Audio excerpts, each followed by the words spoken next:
The Pat McAfee Show. There'll be no rules for our guests, for us, for the things we can talk about. Yes, Speaking his mind. I've never had a problem expressing my opinions or my thoughts or anything like that. While being relatable. I haven't had that manufactured fake-ass celebrity that a lot of people have whenever they go on those big networks. I've had a chance to really build my crew, build my following, build my audience. And ridiculous. What am I supposed to do? So I'm supposed to look at something that I can definitely afford and say, nah. Is that what I'm supposed to do? The Pat McAfee Show starts in 3, 2, 1. Good afternoon, beautiful people. It is Feel Good Friday, March 19th, 2021, years after zero, and a lot is happening. Okay. Obviously, the NFL is continuing. There's players being traded. There's players being cut. There's players getting paid. Congrats to all those that are living out their dreams and their bank accounts are getting filled. To those that are losing their jobs in the NFL or anywhere else, let's bounce back on the other side and be great. March Madness began last night, 4 play-in games, and they were all mad. Yeah. Mm-hmm. Last second shots, overtimes. Evan Fox lost us all thousands. Thousands of dollars, but the good news for everybody is that the Michigan State Spartans basketball team presented by Rocket Mortgage will not be in the tournament this year. It is not January, February, Izzo, April, May. It is not that anymore. Tom Izzo might retire, and I'll tell you what, it feels like it's about time for him to hang him up. The team he coached was the Spartans. The team that he coached was good in March. The team that he now coaches is presented by Rocket Mortgage, and they stink in March. Is it Tom Izzo's time to hang it up? At Evan Foxy, diehard Michigan State fan, talked all of us into putting our entire account, which meant thousands and thousands of dollars on a university that has let people down time in, time out. Foxy, is it time for Izzo to potentially be out of college basketball? Izzo is not done. He's not going anywhere. With that being said, they choked so bad last night. They stink. There's another game beginning in about 11 minutes, and then that will start an onslaught of games here in Indiana all the way through the day, all the way through the weekend. A game's tipping off at 1 a.m., I believe. Wow. So go ahead and buckle up. Let's have a good time. There is basketball showing in the studio right below off camera here. I might be distracted, but we will turn that off whenever our guests are on today. Today's guest, Brandon Marshall, will join us. Let's go. Down at House of Athlete, formerly of the Broncos, Dolphins, Bears, Jets. Yep. I think so, yeah. There was a few more after that little run. Seahawks. Saints. Anyways, Saints, he's a host on Showtime now for Inside the NFL. His podcast, I Am Athlete podcast, is awesome. Literally every time they do an episode, it gets quoted by everybody. Cannot wait to chat with him. He was supposed to be on before. Something happened. He canceled last minute. Excited to chat with him. And then 1 hour from now, the reason why I'm wearing this incredibly cool camo bomber Colts jacket. Man. Carson Wentz will be in studio in about 1 hour from now. Wow! He landed in Indianapolis yesterday via Jim Irsay's private plane. They had a press conference. They did their whole thing. He woke up this morning with a $10 million roster bonus showing up in his bank account from the Indianapolis Colts. We'll be talking to him in 1 hour. I got some calls from people once they heard that I was doing this conversation with Carson Wentz, asking me if I was going to be truthful about everything that has potentially been said. I will explain to him the situation that I was in whenever we were looking ahead for what quarterback should be with the Indianapolis Colts. You know, at the time when I said, hey, everybody's forcing Carson Wentz to the Colts, and I said, can we slow that down a little bit? Mm-hmm. Matthew Stafford was available. Allegedly, Aaron Rodgers was available. Yep. And everybody was like, let's get Carson and Frank back together. And I was like, whoa. If we can get Aaron fucking Rodgers to the Indianapolis Colts, I love Frank and Carson getting together, but let's assume after what we know about Aaron, he and Frank will get along just fine, and this team that is in Indianapolis is ready to go. And if it wasn't going to be Aaron, it came out and like, he's not being traded, blah, blah, blah. Matthew Stafford, I'm like, Matthew Stafford, he's cheaper. Okay, he's a lot less money. He comes from a very bad organization where we could potentially save him, bring him a lifeline, and the Colts were in that conversation. Once he ended up as an Los Angeles Ram with the trade of Goff's contract and like 3 first-rounders or whatever, then I feel like I was very open. Like, okay, here we go. Carson Wentz coming on in. Mm-hmm. He's in town. He looks happy. I cannot wait to chat with him about where his state of mind is, about life and everything, being a Colt. I will I will speak the truth. I feel like I do that all the time. But I'm very pumped up about this and thankful for him and the Colts being like, hey, he has to have a convo with somebody about everything that's happened. I think we're not kind of numb to the fact that there's potential, narratives out there about the guy. I think once you talk to him, you're going to love him. I think people will as well. I hope so. Cannot wait to meet him. Less than an hour away, he'll be sitting right there. Brandon Marshall's in about 18 minutes. And we got a basketball game tipping off in 7 minutes and 35 seconds that we can all make money off. Let's go. Speaking of, we had over 50,000 people enter into our Bracket Bonanza on the March Madness Live app. That means the winner will be taking home $100,000 Thank you. You're doing from it. himself. Appreciate it. You're doing it. Yeah, I'm giving me $100,000. No, you're giving me Like I said $100,000. yesterday, the 51,000 will be enough, Pat. Thank you. Now, well, it's not $51,000. $100,000 will go to the Bracket Bonanza winner, me, and I will have to pay taxes on that because it's a gift from me to me. But there's nothing like, like when my bark box arrives, my dogs get so happy. It's a gift that just shows up. Oh, yeah. You know what I mean? When you sign up for those other boxes, they're gifts that you pay for, they just show up. This $100,000 that I all of a sudden just won from me, a gift from me, this is awesome. This is beautiful. This is March, baby. Congrats to me.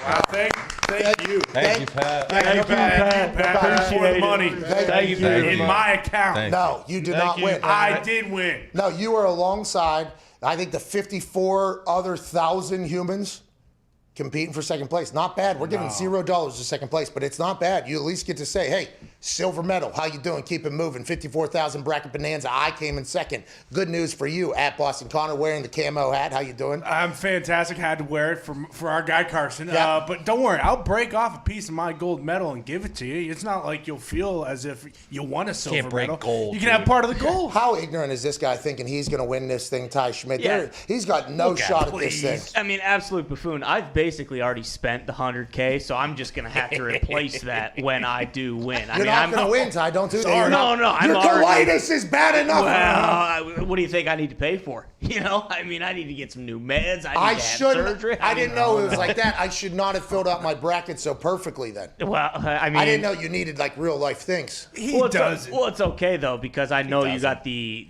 score wrong in the final game. No, I did not. I got the score. That's where I got it right. Stop. You know who got the fucking bracket wrong? Who? And had to change theirs this morning? Who? Stooge in the back. Wait, why? Expensive Stooge. Why? Stupid Stooge. Who do you have? Michigan Chestnut State- checkers, all right? If Michigan State won last night, they're taking this whole thing home, but they lost. Just did a quick change. I got Illinois taking this thing all the way. No, Stooge wrong. stinks, dude. Rip up your They're tickets. going to lose to West Virginia, first of all. And West Virginia's about to get real hot. People, they play tonight at like, I think 7 a.m. or something like that tonight. I was asked to go to the game, by the way. Really? Yeah. I'm not going because it is so late, but the next round I will go to. 10:57 tip. You can be home by 2 a.m. Yeah, I do respect that, but I would like to, I want to see what team we have in the tournament too. I have them going. There's a lot of money I have wagered. I have 6 figures wagered on the West Virginia Mountaineers. Okay, winning the national championship. I don't know if I should be there live in the first round again. I would like to see what team shows up here though. You know what I mean? Yeah. Second round though, I'm going to attempt to get out there and watch those boys play basketball. What's that, Nick? You would have been one of the only people in the building, right? You would have been like that guy at semi-pro eating his nachos under the hoop. Yeah. That's pretty cool, though. Corn dog Jackie. That guy's awesome. That guy would have been cool. But I don't know if I need to be in a God damn it, Hugs! Yeah. Get the white the ball! So You know what I here mean? And they're shooting where? In Lucas Oil Stadium, I think. Oh yeah. So we got to hope the white McNeil, okay, has the depth perception figured out because although the boys are at McBride and Culver and that team is electric, okay? Very good. They need a three-point splash artist, and Lucas Oil Stadium, it could get a little bit tough because of the depth perception. So we need our McNeil guy to go ahead and get hot all of a sudden. That'd be very nice of him. At Tone Diggs, how you doing? Are pal? you concerned? Are you not going because you know how much pressure you put on the Pens when you go to their games? Like it might be a similar situation for college basketball. Well, especially with this jacket I'm wearing. I walk into that thing, you know what I mean? I'll probably have the flying WV underneath there, you know what I mean, to represent. You're going to see me. You're going to hear me. And, I could probably be a bit condescending sometimes whenever I say things. So probably not the right guy to have in there. But I do appreciate the invite from the team. And to be honest, I did not know that that people were even able, like I knew I heard 25%, never even thought like, oh, I'm going to go to a game. And this is what COVID has done, by the way. Yeah. This is what, like St. Patrick's Day, there wasn't even a thought like, oh, we're going to go celebrate this thing. And that's okay. We cannot let this be normal, okay? We got to get our asses out there and find that fucking dog whenever we get a chance, Come okay? on. Let's have a great March Madness. Let's have a good time here. Gumpy, last night, how'd you do gambling the first 4 in? Do you have a hot start to March or you have a little bit of a cold start here, pal? 4-0, Pat. Hit a 4-game parlay for a couple thousand. I want to let you know I did not ask that as a setup question, to be honest with you. I had no idea you hit a 4 game. So you want UCLA. Everybody in here seemed to go UCLA because Foxy was on Michigan State. And this is, once again, my fault for being too good of a friend. Yeah. Being too supportive of loyal. a boss. Truly. Being like, hey, Foxy believes this. He gave that entire speech 3 times yesterday about how January, February Izzo. Yeah. I bought in. I believed. Yep. I woke up this morning just, Izzo's fighting players again in the tournament? This seems to be a normal thing. They're up, They're up 11 whenever that happens, You and know, they lose. we didn't I saw factor in. the first thing I looked at. Was in the group text you guys sent in late night. By the way, that game ended 4 hours 1 ago or a.m. so, whatever. Yeah. You guys sent in late night. There's a Twitter not a tweet that showed the beef between Izzo and the player or whatever. And I saw the beef and I'm like, that's what Izzo does. He fights his players in the middle of games. Like that's the way this thing goes. That's why it's January, February Izzo. And I saw the score 44-33. And that was at like 6:04 a.m. I looked in the group text. I saw that. I'm like, I fucking won. Go right over to FanDuel. I was like about to, Here we do go. the whole thing. Thank you, I go Fox. over there and it's an L, and I'm like, What happened here? what happened? Then I go back. I have to go back through the game on Twitter because I didn't DVR it obviously, and I found where True TV was. Jesus Christ, we're back to that. up We there, missed that last year. We missed that last year. The searching for these channels that are obscurely owned by Turner, and they have the entire deal. Shout out to them, by the way. Bouncing back and forth last night. You'd watch a game, it would end. You'd go to a panel or whatever, and you would assume they'd be like, oh, the other game, by the way, is on the other channel. You're just sitting there. I'm like, oh, the other game's got to be coming on after this. And then all of a sudden, it's like, no, it's on the other fucking. Why didn't you tell me? Why didn't you tell me it's on the other channel? Can you tell me what channel it is? That's something I think I kind of missed from last year when we didn't have a March Madness, was trying to figure out where these games were. But this morning when I woke up, early riser, first one in, last one out. Sure. Early bird gets the worm, dude. Oh, yeah. Powered by the sun, not the moon. That's right. When I looked and I saw that we had lost numerous thousands of dollars after being up 11 at halftime, my immediate thought first thing this morning was fuck Evan Foxy. Yeah. And that's not a good way to start March Madness. Don't blame Nobody me. could blame okay. you, though. Nobody could blame you for those feelings, Pat. That was literally my first thought. I mean, enough is enough. A lot of people thought that. Well, Whoa. January, February, Izzo. Izzo. You have an 11-point lead at halftime and you lose the game in overtime. You stink as a coach. No, it's because You stink as a this coach. is what happened. We had to play gave at up an 10:30. 11-point lead. You stink. We played a West Coast team at 10:30. That's normal their time. Our boys got tired. It was midnight by the second half. Pac-12, wanted to play in their jam. Pac-12 after dark. The coach should have had them in that goddamn bubble, changing up their sleep schedules. Okay, let's start pumping some Ambien in these kids so they start living on that West Coast lifestyle. That's a coach's decision. What I'm saying is, it's January, February, anybody but Izzo. April, May, June, July, August. 11-point fumble in the second half. Has he lost it like Coach K? No. I mean, these are Wow. things you got to start asking. Well, no one can blame you, but I mean, Fade Foxy has really, come to fruition here as he gives his biggest lock. It's your biggest loss. There's nothing you can do. So I told him. Why is Izzo fighting players? That's what he does. He's He just said, coaching. Hey, He's we're not up playing. 11. Are you good? don't know. Yeah. No, you're not. I'm going to punch you in the face. Yeah, and then second half come out and stink. Last year or 2 years ago, he did it to a freshman or whatever, and they were going to hit the over or whatever. They were on pace to hit the over. He gets into a fight with a guy. That guy misses 7 straight shots. Ice cold. And the under hits, they lose, whatever. It's just, that's Izzo's thing. Just can't help himself. He's coaching, guys. Every former Michigan State Spartan tweeted about this. What Izzo does. He has a great relationship with his players. I don't care about his relationship with his goddamn players. All I'm saying is when he fights his players, nothing good happens after the. You guys were we were up 11 at halftime. We were up 9 at halftime, and then all of a sudden, what? The greatest coach that has the month name. And we just tipped off. Here we go. All right. We just got started. Virginia Thank Tech, God. Florida has popped off here. It is 12:16 Eastern Standard. We are 15 seconds into March Madness. The tourney. There with a charge. Good defense. I believe the whole office is on Florida here. Virginia Tech missed 15 days because of COVID prior to the ACC championship game against Miami or whatever. So I think we like Florida strictly because I'm not sure they've had to battle through Uncle COVID, but Florida's driving it down the court. A little bit of a weave. It seems like every team is doing that. They run into each other at half court. Oh, my God, the team we bet on stinks. Virginia Tech has played 3 games since February 6th. So we should have taken first half Florida. No, we're fine. That's what we should have thought of. Florida's got the guy. Anyways, it's great to be here. I assume watching and listening to this show today is going to be tough, except for when the guests are on. Florida 0-0, late in the shot clock, puts up a bullshit 3, misses. I mean, what are we doing here?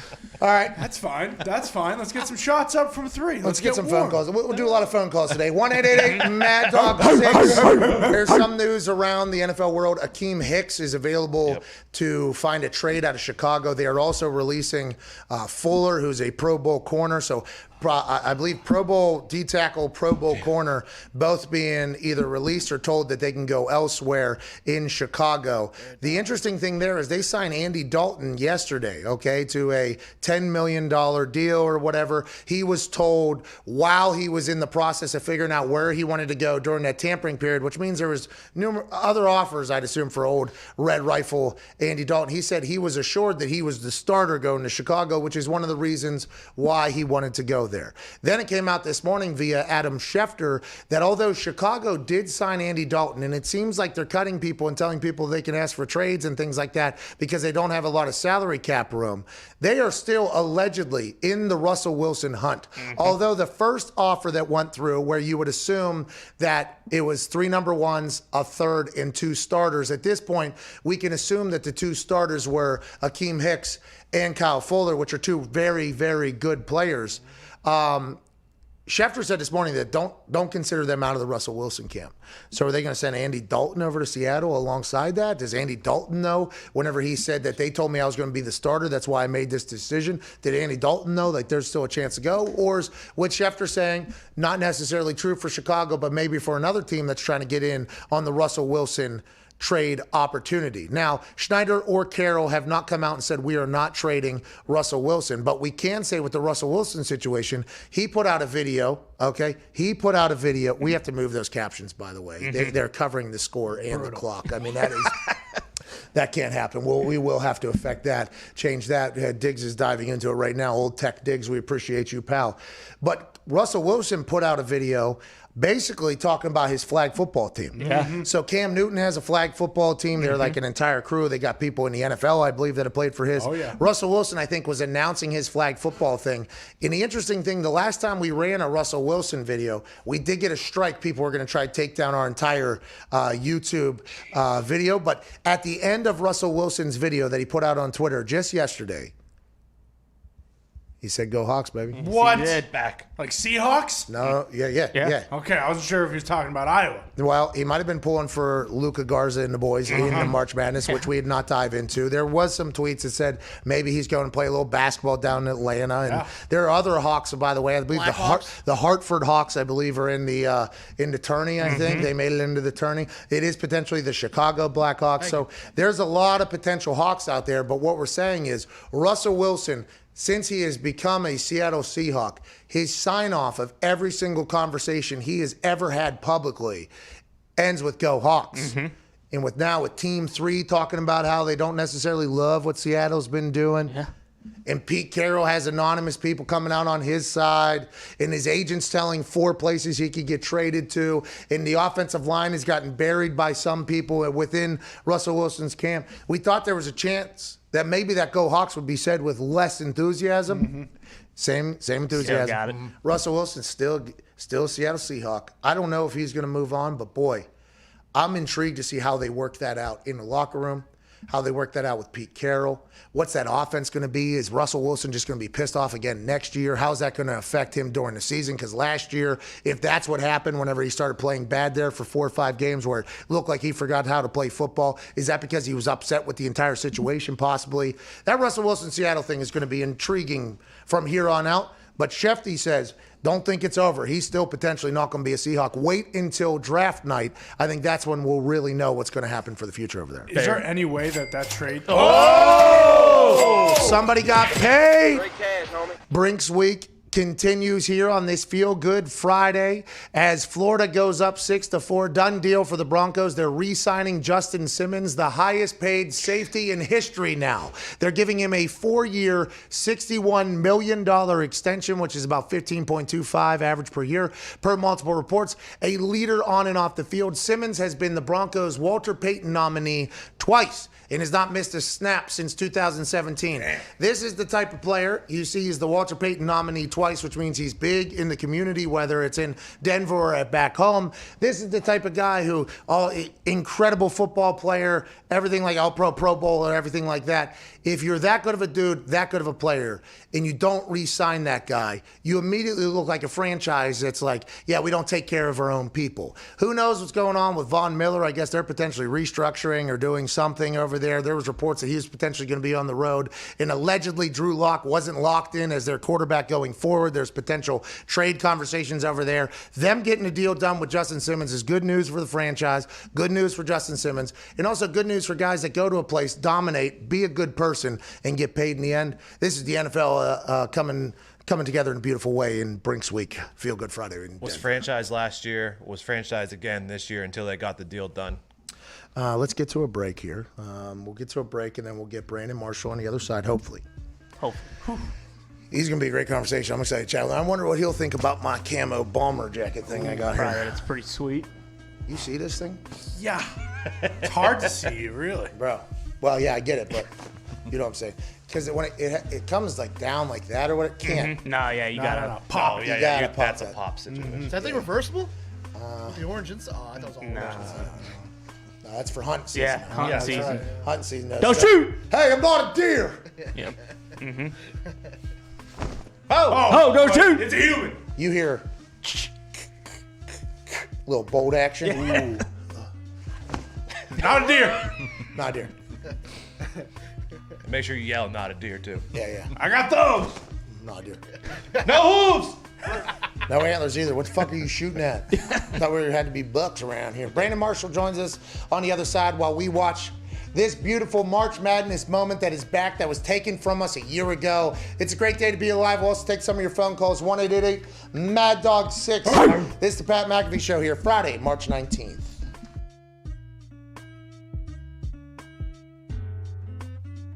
He's saying don't go off the top, it's too shallow.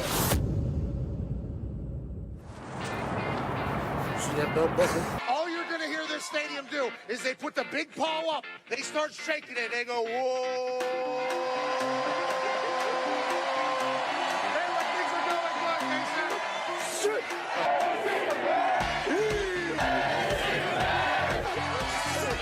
Yeah, he loves the defensive side of the ball. He said yesterday to me that this is a blue-collar team. They win it on special teams. They have 5 block kicks this season. The defensive side of the ball, Lynch leads the Big 12 in sacks. But also on the offensive side, Denzel Mims is an absolute animal. He is a weapon. Charlie Brewer, the quarterback from Lake Travis. His dad was a quarterback in Texas. Yeah. His grandpa was a quarterback in Texas. And the people here in Waco just so happen to get a chance to see Charlie Brewer on a daily basis. Hey.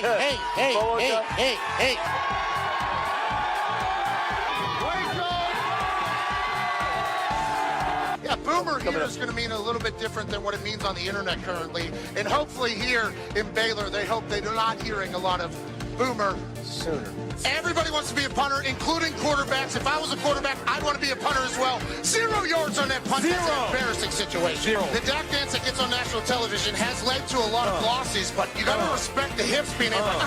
What sign am I going to make for college game day? Well, I want to make something creative. I want to make something fun. No, to hell with it. I don't like OU. It's so thick. Look how thick that thing is. That's years and years of patience. You're heading right for the boat. Right now? Okay, let's do it.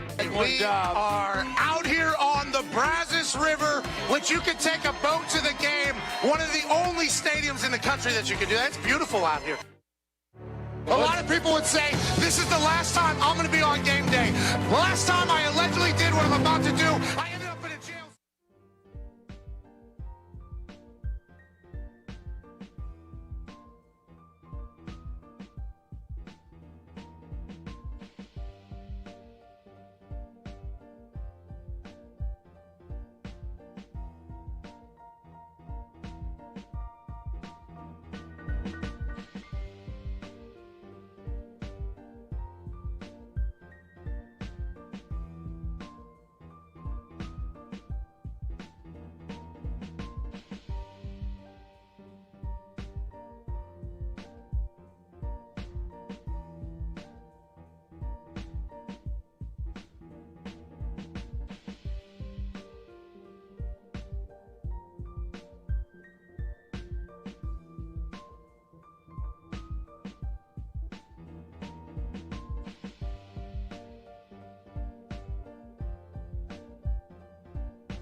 This is the Pat McAfee Show on Sirius XM Mad Dog Sports Radio. We thank you for taking the time to seek out this small regional show that streams internationally. Here's Pat and the boys. Welcome back to that show. That's a pretty good little beat there. Yeah, this is the one. This guy went to our high school. Really? This is DJ Griff, dude. Griff, Hey, he will fucking crush a wedding, too. Like, do not get it twisted. Like, microphone, we're talking dancing. The whole nine. Yeah, he's very talented. He's a musical teacher. Now, what's that, Diggs? You have something going on over there? Denver, not Miami.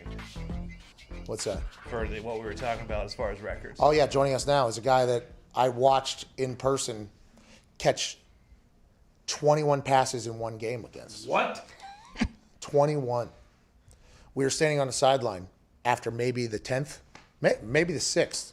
Can somebody fucking cover that guy? Turned out nobody could. Nope. It's still an NFL record to this day. Ladies and gentlemen, an absolute stud of a wide receiver when he was in the NFL. Now he's dominating the media game.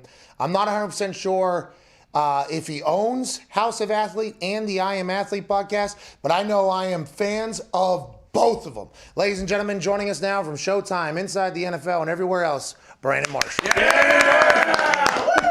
What up, man? What's up, man? Hey, thank you for making time for us today. I understand you're a very busy man. You got like 45 jobs down there, dude. Hey, yeah, but the most important one, the I Am Athlete podcast, why didn't you tell me? Well, I should have known you just walk away from football to do a podcast. You didn't tell me how amazing it was. Podcasting's a good time. Hey, good time. Good time, and if you do it right, you can make some good money too. That's what they say. That is what they say, Brandon Marshall. I mean, we can't let everybody know the secret. There's not a lot of shows that really do well, though. You know, there's not a lot of shows that make enough money. There's 10 million podcasts. There's only a few that really do well. And those ones, you know, I feel like they have to connect with people. They got to have good content. Your I Am Athlete podcast, every single time an episode drops, it's getting clipped everywhere. It is unbelievable. You guys are crushing it down there. Yeah, I appreciate it. And I appreciate you, man, and what you guys have done and shown us the blueprint. There's only a couple like sports shows, like, you know, the Pat McAfee show, Amen. all the smoke that, really, I mean, if you're an athlete, you should be really paying attention. Stack and Matt Barnes, unbelievable over there as well. It's one of those things where whenever you guys came in, and I think we saw some clips before you guys released an entire thing, it was like a little bit of a build-up. I remember watching the vibe. It was like a sit-down vibe. I don't know how you guys mic it up, by the way. The first time you guys had microphones on tables. Now it feels like you guys are sitting in couches. But the conversations you're getting with people, whether it's Cam, Reggie went down there, Reggie Wayne was in there, and it was absolutely awesome. I mean, the conversation you guys are getting, nobody else is getting. I'm happy you guys are doing it. Did you know that that's what you were going to get into? Did you know I Am Athlete was going to have success? Or what were your thoughts whenever you started that whole thing? Well, so the reality is no. I thought we were just going to sell a show. Beginning of the pandemic, I just bought all this equipment that really highlight House of Athlete. And obviously couldn't use that because the facility had to be shut down, and also had this creative team. And everybody's looking around like, all right, what are we going to do? We're in quarantine. So I looked in my neighborhood, and every day, during this time, I'm walking past Fred Taylor, I'm walking past Reggie Wayne. We're all kind of like living in this bubble. And then Channing Crowder lived right around the corner. So I'm like, man, I got the equipment, I got the staff, and I got the studio, turn the facility into a studio. Man, we might be able to sell a show. Because at the time, everybody was doing ESPN or all their shows at home, like on Zooms. I was like, man, this is trash production. So I thought our production was actually going to sell the show, and then it just morphed into this amazing platform, man. And it's pretty cool, and I'm learning a lot. Have you guys sold it, or is it still you still own it? Yeah, so I own it, and I haven't sold it yet. Hold! Don't sell. Hold that thing. Listen, it's going to get tempting. I'm not going to sell it, Pat. Okay, thank you, Jesus, because it's going to get tempting. I just want to let you know, you do your own thing. Your show is going to be massive, but there's going to be moments where you're going to look at something, and it's going to be rather tempting, and you're going to say, man, it was quarantine. I just fucking did it just to do it, and there's that amount of money. Hold! We need diamond hands. You're going. That show is going. I'm happy it's independent because what you guys get out of people is just so genuine. It is. Yeah. It's fucking unbelievable down there. House of Athlete, that's your facility? Because you just had a combine too. Like, you're a full-on, is that your place? And I love just how entrepreneurial you are. You're going to take over the world here. Yeah, I did the opposite of what they told us not to do as ball players, right? It's like, hey, low risk, don't make any investments. All that entrepreneur stuff is crap. 80% of us go broke. And I truly believe that. I think we're supposed to be conservative, and I think we're supposed to make smarter moves. But I had this intuition and this gut, this feeling in my gut, and I just doubled down. So my wife and I, we bootstrapped this entire thing. So House of Athlete, and also I Am Athlete, we've been bootstrapping that as well. So we're excited about the position we're in. We're going to continue to open up the facilities in just those warm weather markets where pro athletes can come in, and then obviously open it up for the general population who we call everyday athletes. So yeah, it's pretty cool, man. I've been doing this since 2012, actually. The year of the lockout, I look up, I had Terrell Owens, Ocho Cinco, Mike Sims Walker, Chris Johnson, 2K Chris Johnson, and Darcy Johnson in. And I'm like, man, we need to open up a facility. So that's where it started back then. And then, the goal back then was to open up 50 locations. So, now we're able to start really getting the rocking and rolling now that I'm owner operator. Before I was hiring people and hiring the wrong people, and nothing was happening. I was just losing money. Well, that's going to happen. You're going to learn. I think that happens with every business. And it is interesting that 80% go bankrupt thing, because you never hear about the 20%. Right? I mean, it's always like well, 80% of you guys are going to go broke, so maybe be a little smarter. I'm like, I want to hear about those 20% motherfuckers that are out there making moves. I want to hear. That's and then the numbers, though, the numbers are, there's somebody, one of our guys is doing this, his doctorate degree or his paper, dissertation on this, where he's actually studying that, because some guys, they played 1 year or they played 2 years, right? So they're throwing so many people in that. So a lot of people think that number is skewed. Well, if we want to get into numbers being skewed. I mean, that's in everything, especially in our world, by the way. You're going to learn that. You're going to hear about other people doing shows that are somehow the population of the United States of America, the amount of people they got listening. It's like, that sounds like a lie. I mean, that seems like what you're doing is absolute bullshit. Let's talk about your NFL career. I talked about it there in the intro. That 21 catches, is that, we looked it up here before because I remember being on the field for this game. And I remember just going like, this guy, what are we doing? That you were an absolute monster on the field. And I remember something happened, right? Something happened, you had a falling out somewhere, and then you became this like face of mental health change before everybody else. Like now it's like a really cool thing, but you kind of were like, hey, I went through some stuff. Yeah, come on, man. Let's not sugarcoat it. I was a problem in the locker room. I appreciate you taking care of the player, but I also appreciate you giving me the opportunity to speak on it. But yeah, I was one of those guys, man, that, I didn't get it. I was getting in trouble. And, 5 years in, I found myself at McLean Hospital. And I was diagnosed with borderline personality disorder. The best way to describe that is an emotional disorder. That's why you saw that type of player with a lot of emotions and a lot going on the field. But then when you go off the field, you got to be able to turn it off. And I had to go to McLean Hospital for 3 months in an outpatient program where I was diagnosed, like I said, with borderline personality disorder. I was in dialectical behavior therapy. That therapy is a group therapy that helps you learn to give you the skills and the tools you need to be able to just self-regulate. Like, how do I get back down to baseline? Mentalization therapy, being able to process, cognitive behavior therapy, and then also self-assessment. So, it was intense, and I approached it. How did you get to that? How did you get to that point to be like, okay, I'll address this? Because there's a lot of guys, right, and a lot of humans, especially at this point, we learn now. And by the way, when you came out and were in the it wasn't like a cool thing to talk. Not that it's ever a cool thing to talk about, but now I feel like we have more studies, we have more research. There's more people like you coming out and saying it's okay if you're not okay and everything like that. But how did you get to the point? Because in the NFL, if you show any weakness, there's a chance that could be held against you, leverage business-wise, let alone a locker room when it's like, hey, come on, like, hey, let's fucking get it together, that whole thing. How did you get to the point where you're like, okay, we need to address this, we need to turn this? Was it the team? Was it family? Was it teammates? What was it? So that's a long story. It was, so first of all, my life was a living hell. Okay, yeah, I was performing at a high level on the field. Pro Bowl after Pro Bowl, 100 catches after 100 catches, easy. 21 in one game. The locker room, my relationships I had terrible relationships with teammates, with management, ownership, and it was more so like I was a great guy, and then if I felt crossed or if I felt like, somebody was being disrespectful, I didn't have the skills and tools to be able to communicate the right way. So, it was just a living hell, in ball, in the locker room. And then at home, my interpersonal relationships with my wife, with my mom, with my brothers and sisters, it was just all toxic. So, my agent and my assistant came down one week and they said, Brandon, you need help.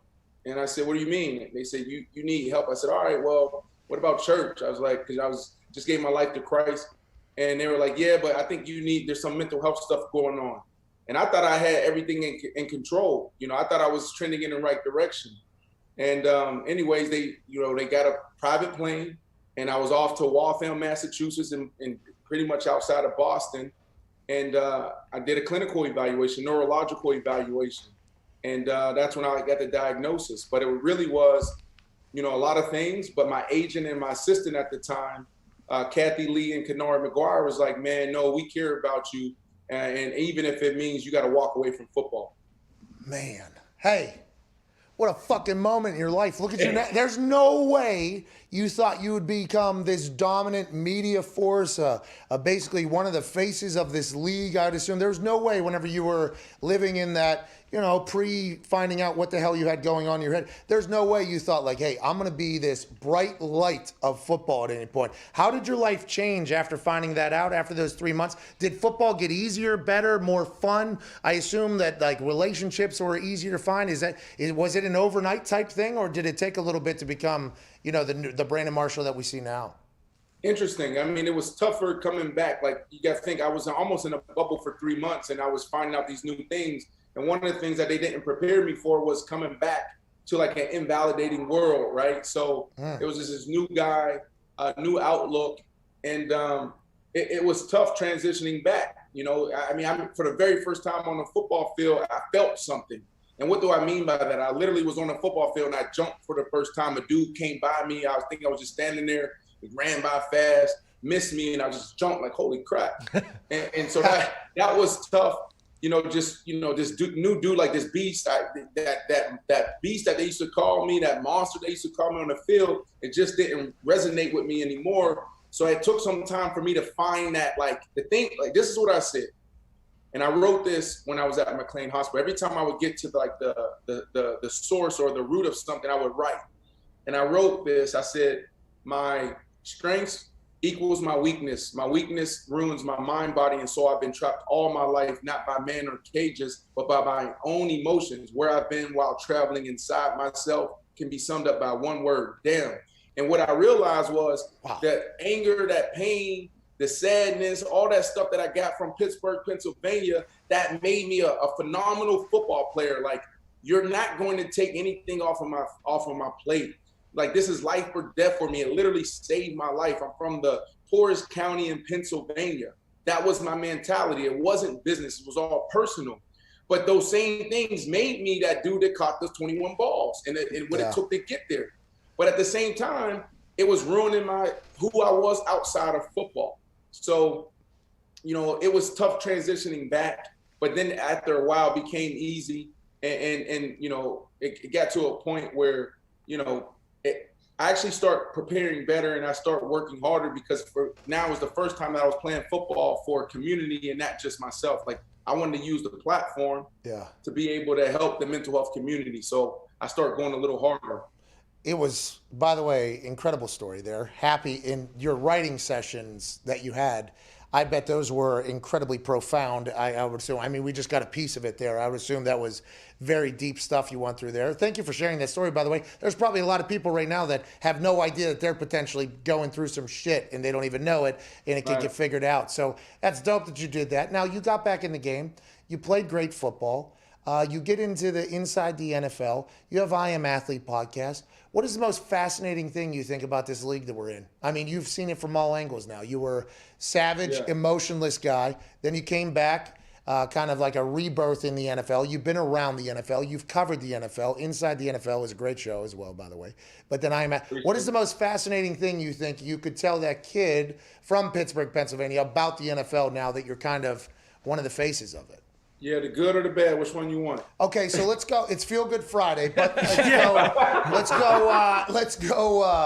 go bad first, and then we'll finish it with the good, so we come out on the other side on like a little bit of a. Well, I mean, the bad part really is like, you know, for a lot of guys, it becomes their identity. You know, that's it. You know, it's an amazing game. It's done so much for a lot of us and so many people. It's entertaining. It brings people together. Doesn't matter if you're black or white. When you walk in that locker room, you know, we got one mission, and we don't see that. You know, obviously there's things that exist, but you know, it's a different. We know that feeling in that locker room, and then also when you're in the stands, and then you got 70,000 cheering fans, it brings people together.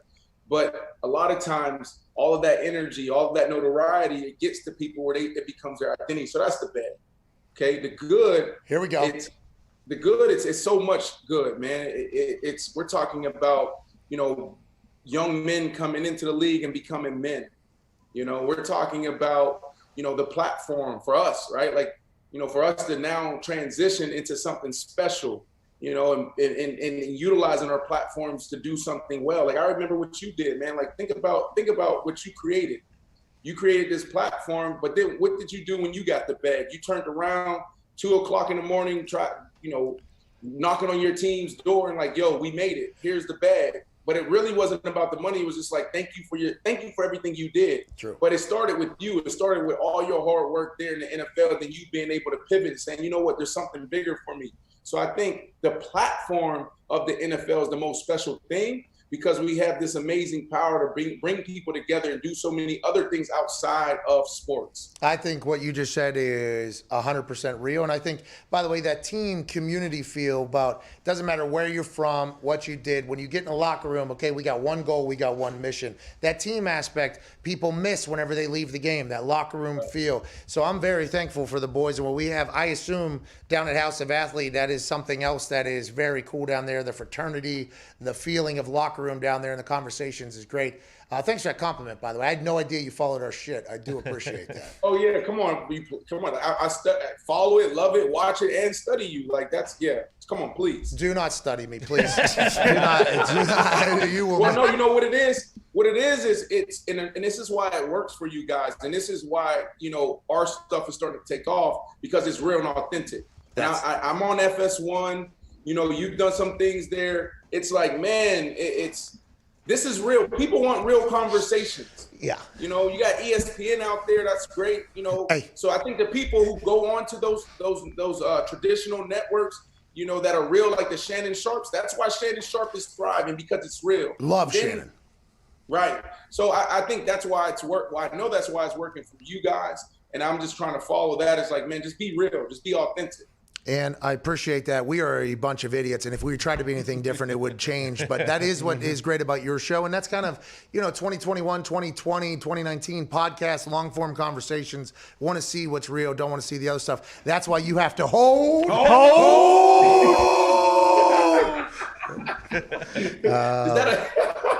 That's great. Yeah, you gotta hold, dude. You're gonna stare something down, and you're gonna have to be like, hey, I got a question for you. Yeah, bud.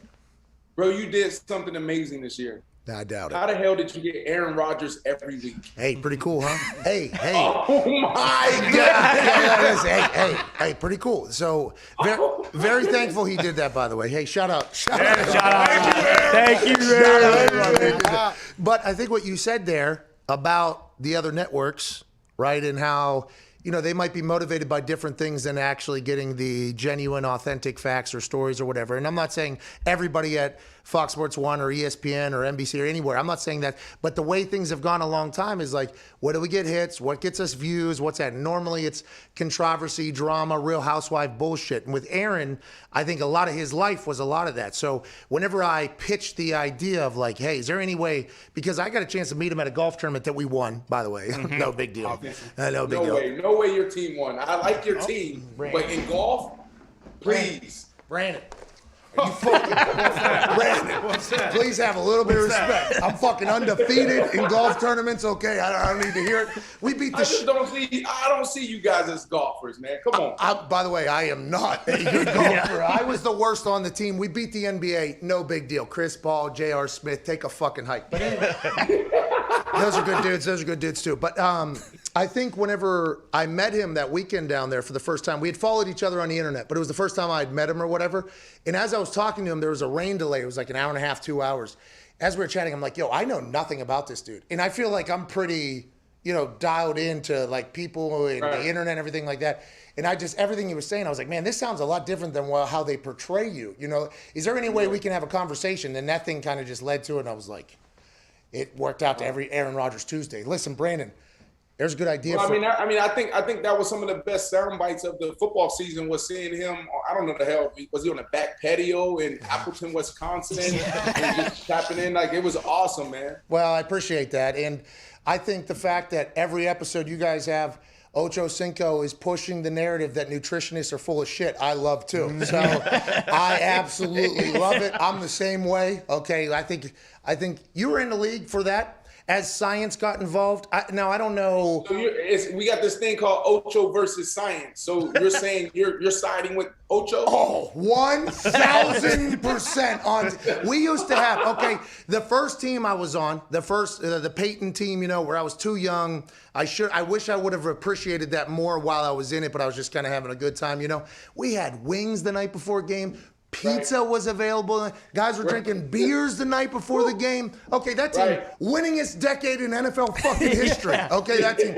Then all of a sudden, new regime comes in. Okay, Peyton goes to Denver, breaks a bunch of records, wins Super Bowl. But then science starts coming in. We got these goddamn terrible tasting shakes the night before. I'm like, yo, what are we doing?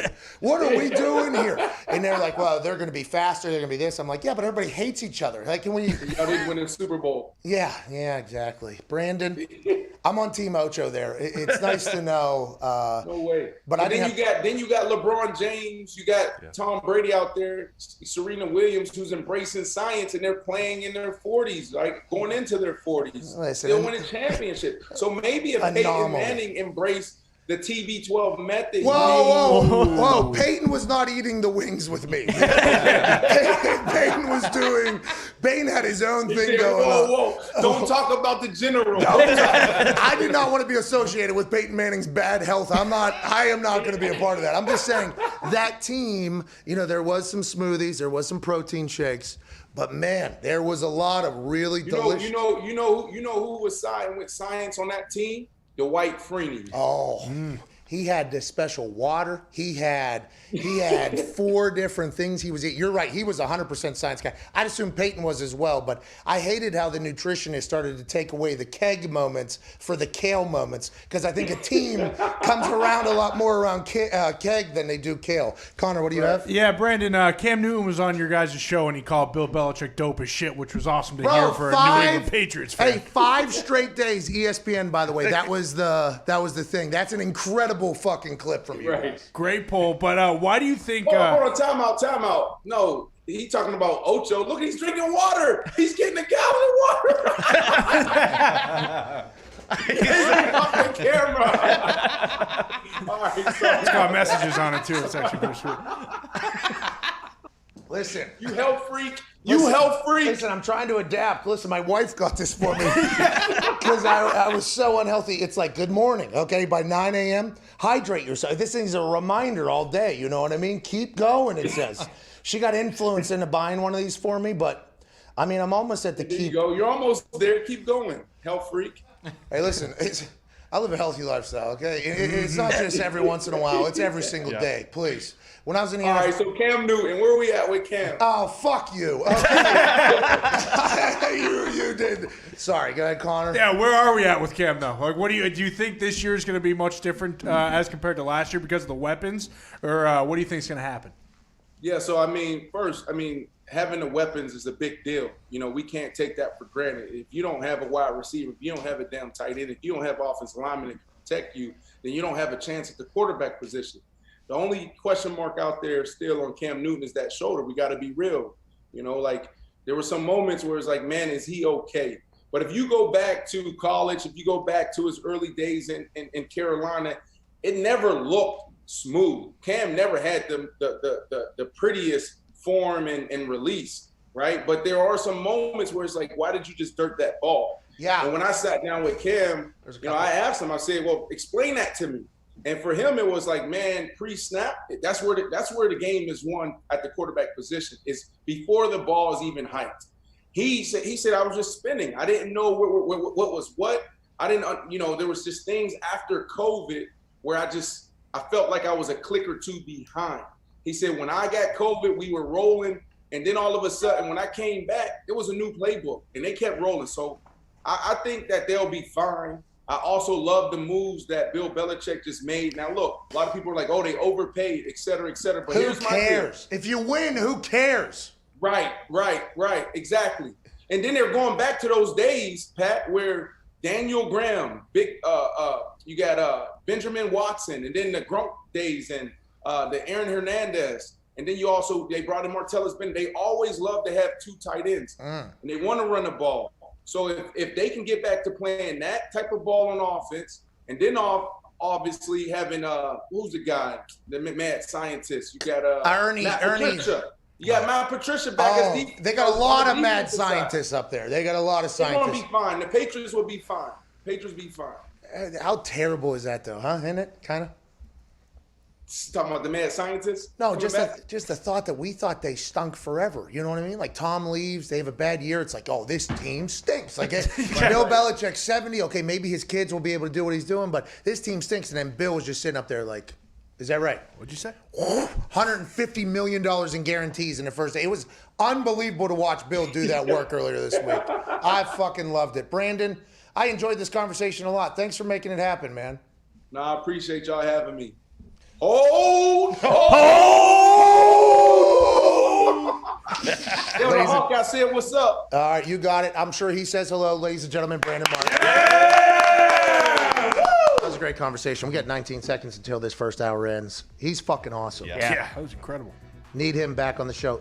That I Am Athlete podcast is 1,000% worth a listen if you're interested in football at all, or humans, or anything. Hour one wraps up. Carson Wentz is on the other side. Wow. This is the Pat McAfee Show.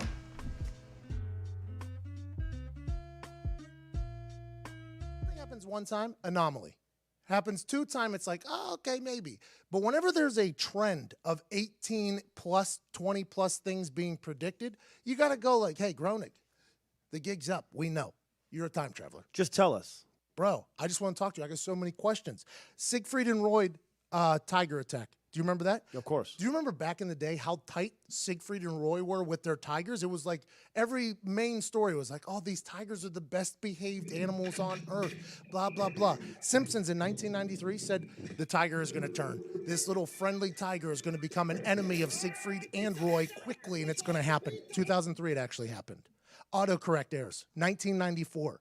Before you could even play Snake on the gray little box phone, they predicted that autocorrect will happen on your phone. Are you kidding me? Didn't happen until 2007. FaceTime, 1995. Not even a thought. I don't even know if anybody knew what the fuck the internet was. Oh, that's that little mark with the A and then the ring around it. At. See, that's what I said. No. What is internet anyway? In 1995, they said, don't worry, you'll be carrying around a device where you will be face-to-face with somebody on the opposite side of Earth. 1995, they said that. 2010, it happened. Faulty voter machines. 2008, they predicted it. 2012, it became the forefront of conversation in a big, big way. I assume these voter machines have been up in question for a long, long time, but they just knew that it was going to come to fruition in 2012. No, I want to vote for Obama. 2 votes for McCain. Come on, it's time for a change. 3 votes for McCain. The God particle. Now, this is the big one. Ty Schmidt did research. He said the God particle is the absolute reason why he is 1,000% a time traveler. Homer Simpson got up there like fucking Matt Damon in that movie where they have that Good Will Hunting. Good Will Hunting, and draws up this equation for what the God particle is, which what is the God particle? Yeah, it's basically this equation that essentially like explains how the universe was created. And they did that in 1998, and the exact equation happens in 2012. That's unheard of. 14 years ahead of time. They got Homer Simpson up there looking like that goddamn janitor from Harvard, solving equations up on a chalkboard, and 14 years later, it's like, yeah, that's actually how the universe was founded. It's like, wait a fucking minute, little comedy writer with a goddamn yellow cartoon, bro. That's insane. The NSA spying scandal. Everybody knew that the Patriot Act was like in existence, but nobody had a clue that NSA literally knows everything about you. Every dick you've sent has been seen by some government agency, but it wasn't always like that. We didn't know that everything was getting spied on, Sean. Nobody knew that. I didn't know. They predicted that in 2007, 2013 it happened. No, Lisa, it's not like the government is listening to everybody's conversation. Smartwatches, 1995, they said it would happen. 2014, they came to fruition. America's Ebola outbreak, 1997, they said it.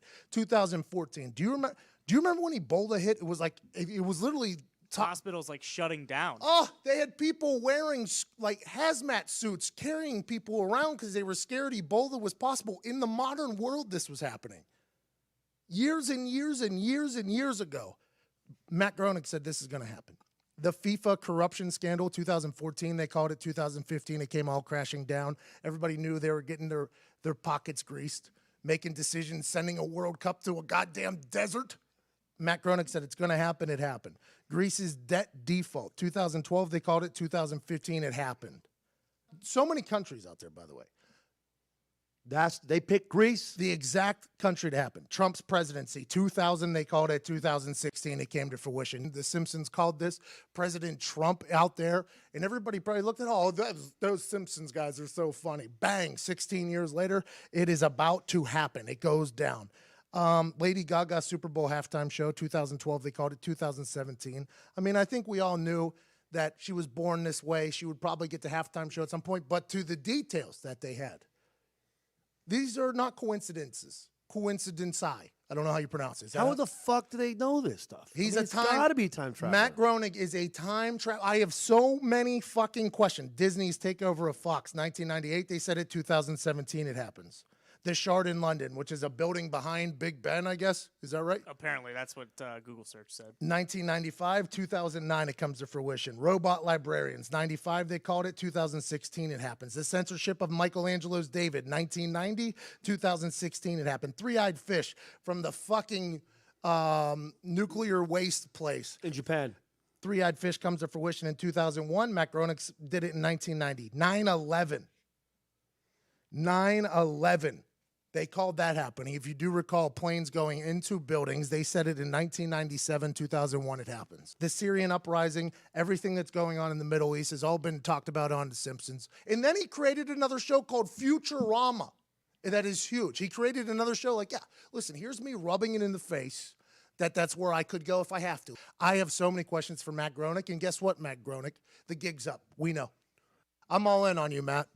And I'm a fan, by the way, aren't we? We're big fans. I'm a huge fan. If you want to travel to future me or current me or past me and say what's up, I think we would all be appreciated.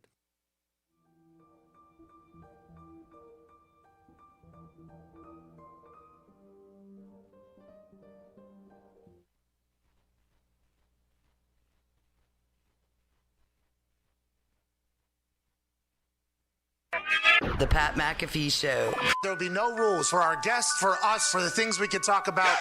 Speaking his mind. I've never had a problem expressing my opinions or my thoughts or anything like that. While being relatable. I haven't had that manufactured fake-ass celebrity that a lot of people have whenever they go on those big networks. I've had a chance to really build my crew, build my following, build my audience. And ridiculous. What am I supposed to do? So I'm supposed to look at something that I can definitely afford and say, nah. Is that what I'm supposed to do? The Pat McAfee Show starts in 3, 2, 1. Welcome back to that show. Hour 2 here on SiriusXM Channel 82, Mad Dog Sports Radio, and YouTube.com/The Pat McAfee Show. We'll begin immediately following this beat drop from Twine. There it was. Here we go. Joining us now. Hey, business is picked up. Yeah. Okay?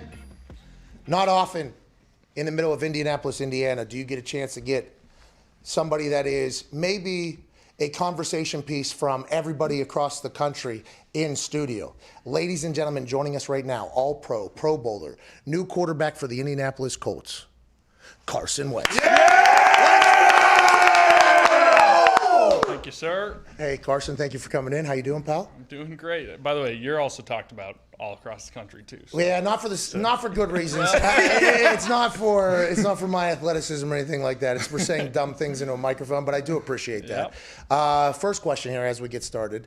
How happy are you to be an Indianapolis Colt right now? When you were stepping off that private plane yesterday with the baby and the wife, in the press conference, it felt as if, and I don't know you that well, we're about to learn a lot about each other here, but it felt like it was like, okay, new chapter, pumped to be here. Is that the right read on this whole thing? Yeah, I mean, it's exciting. I mean, I know you played, and just being drafted and everything, there's a level of excitement. And it was kind of similar level of excitement as when you got drafted. It's a new team. It's a new opportunity. Shoot, I got a new number. Y'all have talked about that. Yeah, we have. Did you hear us talk about that? I actually did. I did not like. Now listen, you threw with Michael Pittman, okay, and he's going to be one of your weapons this year, okay. He had big year last year, 1 touchdown, 250 yards or something like that. But him dancing on your grave on TMZ, I was like, okay, all right. But did you expect to get a new number coming to a new place? Is that why it wasn't that big of a deal? Is the number 2? I was kind of excited about it.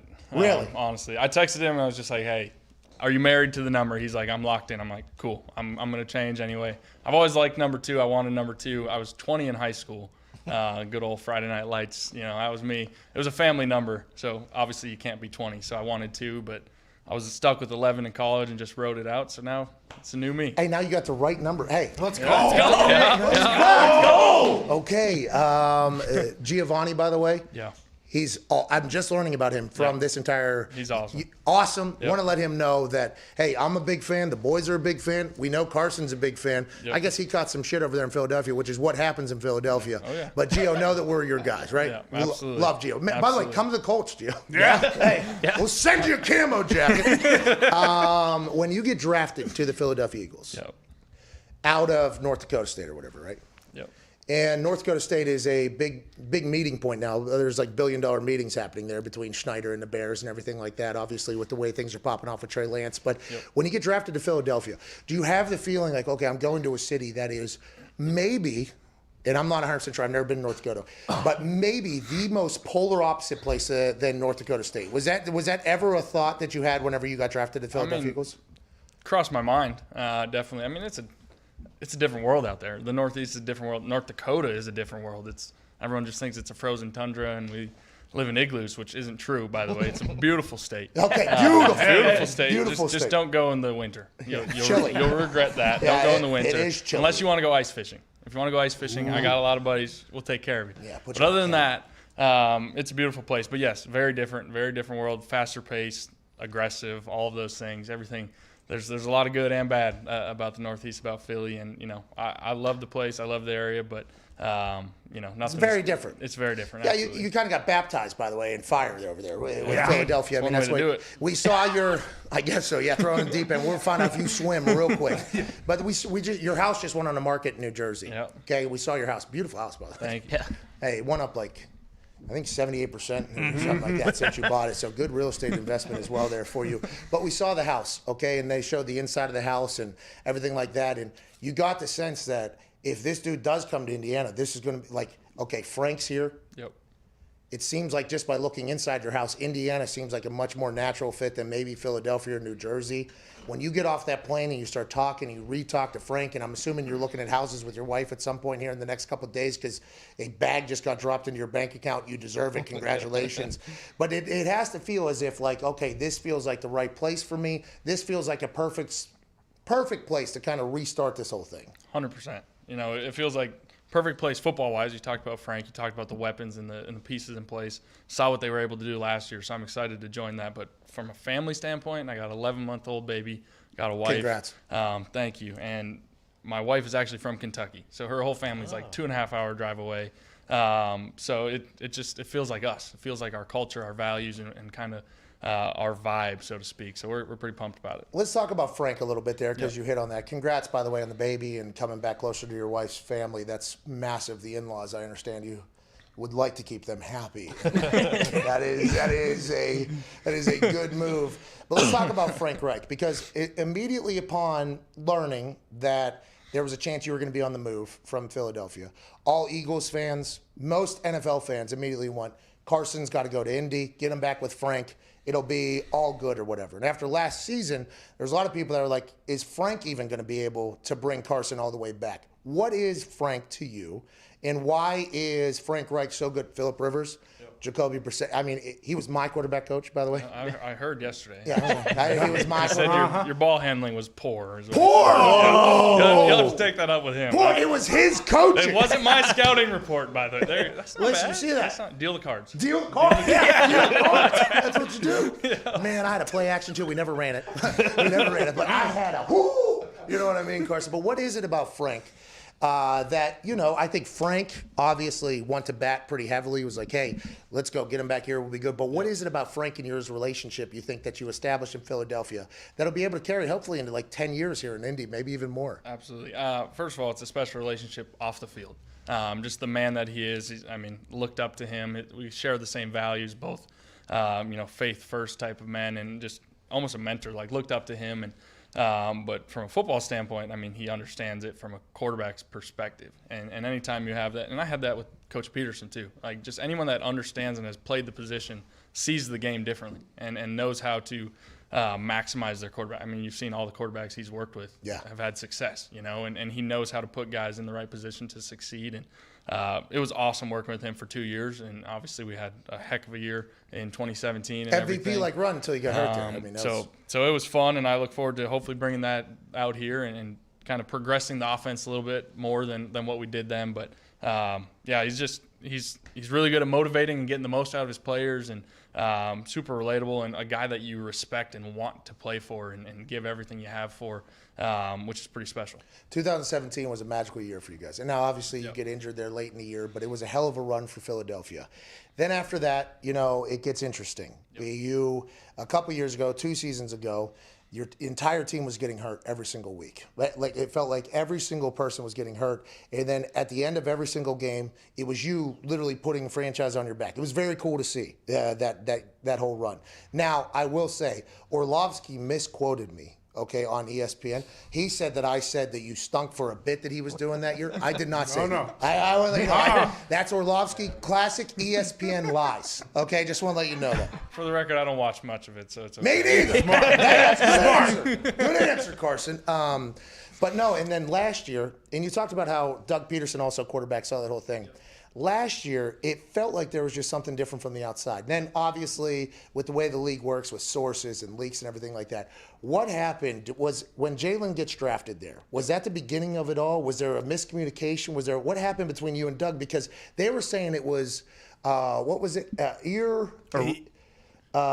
fractured beyond repair. Yeah. They said that's what was being said outside. You don't watch a lot of this, and quarterbacks can't watch a lot of this because if not, your whole life would be consumed by it. Sure. But the reports that were coming out about you and Peterson's relationship became drama, reality TV, Real Housewives conversation everywhere. What happened there? Is all of that accurate? Is that all kind of getting blown out of proportion? Yeah. And where did it start? For one, I don't like to ever come out and say reporters aren't telling the truth because I don't. But Orlovsky does it. I'm not. I'm not going to dispute every report that's out there. The way the season went obviously wasn't ideal.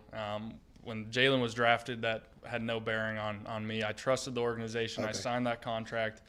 I was devoted to them, and I felt like they were devoted to me. So I trusted the pick. That had no bearing on my confidence or my abilities. The season unfolded not how I would have liked it.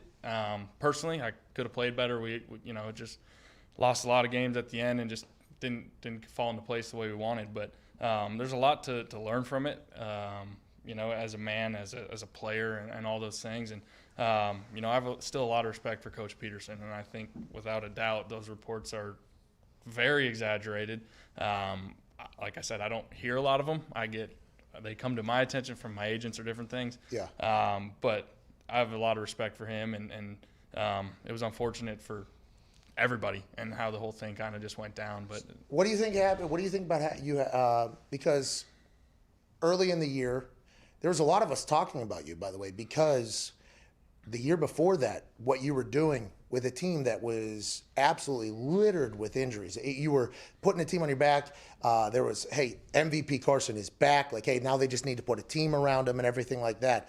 Then the beginning of the season happens, last year's season happens, and you look like maybe you were overthinking or maybe trying to do too much. Have you gone back and done any self-scout and evaluation on potentially what were wrong, whether it was physically, mentally, thinking? Like, what do you think if you had to describe what happened last year? You do that after every year. You go back, okay, where can I, no matter 2017 playing at an MVP level or last year, you're always going back, how can I improve, as any player should. And it was some of all those things. Sometimes it was mechanical. Sometimes it was thinking too much. Sometimes things just didn't go our way, and that's football and that's life. Could I have made better decisions? 100%. I look at every game like I want 3 plays back. I want 20 plays back. That's football. Yeah. But you learn from them. You learn from them, and it seemed like it just kept spiraling for us, and it wasn't going our way. And kept spiraling out of control, and next thing you know, I was on the bench, not where I wanted to be, but hey, I learned from it. I gave everything I had for that city for 5 years, and I'm excited for a fresh start. You were very diligent with the mask on the sideline. We appreciated that. Mm-hmm. Did we Truly. not? Oh, yeah, big time. We talked about that. Big talking point. Takes all of us. Because there was a lot of guys that on the side, as soon as they get side, they didn't even care. Nope. You were very diligent with that. There was a couple still shots that made its way around where you and Doug Peterson appeared to be giving each other a nasty look. Yeah, I saw those. It's not true. Not true at all. Oh, you were not saying, I wish you'd die with your eyes? I don't even think I was looking at him in those shots. So I did see that. I'm like, of course they're gonna play this one up. They're gonna make a story out of anything. That's how it is. So, but yeah, that's not true at all. Okay, so I'm happy to hear you weren't giving Doug Peterson death looks. Now, whenever the season ends, everybody automatically assumes that you are not going to be a Philadelphia Eagle. Now, massive contract was signed, a year before that, year and a half before that. And that automatically leads to the question like, okay, if he signs that massive contract and he's available, what's going on? Now, whenever you were talking to Howie or to anybody in that building about what your future looked like, were they the ones that said like, hey, we think we're going to go ahead and move on from this thing? Or how did that whole conversation happen? Yeah, I mean, there's a lot of stuff, a lot of conversations that I don't fully know that took place. Okay, so you for do. For me, this season obviously was not how I envisioned, and I'm like, I'm getting away. Like, I went hunting, I got away. Did you get anything? Shot a lot of ducks. Okay. Out there on the pond. Oh, yeah. There you go. Appreciate that. Watch out now. Watch out now. You got a good call? Yeah, I can call a little bit. Where's it? Don't do it to me here. Don't. They're going to find it. We have this in here. You'll shoot your eye out, kid. Be careful. Hey, good reference. Look, you don't live under a fucking rock. You're saying that a lot of those conversations you chose to remain out of. For a little bit, absolutely. I mean, my agent took care of a lot. Obviously, everyone's frustrated. Everyone's frustrated how it went down. And, I could say it 100 times. It just didn't go the way we wanted. And I said it yesterday in my press conference. When I got benched in Green Bay was the first time I'm like, this might not be it. This might not be it. So I let my agent kind of play it out and talk it out. So I'm not going to dive into the details of all that. But I am thrilled to be here and to have this new start, new opportunity. And the community seems amazing. The fan base seems amazing. Like we said, it seems like the perfect fit. Now, high expectations here, obviously, 100%. Because there's a lot of winning, and the nucleus of the team is very good. And that's why whenever you were potentially available, did you hear everything that was being said whenever you were potentially? Just from you. Oh, so you did hear it. Yeah. Okay. So let's address it. Hold on. All right. You can be a hater. No. You can change. Carson. You can change. We can change. No, at the moment I was at. Okay, Carson. With the Daily Show, the live Daily Show, we can potentially get referred to as prisoners of the moment. That's right. Okay. And at the moment, whenever you were allegedly going on to the trade block, at that same exact time, Matthew Stafford was available. Aaron Rodgers was also going to be traded. And at that point, since you did not come out and say like, yo, I am not telling Doug Peterson I hate him with my eyes and I hope he dies with my eyes, and there's this fractured beyond repair, this whole thing. I'm like, are we sure that just because Frank knows Carson, that they're going to be able to get Carson back to what he was at? So I want to let you know, when you probably did hear me say some things. That was at a much different time. You can backtrack a little. No, it's cool. We're here face to face. You can change. People change, all right? By the way, you are much bigger than I thought you were. That was one of the first things I said when you were much bigger than I thought you were going to be. And I'm happy to be at the state that I think all Colts fans are right now, where after hearing you speak yesterday, watch press conference. And my big thing was I thought you were potentially gone mentally. I thought you maybe lost the love for football, maybe lost the competitiveness. Like I thought you potentially checked out, which guys do, by the way. A lot of guys have. And then I watched that yesterday, and it seemed like you were I don't want to say it's the same as Kyle Long, but when we talked to Kyle Long, it looked like he was like pumped about football again, like at peace about football again. Yep. Watching you speak yesterday and everything, it was like, oh, this guy seems to still have it. Like you never thought like, oh, football isn't for me. Like there was never a thought where I don't like football anymore. Or I don't want to be in this bullshit league anymore with this business. There was never a thought like that. No, I mean, don't get me wrong. The way the season went, I mean, it was frustrating. And People so have that's why I stepped away, and it almost rejuvenated me. It's almost like last year pissed me off so much. I want to come back in a different way and do everything I can until I'm no longer able. So do you know this offense already? Is this an offense that you have already run? Because everybody's like Frank, Carson, they'll be able to just do the same. Is it the same offense here? I just was given the playbook yesterday, so I don't have it down yet. Oh my God, this guy's Carson. What are we doing? You might think I'm smart. I'm not that smart. North Dakota. You went to the Harvard of North Dakota, though. That's right. You did go to the Harvard of North Dakota, which is good. That's good news. That's good news. Messed up. But it seems very similar. Seems like a very similar system, but we'll see. I mean, obviously, like I said, when Phillips the quarterback, it looks a little different. When Jacoby was, when Andrew was. Like it looks a little different based upon who's pulling the trigger, so to speak. So I know there'll be a lot of overlap for what I was doing in Philly and what Frank and I were doing back in 16, 17. First thoughts when you're chatting with that Southern draw, Chris Ballard? I mean, straight shooter. He Seems really like a is. straight shooter, and I love that. I mean, he seems like a great guy, great family, all of those things, but he'll shoot you straight. And that, to me, in this business, honesty is everything.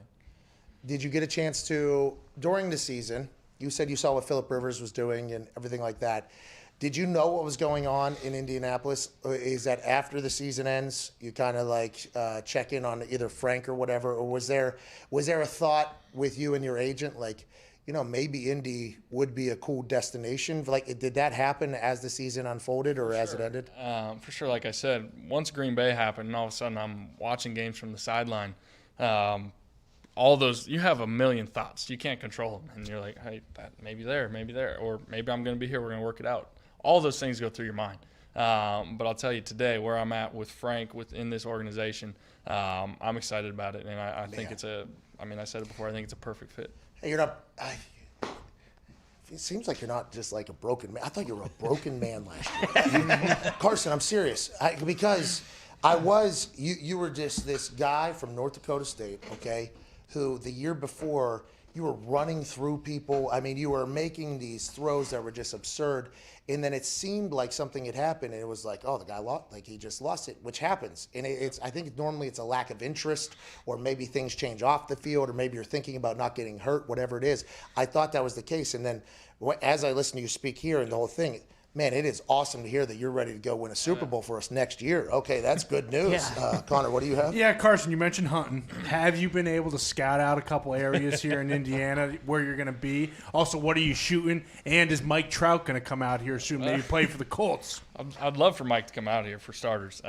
But built a couple conversations, a couple connections. Haven't been out here long enough to go to the woods yet. Fair. Turkey season is in a couple weeks though, so Okay. we'll be back. Oh, I think it's in a month. I think it's in a month. Yeah, so we'll be back for that. But yeah, we're scouting it out, and I know there's big deer. There's big deer around here, so we're pretty excited about that. You seem like such a, you know, Such a what? Well, I mean, where are we going here? We looked at your Instagram. My batteries died, by the way. I couldn't hear a lot that you said there. It was a good answer. Got a good pop out of everybody, so congrats on that. But we looked at your Instagram. Like, you love the outdoors, huh? Yeah. Love it. Yeah. You're promoting something other than John Deere. What's that all about? Well, Bobcat. What's that all about? I thought we were a John Deere team over here. Well, I don't know. Are you? I'm a Bobcat team. Carson! Nothing runs like a deer, dude. Come you on. know that better Have you than had most. a Bobcat though? I can't. What? I can't. I'm a deer guy. What do you got? A Samsung too phone? Used to. Don't worry. I'm straight now. We're good. Now you got an iPhone? Oh yeah. Here we go. Let's go. I was a Samsung guy in college, but I turned. Okay, so what is it? Yeah, thank God. By the way, I don't think there's a lot of blue conversations happening in North Dakota State, by the way. So at that point, it's green everywhere. It doesn't really matter. But Carson, since you've become a Colt here, since it has been announced, and you weren't allowed to talk about it for, a couple weeks or whatever because the league makes it that way, what has it been like getting, I don't want to say baptized, but kind of dropped into the Colts world? What have you been, what do you try to learn about? What do you try to teammates? I heard you reach out to your teammates. Like, what are the first steps here for you becoming, the leader of this team, which is what the quarterback is regardless? Yeah, I mean, I've been able to reach out to a handful of teammates, and I'm hoping we get some form of off-season time together. We'll see what happens. But did that affect you last year in Philly? I think it affected all of us on a relational side. Couldn't eat lunch together. Building relationship, building chemistry. I mean, you played the locker room Huge. and the cafeteria. That's where half the fun happens, and all those things were restricted and limited. So I look forward to just really building relationships with my teammates on and off the field. I already was able to go out to eat with Jack Doyle and Ryan Kelly. Hey, you're gonna love Jack Doyle. Seemed like awesome guys. He started out as my tackle on the punt team, by the way. No big deal. He was yours. He was your tackle. Yeah, and then once he started fucking like getting in and everything like that, and he had long drives, and then we'd have to punt, he would like be dead tired and be like, "Hey, I need you to get this one off quick." I'm like, Jack, let's not forget where we came from. You know what I mean? But you're gonna love Jack Doyle. I'm sorry. For sure. Go ahead. For sure. But no, just getting to know my teammates. Obviously, finding a place to live out here, and my wife and I love good restaurants, so checking out any recommendations there. We're open. Everything is here. Okay. There is every restaurant. Indianapolis is actually like a test ground for a lot of restaurants. That's a true story. Perfect. So you're going to see a lot of things here. Great city. You're going to love it. They're going to love you. If you win, they'll love you more. But they're definitely going to love you. When you mention about that whole, because we talked about it last year with the COVID protocols, not being able to eat lunch together. Like that 30 minutes. Most guys have 30, 35 minutes where offense, defense, special, everybody is in there just kind of away from everything. You're not looking at film. That is a very pivotal point 100%. Of the team. Like that is a mess. The day after losses in there, very important. The day after wins in there, very important. It's a part of building the team. Do you think, because you guys weren't able to do that, there was a chance that there was some maybe narratives that were getting lost, like game of telephone potentially within the team? I mean, there could have been. You didn't feel that, though? You didn't feel any awkwardness over there? I didn't feel that. But I do think, like I said, just the relational side of things. We had a young team. At least I felt like we had a young team, a lot of new faces in Philly. And when you can't, get together much off the field, you can't in the building, all of those things. During OTAs, you got 4 or 6 hour days, and then you're hanging out usually the rest of the day. When you can't have those relationships, and then you go to battle with guys, like it's just not the same. What are your feelings on Nick Foles? Do you hate Nick Foles? I love Nick. You do love Nick? I love Nick. So you could have came out and said that like a year and a half ago, too. I could have probably said a lot of things. Yeah. Just be more stuff to write about. It would be good for us. Yeah. Hey, Carson, if you could start living your life, which was good for us, that'd be great.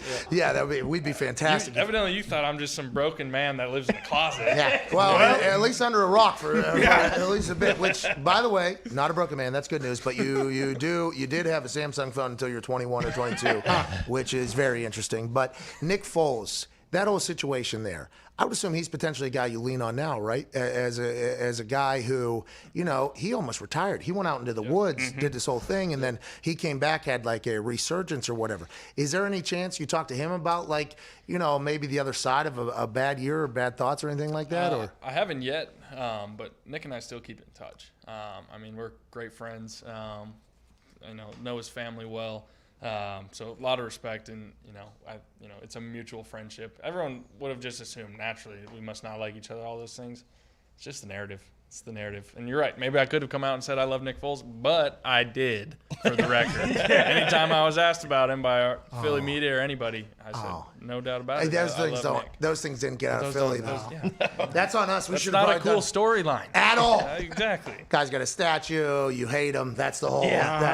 Man, that was so much fun when we were talking like that. Good storyline. Why are you doing? You're ruining all the good stuff we talked about for a long time. At least you had fun doing it. Hey, not at your expense. I want to tell you, we were with you. We were having fun. Ty, what do you got?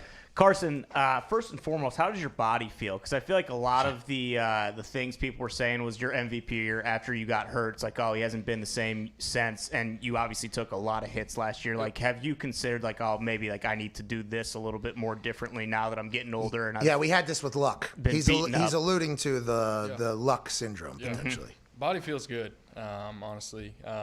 Obviously, I had a couple injuries there in 17 and 18, so ending the season, I didn't play for 4 games, so I was as fresh as I've been ever.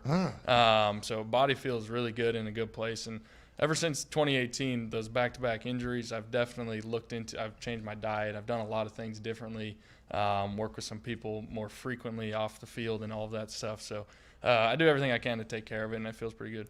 Yeah, you look shredded. You look like you're pretty good. I just hit the gym over there. Well, you're the first one. You're the first one that's used those in some time. But thanks for getting the dust off of those plates over there. But what is the diet? Do you think that's potentially something that affected how you played football? Or are we going back to maybe eating terribly? No. It's gluten and dairy free for the most part. Unless you do keto type thing. Nah, I still eat. I guess I don't fully know what keto is. Full disclosure. Well, that's because you live on a rock. Yeah, exactly. So, by the way, good news. I'm happy. That is where I would like my starting quarterback to live, is under a rock and not have a clue what's going on. But you're gluten and dairy free? For the most part, yeah. But in the off season, we'll we'll have a little bit here and there. So I think Aaron talked about him doing that as Derek. well. Aaron Rodgers told us about how he started doing that, and he said the people in Wisconsin are going to hate this, but I am dairy-free or whatever. Inflammation goes down. He said recovery, energy, everything like that. How you have felt all those things? I have for sure. And the first year I did it after 2018, I definitely lost some weight. That affect you? But I don't think it affected me. I just didn't. I was down to 2. I was definitely lost about 10 or 12 pounds, and I didn't like that. What are you right now? 45. Oh, I'm bigger than you still. What's up? How tall are you? Don't worry about it. All right, I'm a little rounder too. Please take it easy. I'm trying to get lower. Do you whenever you train, do you train year round? Do you take some time off? What do you do training wise? I usually would take some time off, but this year I kind of hit it right away. Get a little chip on the shoulder. I mean, I actually started boxing a little bit, so that was fun. Fun change. No, we're not gonna box. Have you got an Oculus? No, of course you don't even know what that is. Okay, it's virtual reality. It happens. All right, virtual reality's happening now. They have a boxing game in there that's like real. Like 5 rounds, you're actually boxing a fake person. Can you do it like online? Like, could I box you? Yeah, they haven't had across the country. They haven't figured out the physics. I'll call them. I'll let you know, Carson. Hey, I'll let you know, pal. This overhand right is a problem. But you started boxing. You said that's started incredible boxing for cardio and just my core and everything, and it's been fun. And obviously now we're in March, so I've been doing pretty much everything now. So will you ride on a Peloton and have 5 guys write notes around it while you do it? You should. You should. That'd be sweet. Do you guys know anyone that does that? Well, yeah, so you just set yourself up. This guy hates Russell Wilson. Wow. This guy just said terrible things about Russell Wilson. It's going to be a story now. Hey. My wife has a Peloton and loves it, but I don't use it. I want to let you know on Monday we are leading off with, did you hear what Carson Wentz? He hates Russell. We are joined by Carson Wentz here. We appreciate your time immensely.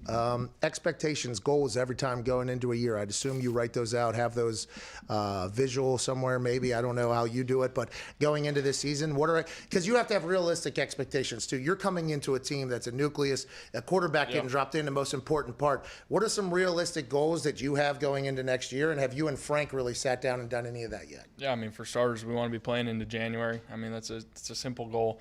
Would love to. The first goal is to win the division. That's always the goal, and then see what happens. Get into January and see what happens.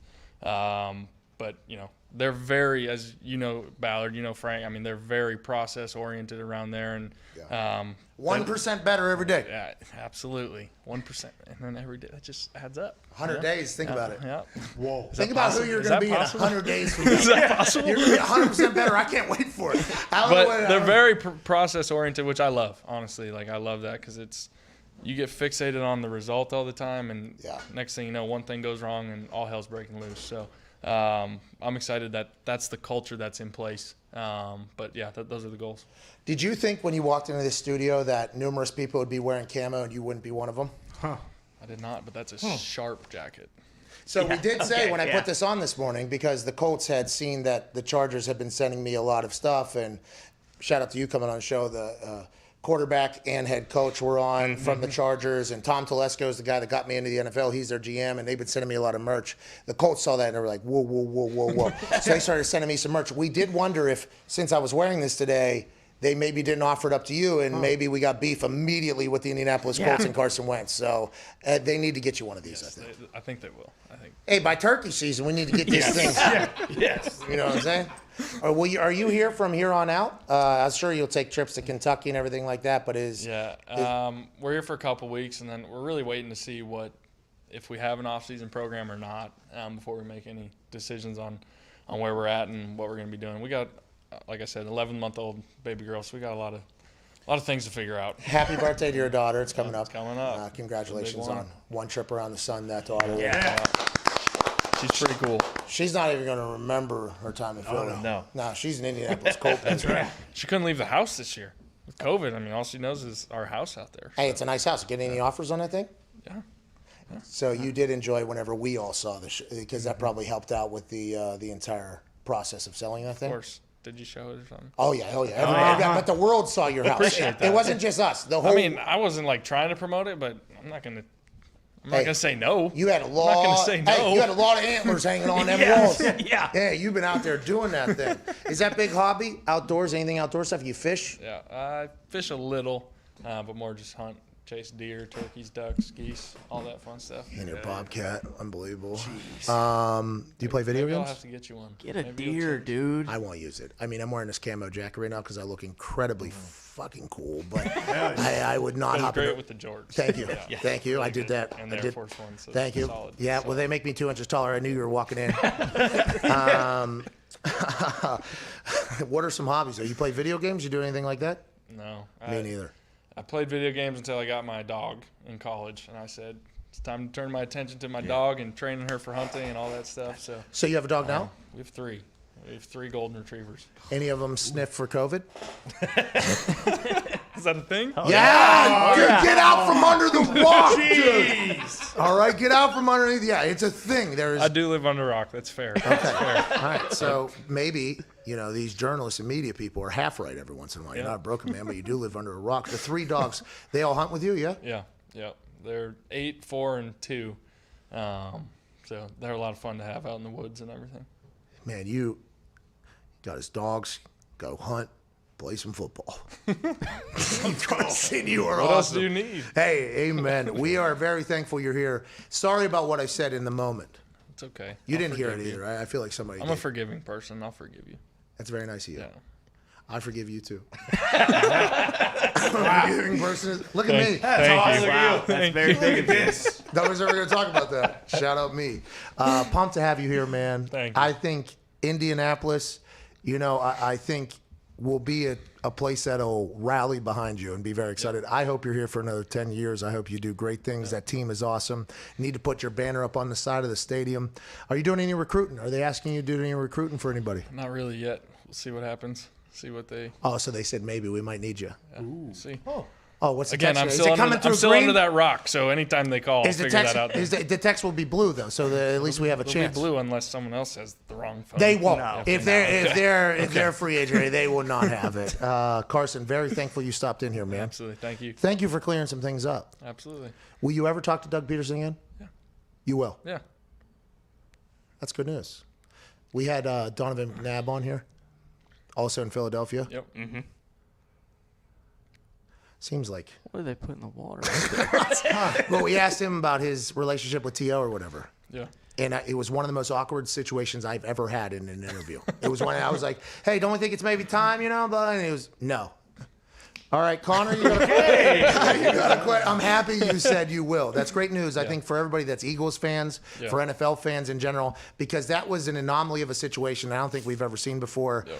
Very thankful you're a Colt man, and thanks for forgiving me for what I said. Absolutely. Thanks for having me, guys. Hey, I want to let you know, people say I'm stern but fair. Stern but fair. And I am the loudest Colts fan out there. And by loudest, I mean, I believe I have the largest microphone. I'm going to bat for you, buddy. Appreciate that. Now, if you stink, though, Hey, I'll be go to fair. bat. I'll go Be to bat. fair. I'll go to bat for you. All I'm asking is be fair. Now, Phillip Rivers, first week last week, threw an interception to Joe Dirt down in Jacksonville to lose the game. And it was hard to stay positive.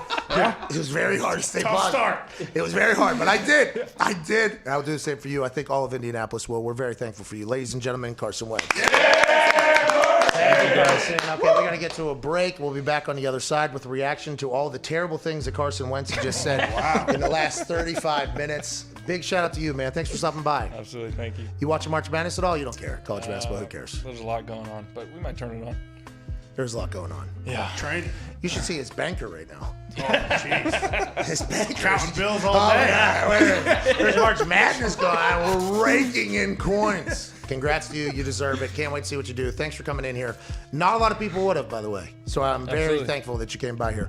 1-888-MAD-DOG-6. We'll answer some phone calls on the other side and see if I lost numerous thousands of dollars on the game that we turned off so we could devote all of our attention to the man that is Carson Wentz. Ladies and gentlemen, Carson Wentz. Yeah. We'll see you in 4 minutes. Cheers.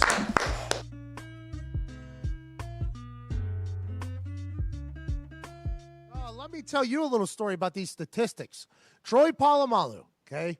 Fucking Troy Polamalu. So we had a fake for the Pittsburgh Steelers that was a 100%er. We didn't even have a cancel the goddamn play because it was a 100%er. If we ever end up in this situation, inside the 7-yard line on the left hash, it is a 100%er that the C gap will be wide open and we will just part the C to the left. It'll be a touchdown. 100%er. We're playing in Pittsburgh, the city I grew up in. I grew up in Pittsburgh. I won the punt, pass, and kick national championship, AJ. National championship, AJ. Congrats. AJ, did you ever win the national championship punt, pass, and kick? I think I got 3rd or 4th out of 4 at the Nationals. I'm proud of you, man. Anyways, so we're there in that stadium, okay? A lot of McAfee's in there. A lot of McAfee's in Pittsburgh. I'm going to score my first fucking touchdown, night game, Sunday Night Football, I believe it was, right here, touchdown. We get into that situation, and I'm like, holy fuck, this is really going to happen. We're like on the 6, on the left hash. It's 4th and goal now. Field goal team's jogging on. I'm like, well, fuck, it's about to, I'm ready. I am ready for this to happen. So I get out there. I get down. Vinny's like happy for me. Vinny's like very excited. He's like, let's fucking go. Like Vinny's excited for me at this moment. I'm like, here we go. So I make the call. I forget what it was. So I start saying it, right? And everybody's looking at me like, okay, bright eyes. Here we go. Let's get after it. Offensive linemen are dead ass tired. They do not want to be in the middle of a field goal anyways. So they're just like, all right, I don't give a fuck if you die here, but this should work. Let's get some points. And all of a sudden, I go through my cadence, I call it, I get down, and Troy Polamalu's fucking ass goes ahead for however long his career was at this point. I think it was like 9 years or 8 years at this point. Not a once has he ever gone to this side of the field over here to the left and stood right in the C gap. Never. He lined up exactly where he had lined in film 100% of the time. And then as soon as I got to like the second cadence right before set, he just bounced his little ass right over to the C gap. And I like stopped everything I was doing. And I literally just looked at him and I gave him like a, what the fuck are you doing, man? Like, why are you there right now? And then I stood up and said, we are kicking it. We don't have it. We have to kick it. We are kicking this. And then I get down, and Vinatieri kicks it, and I jog off the field, and Chuck Pagano comes running up next to me. He's like, hey, good job. What you see? I said, what did I see? Polamalu just fucking went right into the goddamn C gap. What did I see? What did I see? And he goes, okay, sounds good. Good call then. And good call then. And then Vinatieri's like, hey, way to go, buddy. I'm like, way to go? Are we not going to talk about how big of a fucking asshole Troy Polamalu is for what just happened right there? So that's. I saw the angel of death waiting for me in the C gap. It's unbelievable. What, you thought I was going to run him over? No way. He's probably going to strip me and score a touchdown the other fucking. That's Polamalu, bro. That ain't just your backyard football with your son. These are professional fucking athletes. He'd probably jump over the lineman, pick me up, and run me into the other fucking end zone if he wanted to. That's what he would have done. The hard-hitting safety of his generation, too. I mean, Ed Reed, great cover safety. I don't know that you would have feared him, but Ed Reed, I would have feared Ed Reed. Yeah, if I saw Ed Reed in that C gap, absolutely. E.D. Reed, boy, the best safety you ever seen, boy. I ain't doing shit to Ed Reed. No, Ed Reed would have made the tackle. I'm saying that Polamalu would have shaved years off your life. Oh, my God.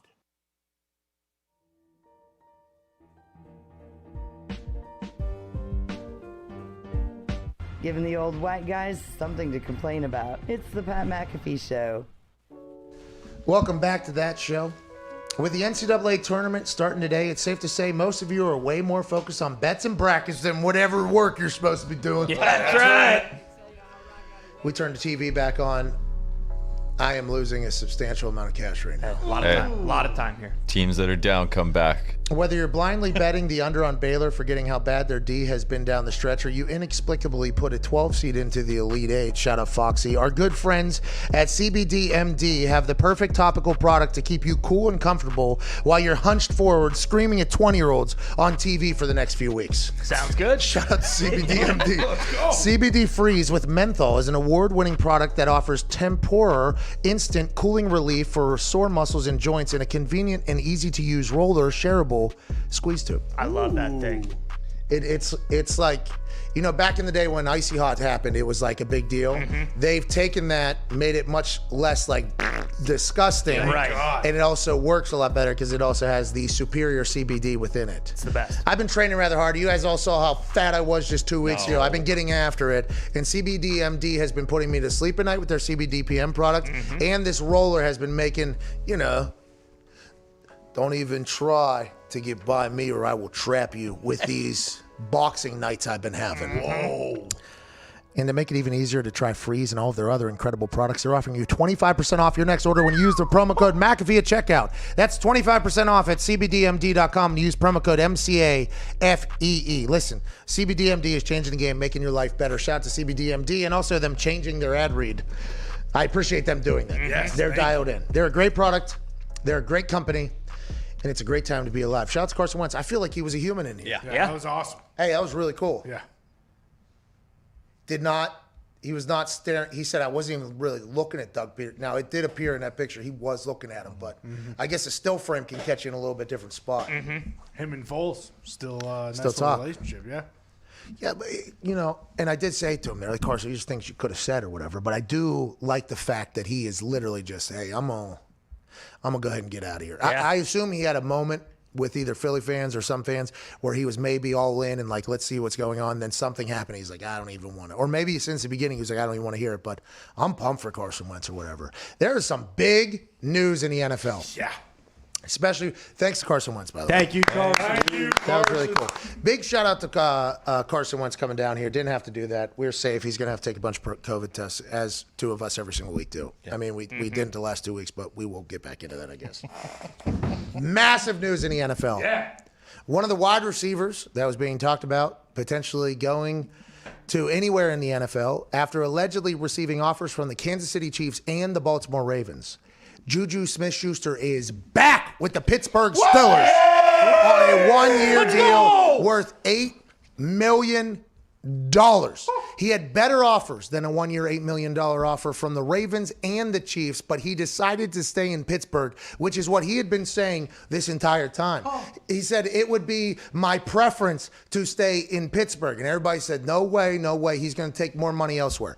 Baltimore, Kansas City, and I guess also the Philadelphia Eagles made him an offer, better offers. He goes, no, I'm going back to Pittsburgh. Let's run it back with Big Ben. Now, noted Juju fan. Yeah. At Tone Diggs, your thoughts on Juju? Oh, you're pumped. Okay, that's interesting.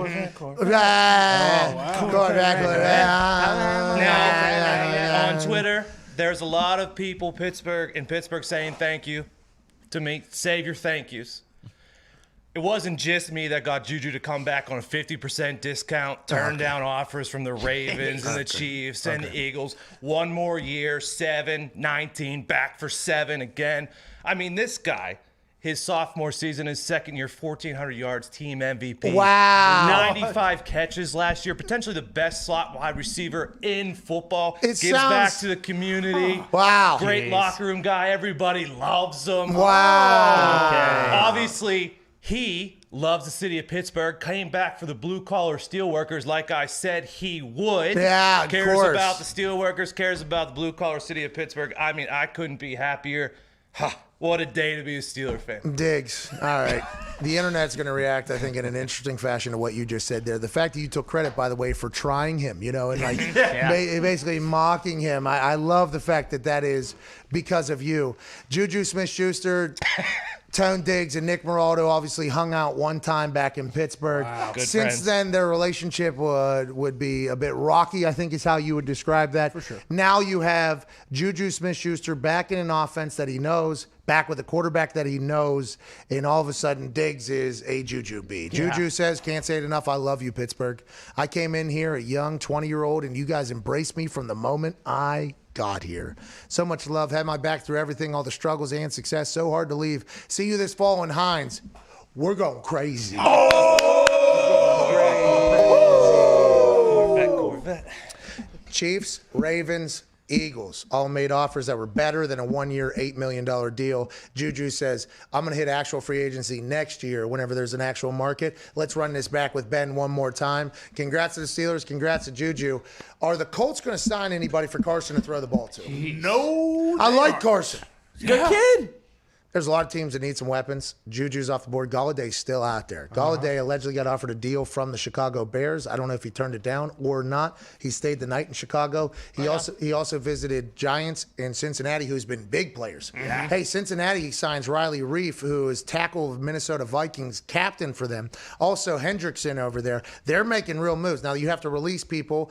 Geno Atkins will be on the market, I believe. He's getting released, and other players for the Cincinnati Bengals. But it seems like the Cincinnati Bengals are either spending the amount that they're forced to spend or they're actually investing in their team. Good for Cincinnati and Who That Nation. Hopefully Joe Burrow survives. Riley Reif maybe brings a little bit of a steady, hey, let's not let this guy die back here. Who knows how that'll go. Congrats to Cincinnati fans, though, getting your team. They still don't have an indoor facility. No, that's true. I get a lot of tweets from people. You know, they practice inside at the University of Cincinnati's facility. It's like, okay, so the NFL team has to rely on the college to be the professionals. Okay, got it. Build an indoor facility. They just signed a $110 billion deal. I mean, there's probably a little bit going around. Let's get to that, actually. We haven't had a chance to address that yet. It has come out now that the NFL has signed an 11-year, $110 billion media rights deal. Jeez. That obviously goes for the next 11 years or whatever. A lot of things happening in this. Amazon, a streaming company, has exclusive rights to Thursday Night Football. This is massive for the internet digital community. Congrats to Bezos, Amazon, getting Thursday Night Football to themselves. Now, you'd assume with Amazon, the streaming service, if they're going to invest $1 billion into one game out of the week, they're probably going to invest more money into NFL content. And we'd like to let you know that we are an NFL content show. Oh, yeah. And it seems like you guys potentially have some cash over there. Hey, we can talk about it if you'd like, but I'm pumped that the future is kind of appearing in the present in the form of a streaming company getting exclusive rights. I assume the next deal that's made, whether it's 7 years, I think a 7-year out is available in all these media deals they made. 7 years, you're going to see, Google, Apple, maybe even Netflix is trying to get into podcasting, I guess, more Amazon. You're going to see a lot of change from the big name companies. Now, Fox, CBS, ESPN, NBC, all in the game for the next 11 years, all around $2 million, except for ESPN, that's like $2.7 billion. Not million, sorry, $2 billion. Sunday Night Football is $2 billion. I think CBS is at like $2.2 billion. Fox is at $2.1 billion. This is all per year. ESPN's like $2.7 or $2.6 billion. And then the $1 billion, obviously, from Amazon. So DirecTV still keeps Sunday Ticket, which is a massive kick in the sack. Raj, my commissioner, can we please get off the bullshit sketchy satellite so I can watch an entire game without being, entire set of games without being tied to a system that is a fugazi that will let you down whenever, maybe the sun gets tired and the clouds come out, all of a sudden you can't watch a game. Hopefully that'll change in 7 years. But congrats to the NFL finding a way to sign a $110 billion deal right on the other side of a worldwide stoppage in a pandemic. That's the NFL for you, though. They just rake in cash at all times. The cap next year, do you think because of this will go up, what, 20 million maybe? So they said it's going to be about 210 million, which is what it would have been, they're saying, even if the quarantine thing didn't happen. So Jim Irsay yesterday in his press conference was talking about how he had to be prudent because there's potential revenue loss going forward. But I believe the salary cap is going to get right back on schedule because of the 17-game season that is going to be voted on, I guess, in a couple weeks. Let's assume that happens. That's more money, more billions coming in. They're going to be able to build this thing. And they're saying in 4 or 5 years, $250 million salary cap. This year it's 182.5. Look for, with the signing bonus instead of contract, money hiding, voidable years, look for offseason to get ridiculous in the NFL, and we're going to be here for it for sure. Well, I just want to know what the Packers are going to be able to do in all this, because you see all these teams doing this, but several of these teams are still cash-strapped and can't really do anything, so it makes no sense to me. I thought that, it was an equal piece of the pie, but maybe it's not. I thought. Let's go to Ryan in Chino Hills, California. What's going on, Rhino? Hey, what's going on, Pat and the boys? Chino, sorry. Ryan, just hanging out. What do you want to talk about, pal? It's hot in this game. Hey, I got a question. I got something real quick to say to you guys. Okay, question, what do you guys think of the Chargers' latest signings? How they grabbed themselves some offensive linemen for Justin Herbert, And then this is for all you Michigan stooges out there that didn't think my boys from UCLA would bring it to Tom Izzo and his 100-year-old team. All right. Yeah. That's you, Fox. Yeah, well, you guys are going to lose in the first round. I mean, just enough, okay? I lost a lot of money on that fucking game. And then Foxy runs a commercial. You know, Foxy? Foxy. Pat. Why'd you do what you did yesterday? You know I'm a guy that's like a supportive guy. Yeah. You know, whenever I hear, you know, excitement and certainty in somebody's voice that I'm friends with, I'm like, okay, let's do it. And I've done that my whole life, by the way, no matter what it was. If somebody's feeling something, it's like, all right, well, we might as well go learn and see what it is. And then if it's a mistake, there's always like, hey, you remember when you, there's a lot of that whole thing, right? But I'm always that guy. I feel like in my friends group, I've always been that guy. Like, okay, if you really want it, like, let's go get it. Yesterday, the speeches you were given, the high horse, the pedestal bullshit you were on about Izzo being a great coach, for him to give up an 11-point lead at halftime, to lose that game and lose all this money for everybody that you were speaking to, absolute garbage. I'm with Rhino from Chino Hills there. I cannot believe that happened. I cannot believe UCLA beat the shit out of you guys last night in overtime. The boys were sleeping, Pat. All right, we had to start at 10:30. It was midnight by the second half. We had no chance. They had a guy that averages 11 points. He scored 30. Another guy that averages 11 points. He scored like 24. Yeah, it's bad coaching. The guy averages 11 against Tom Izzo's team. He scores 50. He doesn't miss. Let's play defense. That's against Tom Izzo's team. Listen, I understand he's he's all-time great. Okay, way to go. You need to take the shoes you wear while coaching, tie them together, and throw them up on a fucking telephone wire, pal. It's over, Tom Izzo. Time to call it. Just like Coach K needs to do the same thing. Exactly. Hell of a run. And what we need Florida to do is score some goddamn points here. Somebody needs to talk to the Gators and tell them to get chomping on this Virginia Tech team that's had 3 games in 45 days because of COVID. Here we go. 44-40. On the other side, we'll find out if we are anywhere near having a winning day here after Foxy ruined all of our lives early this morning. In the third hour, we'll have AJ Hawk. Cannot wait to chat with him and your phone calls while watching March Madness. Thank you all for rocking with us. This is the Pat McAfee Show, Friday, March 19th.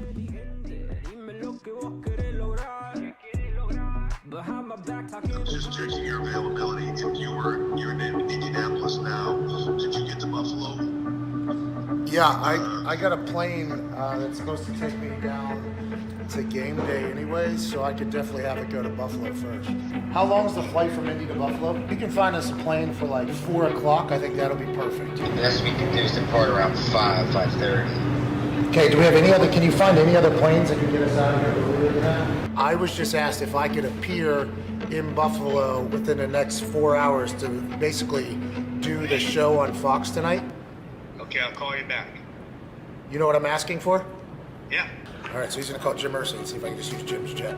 He's calling me back shortly, but just start packing. Hey. You're the absolute best. Does this sound like a potential yes you're saying? He's the fucking best. I would be so thankful. Hey, this is really cool. I don't know how many billionaires would do this for people that have worked for them in the past. This is awesome, and I can't thank you guys enough. Can I take a kendo stick to his back? We'll talk about it when you get here. All right, I appreciate you, man. Hey, let's break the fucking internet tonight.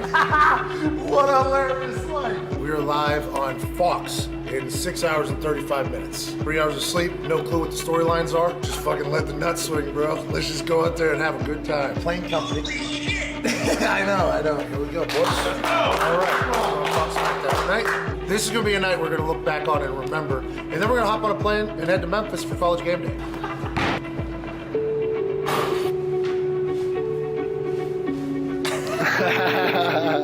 I think this is a joke too. I just want to let you know, like, this is a Truman Show. I very much understand that this is not supposed to happen. I got the text at 1:42 p.m. today from Mr. H that says, "Have you heard there have been some travel issues?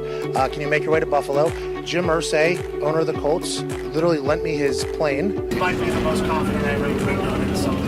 I didn't know we were that good of friends, to be honest. I was throwing a Hail Mary, and he responded and said, yeah. So I got here about an hour and a half before the show, and to work with Renee, Tom, and be on SmackDown with a bucket of makeup on my face. This has been a dream come true bucket list type situation here in beautiful Buffalo, New York. Come on, boys. We're going to be on cable.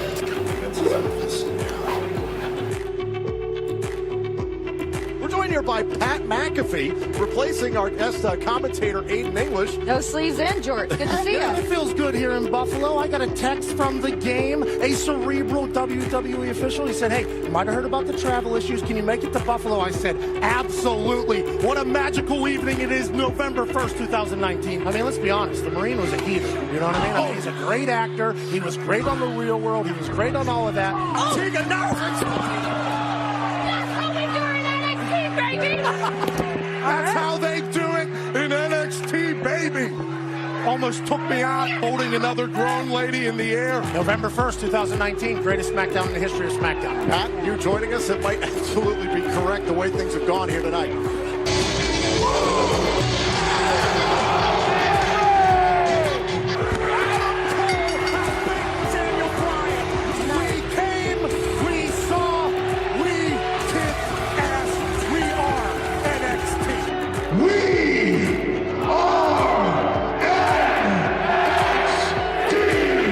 Greatest SmackDown in the history of SmackDowns. November 1st, 2019. It's documented. I had a good time out there, man. I had no idea what was happening, so it was really just a natural reaction to everything. That was awesome, dude. That's a real bucket list thing. Game day bucket list, this is like complete bucket list. 2 in 1 week. Oh yeah. Got a horseshoe shoved up my ass and a horseshoe owner lending us a plane. Are you kidding me, dude?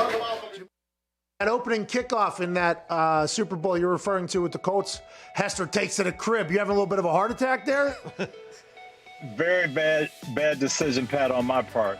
All week up in Indy, we're practicing, and we know he's their number one threat. They don't have a lot of offensive weaponry. They win with defense and special team. So for the whole week, we're in Indy. We're not going to let him touch the ball. We practice squibbing to the corners, bouncing the ball, high kick, pop-up kickoff, punt it out of bounds. Everything to not let him touch the ball.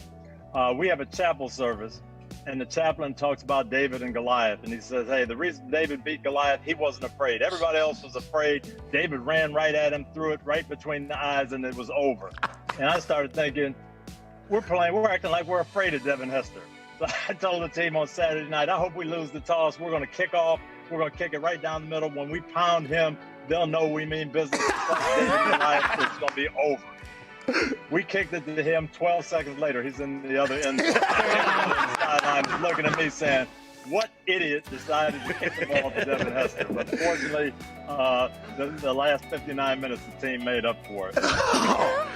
Wait until they see the tone we set on the opening kickoff. Yeah, that was it. I bet you Vinatieri was sitting there. I don't know if that's such a good idea.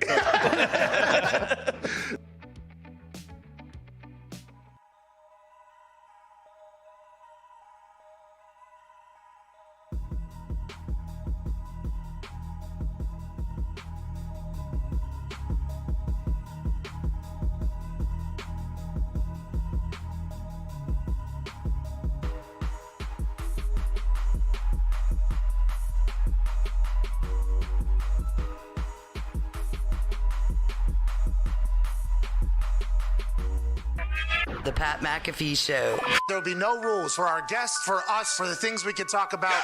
Speaking his mind. I've never had a problem expressing my opinions or my thoughts or anything like that. While being relatable. I haven't had that manufactured fake-ass celebrity that a lot of people have whenever they go on those big networks. I've had a chance to really build my crew, build my following, build my audience. And ridiculous. What am I supposed to do? So I'm supposed to look at something that I can definitely afford and say, nah. Is that what I'm supposed to do? The Pat McAfee Show starts in 3, 2, 1. Welcome back to that show. Hour 3 here on this first day of March Madness in over 2 years. The Colgate squad that we bet heavily on is down 3 to Arkansas. Let's go ahead and begin this show. Thanks to Twine for that beat drop. Good drive, no foul. All right, put back. We got to get on the boards, boys. Clean it up. Joining us now is a man who's a college football national champion and Super Bowl champion, AJ Hawk. AJ, how about Carson Wentz being a cool dude, huh? Did you ever think? Yeah, I did think. How about it? Yeah, I'm glad you gave me heads up. I didn't actually know he was coming on. I should have reached out last night, but I found out like an hour ago, and so I just went back and watched the whole thing, man. That was good. You know, a lot of people are saying I was backpedaling in there. I want to let everybody know I was not. Okay, I was not backpedaling. We don't backpedal on this show. I don't backpedal. Well, you put on your backpedal shoes just a little bit ago about Juju Smith-Schuster going to the Always stadium. loved them. No, you put on rollerblades. Actually, you were backpedaling that fast. It was a turn and pivot. It was just full turn, Yeah, run the other way. Full run the other way. You did not backpedal at all. You sprinted the opposite direction. But I'm happy to know that you are a Juju bee now. Yeah. Oh yeah. It was only one day in a beekeeper suit, and he couldn't take it anymore. Said, I'm going to join the other team. If you can't beat him, join him. Congrats to Juju Smith-Schuster and the Steelers fans getting him back on a 1-year, $8 million deal. Carson Wentz, though, AJ, hey, Carson Wentz, he came in, like, I was asked, obviously, hey, because he wanted to come in. He wanted to come in and do the show. And Conti, Colts PR guy, he's like, hey, Wentz wants to do a show. I think he has to do one of these anyways. Like, we think, is there any way he can come and do the show or whatever? And I'm like, yo, I'm going to have to actually, like, you know, for the good of me, like, I'm going to have to actually, and he's like, yeah, he wants it.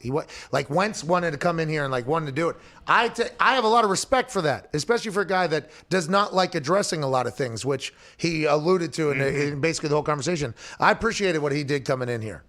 Oh, I absolutely appreciate it. I think it's tough to like root against somebody when you get to see a little bit of how they are, like how he was with you. And I was interested too in how you were going to play it with things that you've said. And you haven't like killed him in the past, but you know the jokes like, oh no, Carson's not coming to Indy, when we would joke about that. Well, but he was obviously aware of your comments, and you did bring it up, and you guys addressed it. So I thought it was handled pretty well. Thank you. Everybody on the internet, which is what the internet does, you know. Yeah.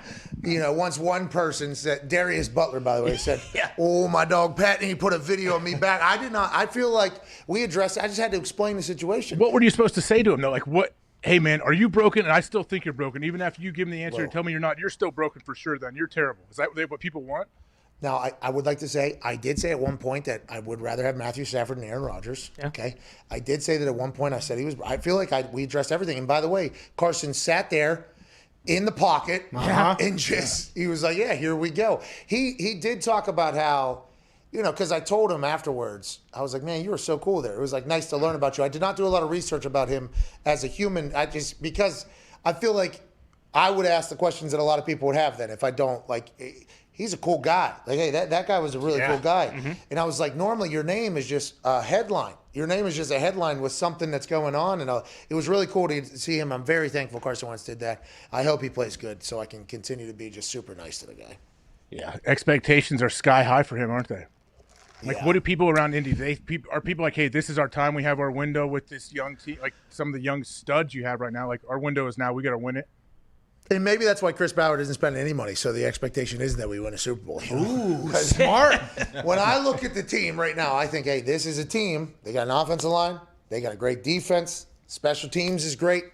This is a team that could go. You know, if you got a guy. Like, if Carson can play, which it seems like he is, you know, he said after he got benched in Green Bay, everything changed for him. That's when he started thinking things. Now, and I would assume that could potentially get him out of his way. But now it feels like if he can go, that team can win a Super Bowl. Now, we still got to figure out who he's throwing the fucking ball to. Juju's off the market now. He is. I thought there was a chance Juju was coming to Indy, by the way. That seems like the perfect guy almost. Now, dancing on the logos, I'm not sure how the culture in the locker room would feel about that whole thing. But Juju's young. He's learning and doing it. He'll fit in somewhere. He turned down Chiefs, Ravens, Eagles to go back to the Steelers at a lower offer. I don't know what the Colts are going to do for Carson Wentz's, you know, opportunities or weapons or anything like that. But the thought that Juju was going to come to Indy was one that I had. He is not here. He's back in Pittsburgh. I don't know what they're going to do with that money. I mean, how much do they have? Do we know, like, before the draft? They have a lot of money. They have a lot of money. They've had a lot of money. Whenever the salary cap was going to be very low, lower than it is now, they had a lot of money. Let alone, that's all without restructuring contracts where they could potentially turn salaries into signing bonus, the whole thing like that. Is there an update here on Juju's offers? Here we go. Allegedly, Taylor Bisciotti. Taylor Bisciotti's reporting. Sources tell me these were the other offers. Kansas City, $8 million with $3 million in incentives. Do the math, $11 million. Okay. Steelers offered him $8 million. Baltimore, $9 million with 4 incentives. Do the math, $13 million. Okay. So he turned down the most, allegedly. Now, this is via Taylor's reporting, and we appreciate her reporting and her doing her due diligence. Turned down the most potential money from Baltimore because he's a Pittsburgh guy. I'd assume that's why, because he's blue collar through and through. But there's also a chance that this happened because he didn't get a chance to hit an actual free agency. Salary cap went down. 11 years, $110 billion was signed. That salary cap's going to yodel again. Maybe free agency on the other side, he gets big money, but I like the fact that he took perceived less money to go back to the Pittsburgh Steelers. Yeah, he wants to go get Ben another ring, doesn't he? Has he said that yet? Has he been talking about, hey, I'm this one. It's for Ben. It is. Bro, if that's his dance next year, man, then this one's for Ben. Around Roethlisberger while he's warming up. It'll be like you'll do like like a double. What do you mean? A double entendre. It's like pitch and ball. Yeah. Oh, okay. Ball. Big Ben, Big Ben. Big Ben. And then you do like a clock, like yeah. and then you get in there. What's going on? Just downhill skiing all day on that day. Yep. Skiing alone, though. That's the part about it. That's right. I mean, you're so immature. You instantly just took it there. I didn't mean anything like that. Yeah, that's what you meant. You just take it. Exactly what you Look at this What's wrong with you? No, you did. Sitting on a toilet, dude. Let's get some phone calls, shall we? How about it? Wrap up this Brinks week, huh? Masker week. Go ahead. I know I can't hear it. I don't even know for sure, but I can tell by the way you're looking. You have a TV in front of you, and there's some basketball. It is right. Colgate. By the way, as you were talking, I was looking down here, and I was thinking to myself, AJ knows I'm not. So I tried my best while you were talking. I want to let you know I am hearing what you're saying, and I have learned over the last couple weeks while watching these games, I can very much have a complete conversation about something very different than what I am currently watching. That has been something I've just recently learned about myself. Quite the talent. Pretty proud. I mean, we had a great conversation with Jordan Poyer. I felt like I learned a lot about him. I watched that entire West Virginia game. Yep. So, I mean, that's got to be something that's pretty impressive. He's got to come back on, by the way, without March Madness potentially happening, without West Virginia being on TV at the exact same time. But are you going to dive into March Madness here? I'm enjoying the hell out of it. There's 7 games on right now already. They're going until 1 a.m. tonight. Well, I don't know. I'll see. I will be at a soccer tournament all weekend with my daughter. So you're not watching Ohio State? What's that? You're not going to watch Ohio State play? Against Oral Roberts, yeah. I'll still find a way. I'll stream it on my phone, whenever they play, whatever the time. You did not know. You don't even know what time. Hey, by the way, you dropping that in there against Oral Roberts is a move that I do when I just unload all the information I have about something right up front so people think that I have a grotesque amount of knowledge about the subject. For instance, yesterday with Dallas Clark, I got to unload all of my farmer references. Yeah, that was awesome. Oh, it was so much fun. It was so much fun. While I was talking to him, as he's giving an answer, I'm thinking back through my travels with my farmer friends. I'm like, what is some cliche bullshit that they used to say about something? Oh, get on the turbine. Knee high by July. Knee high by the 4th of July. That was a big one. That's corn, by the way. What's going on? Florida has taken the lead. Here we go. Now we play. Come on, Gators. Let's go. Chop, chop, chop, chop, chop, chop, chop, chop. I like Florida. I love Florida in this game, okay? Prestigious alumni of Florida. Obviously, Timmy Tebow. And one. Aaron Hernandez. Yeah. Shout out. Let's get some phone calls. Dan Bilzerian. Dan Bilzerian went to Florida? Yeah. Big shout out. I did not know that. Cam Newton. Chris Leak. Yeah. Shout out. Hey, he was a great athlete. Great tight spiral. He could throw a tight spiral, but I'll tell you what he couldn't do. What's that? You'll never see another team fight as hard as this team will fight until the end of this season whenever we win the national championship, and I am Tim Tebow, and everything I do is 100% right, and that is genuine. That's not fake. Ponzies. Shout out. Riley Cooper. Riley Cooper. That team. Percy Harvin. Janoris Jenkins. The linebacker for the Patriots. He's Brandon Spikes. Spikes. Hyde? No. Joe Hayden. He had so much talent there. Urban Meyer. He got sick there, right? Oh, yeah. Something happened. He got hurt there. Yeah. He said in his press conference, Florida, Ohio State, Jacksonville Jaguars, where the greatness begins is defensive line. Florida and Ohio State. That's right. And Jacksonville Jaguars. I saw they signed like 12 players, didn't they? Yeah, Urban Meyer said, listen, we're building a new facility. If I'm doing this, we're building a new facility because I can't deal with this bullshit here. And also, I'm allowed to spend everything. Yep, you got it. Urban's going in there. I respect it. I like it.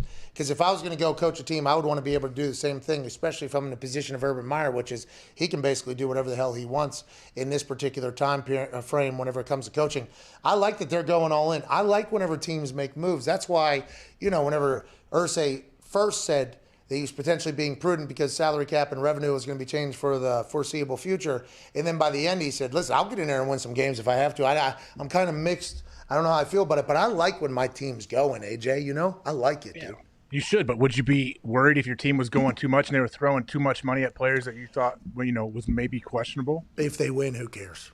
Well, yeah, but we don't right now, though. No one's playing right now, so all of this doesn't matter until the season starts. Almost everything in my life that's ended up being special, people have said that I overpaid for. Mm-hmm. Jerry Jones said that. Jerry Jones said that. Let's not forget, Dak Prescott got paid. Yeah. That's right. Mm-hmm. A lot of money. A lot of money. $75 million next year. 1 year, $75 million. Somehow the cap hit's only like $1 million. Free agent again when you're 31 years old. Good for him, dude. I mean, by the way, his contract was unbelievable. Okay, absolutely unbelievable. Got paid. He's going to have to get 3 more of them to catch up to $500 million that Patrick Mahomes signed for. Now, listen, these are the same people that are saying that Patrick Mahomes is a bad deal, have to look at the math and say this is a great deal, and then say, okay, is he going to be able to get 2 to 3 more of those? Because that's what it would take to get to $500 million in the next 10 years. I'm just not 100% sure. If you stare at a piece of paper and it says you'll get $500 million for the next 10 years to do something that you're already doing, I assume it could be potentially pretty easy to go, yeah, give me that thing. And when people are like, that's a bad deal, it's a bad deal, it's like, it's a fucking $500 million. Where did you come from that $500 million is a bad deal? Must have been nice. Hey, must have been nice that $500 million in the next 10 years is a bad deal. But they'll say that about every deal that is signed, basically, because the salary cap's about to take off right now with this $110 billion deal thing. Next year, this is the year to tank. So then next year, all this cash infusion comes back to the salary cap. That's when you go and you can be the Bill Belichick of next offseason and sign everybody. They're saying that the Eagles and some other teams are going to go all in to try to get Deshaun Watson or Russell Wilson. Chicago's allegedly still in the hunt for Russell Wilson, says Shefty this morning. Is until draft day comes or until you hear Schneider or Pete Carroll say they are not trading Russell Wilson, he said he does not think that is a closed-door situation over there. Even though the 3 1s, a third, and 2 starters were already offered up, it's like, what more could you potentially give? Andy Dalton. Hey, you put Andy Dalton on the table, maybe some people will turn their head a little bit differently next time. Hey, didn't you say Russ put a video out and he said, go Hawks? Oh, yeah. Very, pretty good, too. Enthusiastically. Yeah, it wasn't like a go hot, you know what I mean? Was this on Instagram? It was on Instagram and Twitter. He was announcing his flag football team. Do you have one of those? Why don't you get back to the game? Yeah. Huh. A flag football team? Yeah. Yeah, I go watch my son play. Yeah, but why don't you have an entire academy? Hawks. A league and academy? Yeah. Well, I tried to be a volunteer track coach, and I actually had to stop before the first practice. Oh, no. You quit. Yeah, I thought so. By the way, quit on your kids. Was it I don't even think he knew the kids he was coaching yet, so I don't want to say you quit on your kids, but if you did get to meet them, they were looking forward. I did not get to meet them. Oh, okay. But they heard that you were potentially coach, so they were disappointed, and you did quit on those kids' hopes and aspirations and dreams. Did you send me a photo of that meeting you had to attend, or was that a FaceTime? I forget. Maybe. Yeah, I may have. I saw the picture of it, and when I saw how many people were in there and who was speaking, and I thought there was next to no chance that you were sitting through that entire thing. Well, obviously I didn't have my video on it. I don't know. I don't know who watches the show, so I have to be careful. I didn't know anybody. I didn't know anybody on the call. I thought it was going to be me and the 3 other coaches, and then I pop on there, and it's me and 75 people, and I was like, what is happening? And it was people from all over running this league, and again, we weren't going to be able to make any of the meets. So you kept your camera off and you said you called in, or what did you do? No, I listened in the whole time. It was only a couple people speaking, basically. They didn't ask you to speak. Why not? Surprisingly, they did not come to me. Probably good. I don't think I had any. I didn't have any questions or answers. I just knew right away, all right, this is not going to work out with our schedule. When did you decide fuck them kids? Immediately after that call? Never met the kids. They haven't even finished registering to be on the team, so I didn't let the kids down. Florida's up 3. Go Gators. Sure sounds like you. You know, none of those kids are going to play for either of these schools because they had a chance to have a coach that was great, and he decided to quit on them before the first practice. Hey, so you picked Florida to win? You gotta think what path those kids are gonna go. I bet on them pretty large, yeah. I need to. Well, I need to check my bracket. I don't know what I did. I bet on Colgate too. Straight up, they're plus 350 over Arkansas. They're 3 up right now. Come on. That was a little nugget in the office that was going around this morning. Hey, I didn't see it live, but I saw. I mean, Michigan State had a hell of a showing last night. I saw the highlights. Tom Izzo needs to hang it up. He needs to hang it up. Listen, this might be a freezing cold take next year if Izzo. He won't because I watched the way he coached in the second half. But if Tom Izzo gets back to the glory days that he once had, he will. He won't. He will not. They have the best player in probably decades coming to Michigan State next year. No, he's going to the G League, dude. We're going all the way back. Probably gonna punch that kid in the face. Let's go to Joey in the Palm Coast. Joey, what's going on? He probably will, and then they'll lose. What's going on, Joey? How you doing, Pat? AJ Hawk, unbelievable. Boys, how are you? Hey, great. What's Palm Coast? Where's that, down in Florida? Yeah, it's a little bit north of Daytona Beach. Oh, Daytona. Daytona. Yeah, what do you got going on, Joey? Well, about 4:50 a.m. Eastern Time, our beloved Collingwood Magpies took the field at the MCG. Whoa. Little bit. Whoa. Who'd they lose to? Who'd they lose to? They lost to the Western Bulldogs. Western Bulldogs. Yeah, they lost to our Western Bulldogs. I saw those highlights. Mason Coxzilla, had the first goal of the night for Collingwood. He had 2 on the night. Billy Smith with the great mullet, he had 2 goals as well. I kept up with it, Joey. Are you a big fan? Because of you and the show, I am a Collingwood supporter. Have my jersey and everything hanging up. So. Oh wow! No, they got a bad rap, I think, Joey. You're gonna learn that if you ever have a friend from Australia to the house and they see the jersey, I think. Anyways, my boys this morning, fucking put on a clinic, dude. Damn. Wait, who are your boys now? The Western Bulldogs, the best mullets in the biz. Don't worry about it. Don't worry. There's a picture of my guy floating through the air about to punch it, Bailey Smith. This guy. Mahomes? Unbelievable. He's a phenom. He is Patrick Mahomes. Mahomes yeah. photo? Yeah, he's Patrick Mahomes. He's doing that? For opening night, though. So jeez. It's only going to get better. Yeah. AFL, we're still in the AFL. All right, good. Until they play the Tigers.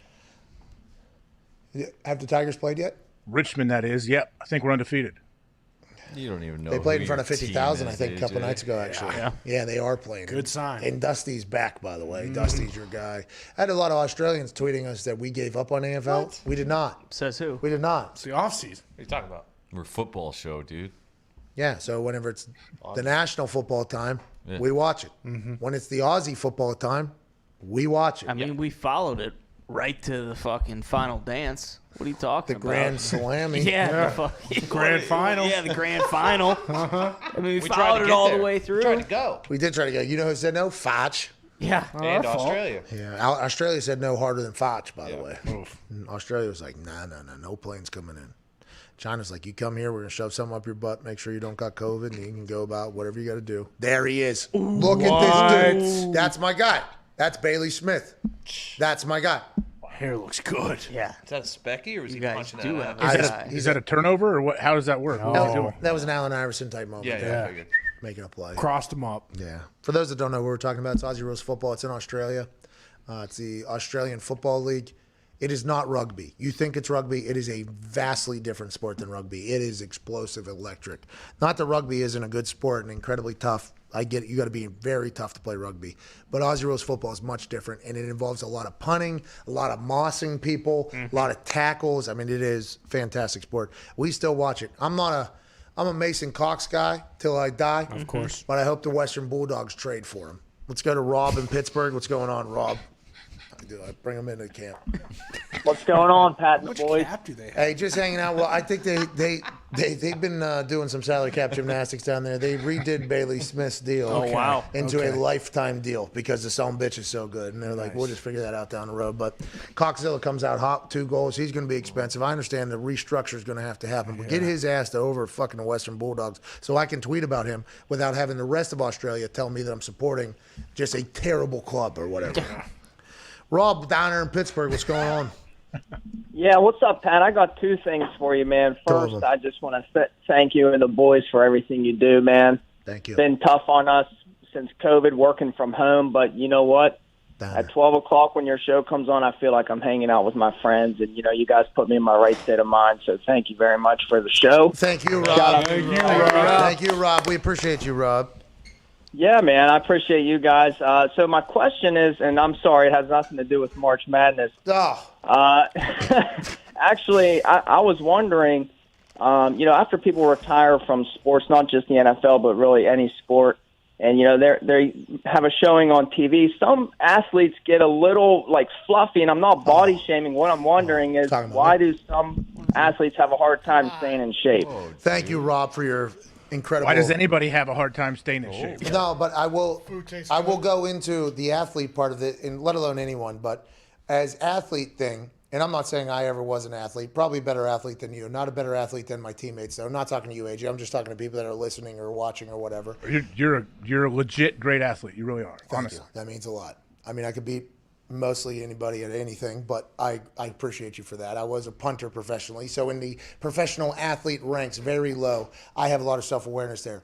But I think the reason why you see a lot of athletes potentially gain some weight is because, man, when you have those 6 a.m. workouts, okay, and that's just like every day, and then you have no off season and your entire life revolves around like making your body into what it could be. Whenever it no longer is your tool, whenever it is no longer your moneymaker, you can get to a point where you're like, you know what, I ain't fucking doing that. In the middle of those workouts, there's actually moments where you think to yourself, I can't wait till I don't have to fucking do this anymore. And those are the types of workouts, by the way, you have to get to the level that you want to get to if you want to become a professional. You have to go till exhaustion. Now, there's some people that absolutely love it. AJ still goes and grinds every single morning. It comes and goes with me just so I don't become a 400-pounder. But you see some guys that are like, they made a promise to themselves that whenever they were in those workouts, I am never doing this again. And then they get retired. They don't have to do it anymore. They enjoy food, which is something that some people don't do. I've never understood how that happens, but I think that's why it happens to athletes a lot more than potentially the regular folks after they retire. I mean, I think there's a lot of different reasons for it, but athletes, you don't have to do it. Your body isn't like what is making you money anymore for, I assume, most retired players. Maybe some guys get on OnlyFans or something, can make some cash, and that'll keep them in shape, right?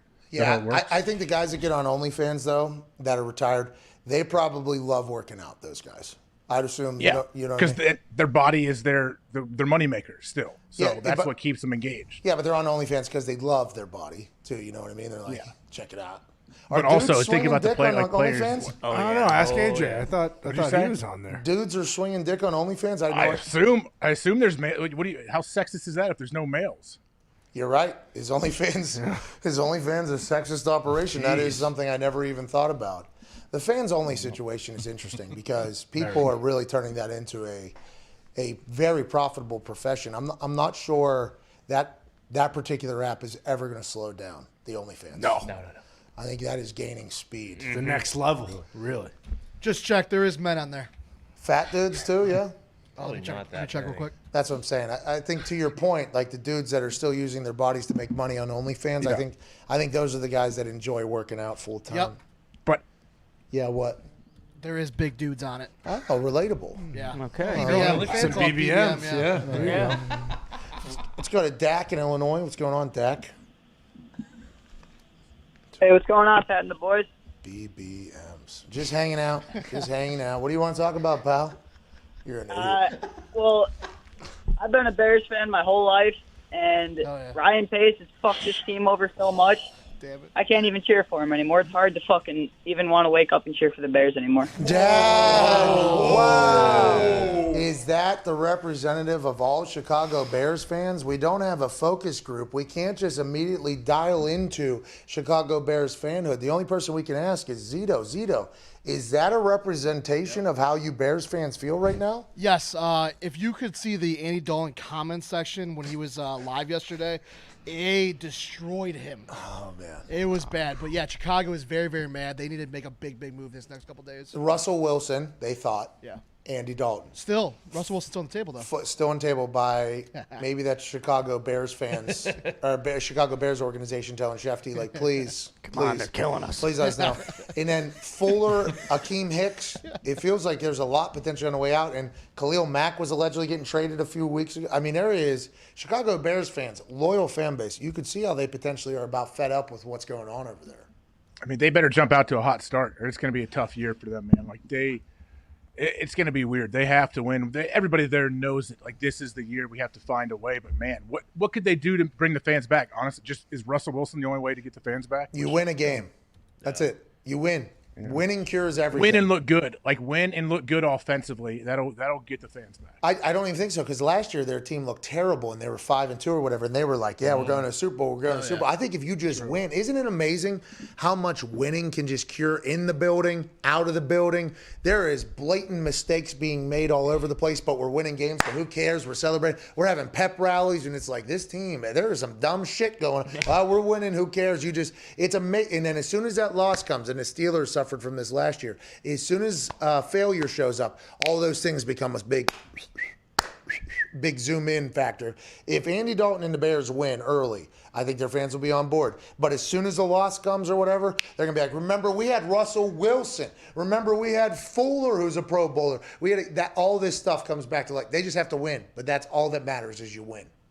Yeah, but you're right. When you lose a game after you've been winning for a while, maybe, and all of a sudden the coach loses his mind or something, he's like, it's usually the Monday after, and he's like, we got guys. Look at this. He shows a clip of practice, and like one guy is sitting on top of their helmet. Like, I know you couldn't sit on helmets in Green Bay. A lot of teams they do, but in Green Bay you don't sit on your helmet for whatever reason. And so I don't think anybody did in Indy either, by the way. I watched the Steelers. Those guys, they all sit on their helmet. Like Polamalu, all their studs, their legends do, and I was like, oh man, like I don't think I've been on a team where they would allow that. I don't think I have been either. But now, kneel. I was always a big extended kneel down. Okay. Yeah. Helmet right hand, and then kind of bouncing back and forth, then stand up. That was kind of my go. I don't think I've ever seen. I've never been on a football team. I think there were people just sat on. See if you can pull up pictures, Zeke, or someone. I don't know if that's comfortable. Is it? Is it comfortable? I don't know if I'm flexible enough to even do that. I'm not. I couldn't do it if I wanted to. Try it. You got a helmet right there. Yeah, you got a helmet. Sit all the way down. That's a fake one. But things like that, coach will show a clip of somebody sitting on their helmet in practice. He's like, you see this? You see this? We're slipping, and he'll go crazy over that. Like, really? Is that why we lost the game, Coach? Oh, it looks so comfy. Yeah. That's not bad. Yeah. Oh, man. there you go. How's it going down there? What's up? Is it cool down there? It's better than that chair, dude. I see why Polamalu did this, that fucking asshole. It's probably when he was sitting down like this, he realized that I was going to try to score a touchdown in front of my family. Yeah, I don't know if this would be my thing. I feel a cramp in my quad. Mm-hmm. My ass area feels like this is not an easy, like not a soft surface. Yeah. I'm not sure I'd be able to get up if I had to, like if it was a call it out. Like I think it would be a fall back first and then we get up. Yeah, it's not my move. But how the 2K one. But it is uncomfortable. It is like there it is. See, he looks like he could pop right up and run a 100-yard touchdown. Bro, he probably pops up and grabs that thing while he's going. It's on his head before I'm rolling around that entire thing. But yeah, you're right. But it's not just the coach that's doing that. The media starts. The fans start to question everything. The coach obviously does. Like, and I've been a part of, when they call up who's been watching film on the iPad, because they know exactly who's opened the apps and who hasn't and what has gone on. We got guys in this room who've watched 0 minutes of film this year. And it's like, well, we did just go 8-0 though. Yeah. So, is it working? We're 8-1 now, and that's like when everything kind of comes to light. It's an interesting thing, the NFL. If you win, it does not matter. Nothing matters if you win. If you lose, though, it is coming from everywhere at all times until you stop it. And then you win. Okay, they'll put it on pause, but it's almost like people just writing their notes, like what's going on. Yeah. There's another one coming. When it does, I'm gonna be fucking ready here. And then 3 weeks later, another one comes. Boom, we saw this coming 3 weeks ago, and bang, you just got to win games. That's all Andy Dalton's gonna have to do. And by the way, Andy Dalton has been in this situation before, and who knows if Andy Dalton's gonna be the quarterback, because they're allegedly still in on Russell Wilson. We have to get to a break. We got Travis in North Carolina, Cole in Austin, Sully in West Virginia. What up, Sully? Joseph in Iowa, Drew in North Carolina as well. Big North Carolina show. Never would have guessed that. We'll get to the phone calls on the other side of the break and let you know whether or not Florida holds on to this 3-point lead that could give us a hot start in this March Madness. Virginia Tech, 18 seconds left at the top. Drives, kick out, swing maybe. No, in the paint, outside, wide open three. Yeah. Rebound! Chomp it up! Chomp it up! We're undefeated to start today after Michigan State ruined our lives. Would be nice if Colgate wins as well. They are down 5. We'll figure that out on the other side. Plus some phone calls. 1-888-MAD-DOG-6. This is the Pat McAfee Show, Friday, March 19th. That was a terrible shot from that Virginia Tech kid. That's going to be tough to get over. That's going to be tough.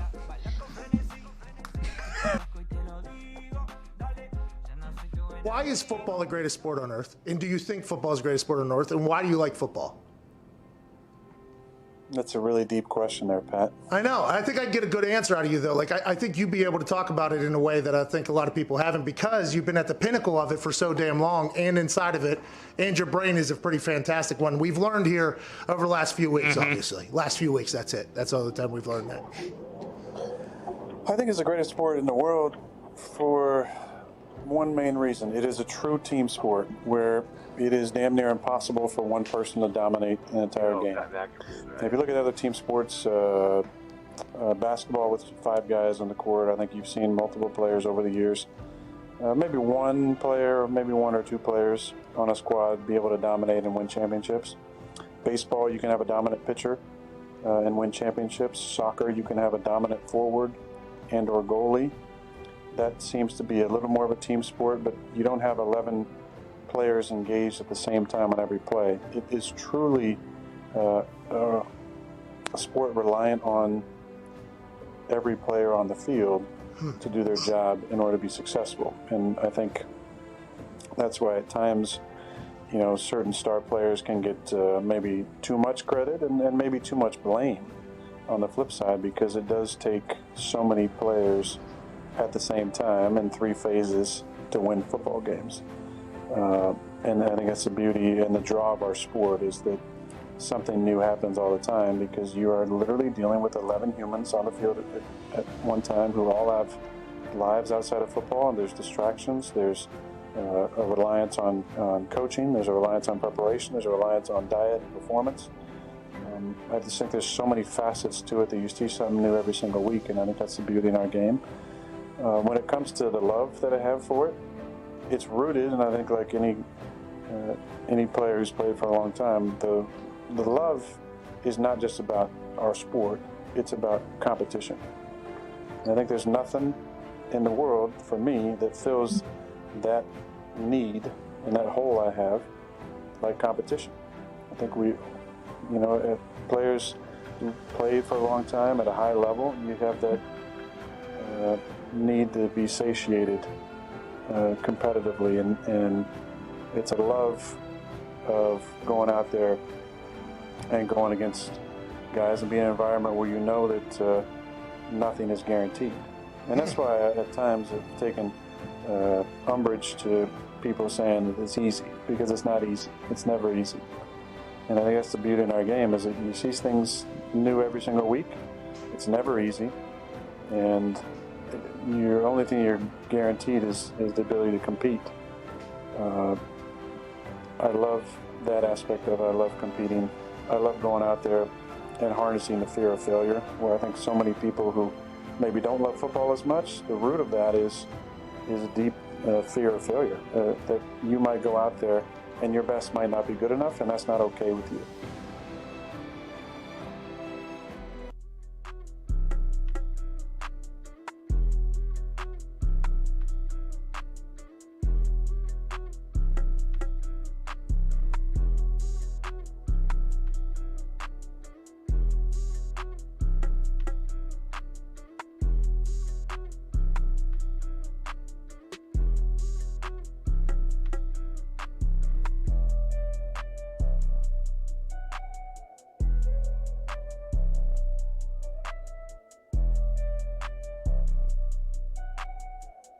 Welcome back from your bathroom break. This is the Pat McAfee Show. Here's Pat.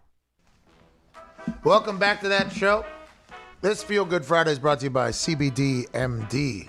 Right now, CBD MD McAfeeMFA.com is offering 25% off all Superior CBD products when you use promo code McAfee, MCAFEE.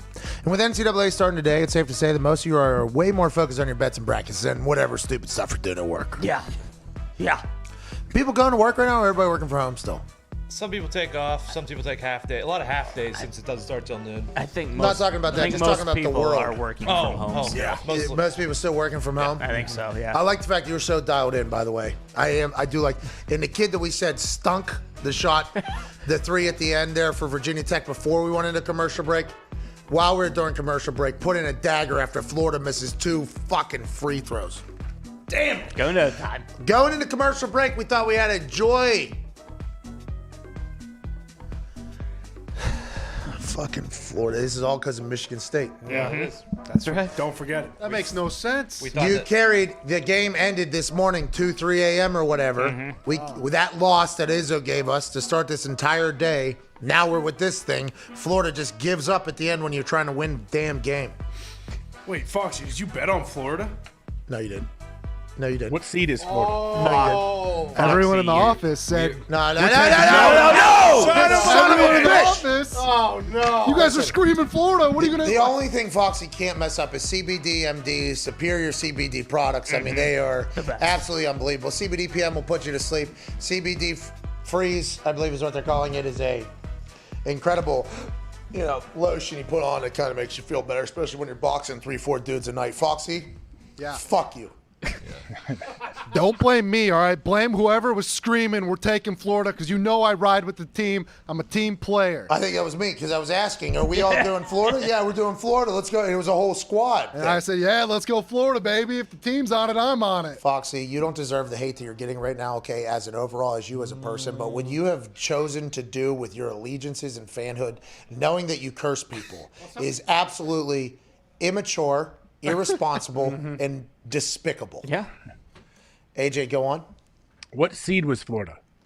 7. They're a 7 seed. Virginia Tech's a 10 seed, but Florida wasn't favored, which makes no sense. They were favored, and then the line moved. They opened -1 and closed at +1.5. Hey, we're just, we're big dog. Oh, dunked on, tapped the head. How you doing? Jeez, AM1. AJ, are you watching the same game as us over there or not?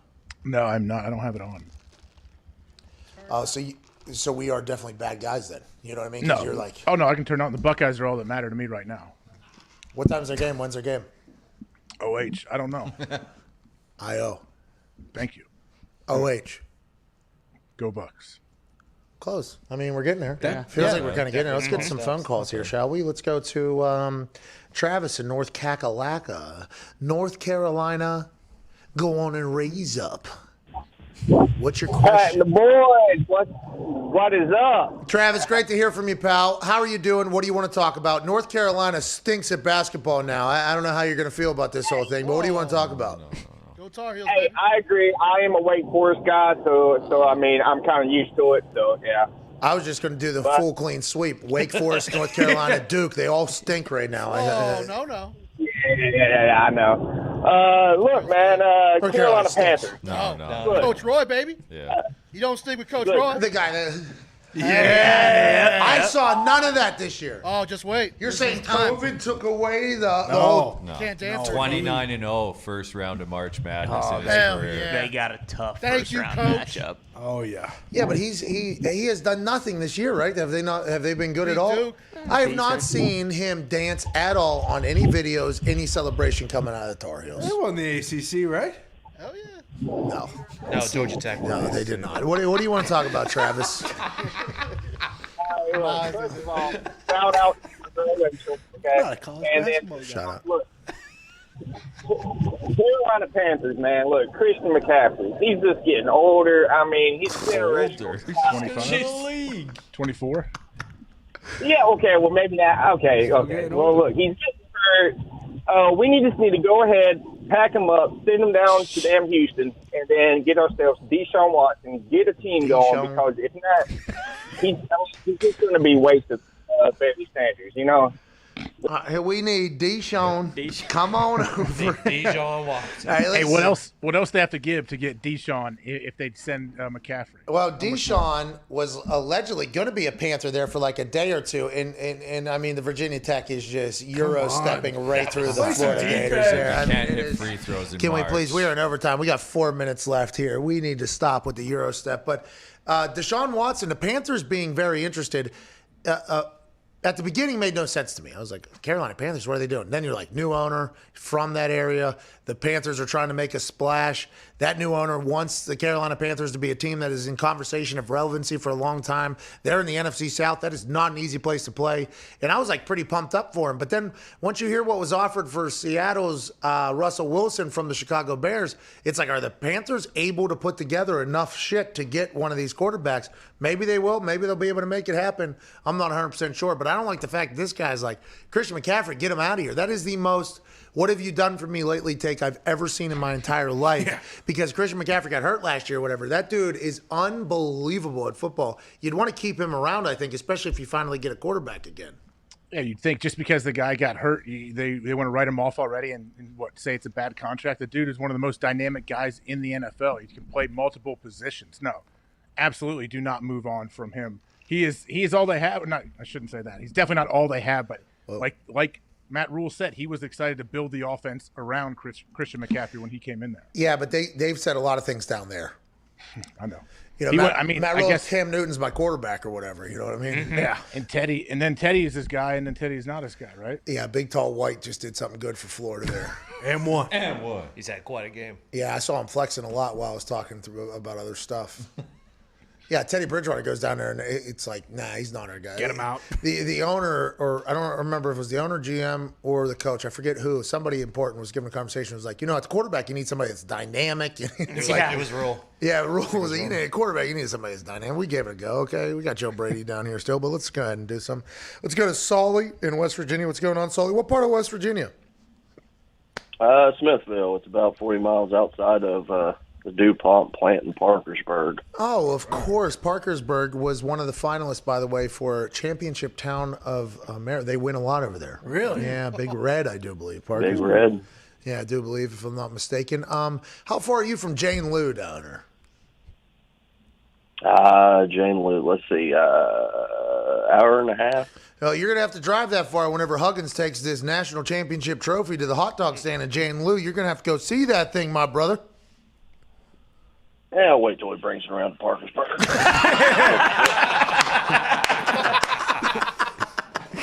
What do you want to talk about, Sully? I'd say Hugs loves the people of West Virginia, but this D-Gen stooge just made $45 last night on Michigan State. Spread the love. Hey, shout out to Spread the Love, by the way. That you're not betting on Michigan State there. You're just betting on the people. And the people that are betting on that are betting on the other people that are betting on that. That's what we're betting on. We're betting on people, which I think we, as a society, should do going forward. We're betting on people, pal. Bet the fuck out of it.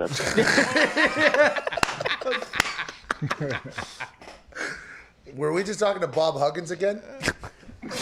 That's what that felt like there. I'll wait till he brings that thing around Parkersburg. What a guy. Did he have a question?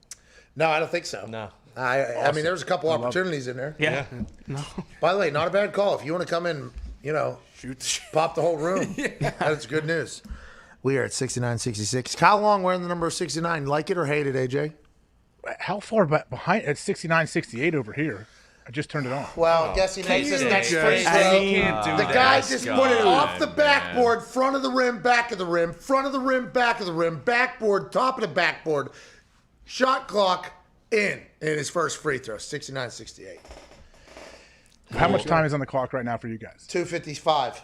All right, 2:31 for me. So Turn All it right, off. so keep it down. Okay, you do the same thing with the goddamn coin toss. it's a coin toss situation. You're right. I watched that video back, by the way. I've never seen somebody happier to watch somebody lose 30,000 than you. Okay, I want to let you know that you seem so thrilled. Bro, I applaud my acting skills or my ability to hold it in because I knew probably 35 seconds before you did that you lost the coin toss. Yeah, we could tell. Yeah, I can tell by know. your face. I think you said "oh" or something. Yeah. I think your thing was "oh." And before the coin toss, by the way, you were like, "Oh, it's going to land on heads, thank God," or something like that. Like Nice. Thank God. You were No, kind of yeah. dancing on me the entire time, pal. Not at all. I wanted you to win. I wanted the people to win. Well, I would like Florida to maybe make a shot when it matters too. Okay, let's go to Joseph in Iowa. What's going on, Joseph? I-O-W-A. Hey, what do you got going on? Hey. Disclaimer, go Cyclones. Guys, stooge. What do you want to talk about, Joseph? Joseph, I'd feel good about that as well. That was a great drop in there. What do you want to talk about, pal? Oh, this is for all of the people in your little bracket bonanza that chose Illinois. Screw you, Foxy, for choosing Illinois to win it all, because you're going to curse us all for winning that $100,000. Joseph, see, now it's not just our office that's fed up with your bullshit. It seems like there's potentially 54,000 people that are also fed up with it, Foxy. That guy's a stooge. Foxy, do you not have to think at some point, maybe it is me? The Steelers undefeated. Mm-hmm. Yeah. Okay, and then Michigan State stinks. Lions stink. Yeah. Red Wings stink. Red Wings Pistons stink. stink. Tigers stink. Eric, do you think potentially, do you ever look around and go, what's the X factor for all these teams? Oh, it's potentially me. I'm starting to get there. All right, last night when this game goes into overtime and then they lose, I actually had a moment. And I never have these moments. Like, I'm usually very positive. I had a real moment where I'm like, hey, I am so sick of this shit, man. Yeah. I'm so sick of losing. Me too. You should see the guys that have backed you this entire time, how they feel. Yeah. Foxy's tweeting freezing cold takes. They got me. Did they? They got you, huh? Yeah. 11-point lead at half, and Izzo just gives it away. White from Virginia Tech long. Can we? Florida Gator with a rebound. Driving down the court. Here we go. 119 left, up 3. We have about 7 minutes of this terrible show left on SiriusXM. I apologize if you're listening. A lot of money is on the Florida Gators, currently up 3 in overtime.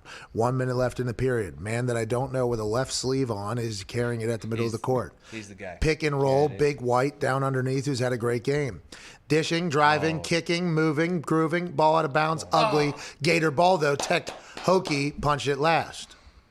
AJ, your thoughts on this Florida Gator team that is deep in it right now with a one-man band man, number 1, dribbling it off of his leg out of bounds here. Yeah, I tell you what, your play-by-play, you really paint a picture as to what is happening out there. Well, thank you. I'm 25 seconds behind you, so a lot of people have already seen this, I'd assume. You're going to know before I am. Big headband, good fro, pass into Big White. Big White gets wrapped up. They just tackled him. Get a foul? No! Another White dunks it. Surprise of the year there with that guy, but I mean, they were still up 1, 47 seconds left in the game. Virginia Tech, which is in the middle of nowhere, Virginia, a great campus, a great time. A.J. Hawk makes a disparaging remark. It sounds like he's thinking the Florida Gators are going to miss this shot. No, I hope I picked Florida. I hope you did too. Oh, no. Little weave, pick and roll action. Get it to the Big White. Fuck yeah.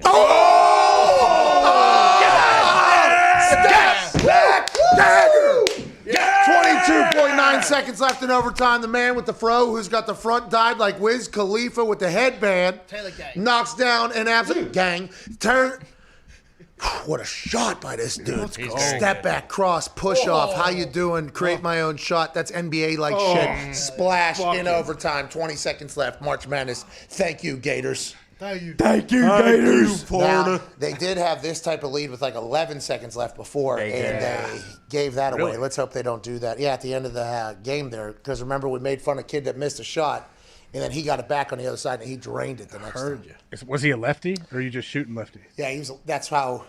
Okay, good. I'm glad you do that, honestly, because that is one of the most annoying things. If somebody's like, hey, you guys ever seen Timmy Tebow play quarterback? And they drop back right-handed. I'm like, no, that's not Tim. Have you? Have you ever seen him? Because that's not what it looks like. AJ, are you the two things that bother you the most? People diving into a pool, plugging their nose, and throwing with the wrong hand? Well, I like to be authentic. So, it's not being authentic if you're going to imitate Steve Young or Timmy Tebow and you're going to throw right-handed. So, yeah, it's definitely one of the things that bugs me. And then is also at number 3 there, rounding out, is other track coaches that you would have to potentially work with? No, they don't bug me at all. I actually appreciate them. They were going to do all the heavy lifting. I was just going to show up. And you quit. So yeah, what the hell, dude? Setting a real good example for your kids, AJ. I basically opted out before it started. Smart. You can retire sometimes, dude. You can retire. There's nothing wrong with an opt-out. Hey, there is nothing wrong with an opt-out. I want to let you know that this particular office believes that. Yeah. Wholeheartedly. Hell yeah. Just don't expect Hey, me to ask you Hightower next did year. it. Yeah. What's that? Hightower did it. A lot of great players did it last year. Yeah, and they're all getting released now. Interesting. I think you and I talked about this whenever this decision was made, how there would be nothing held against any player that opts out. It's a very understandable thing.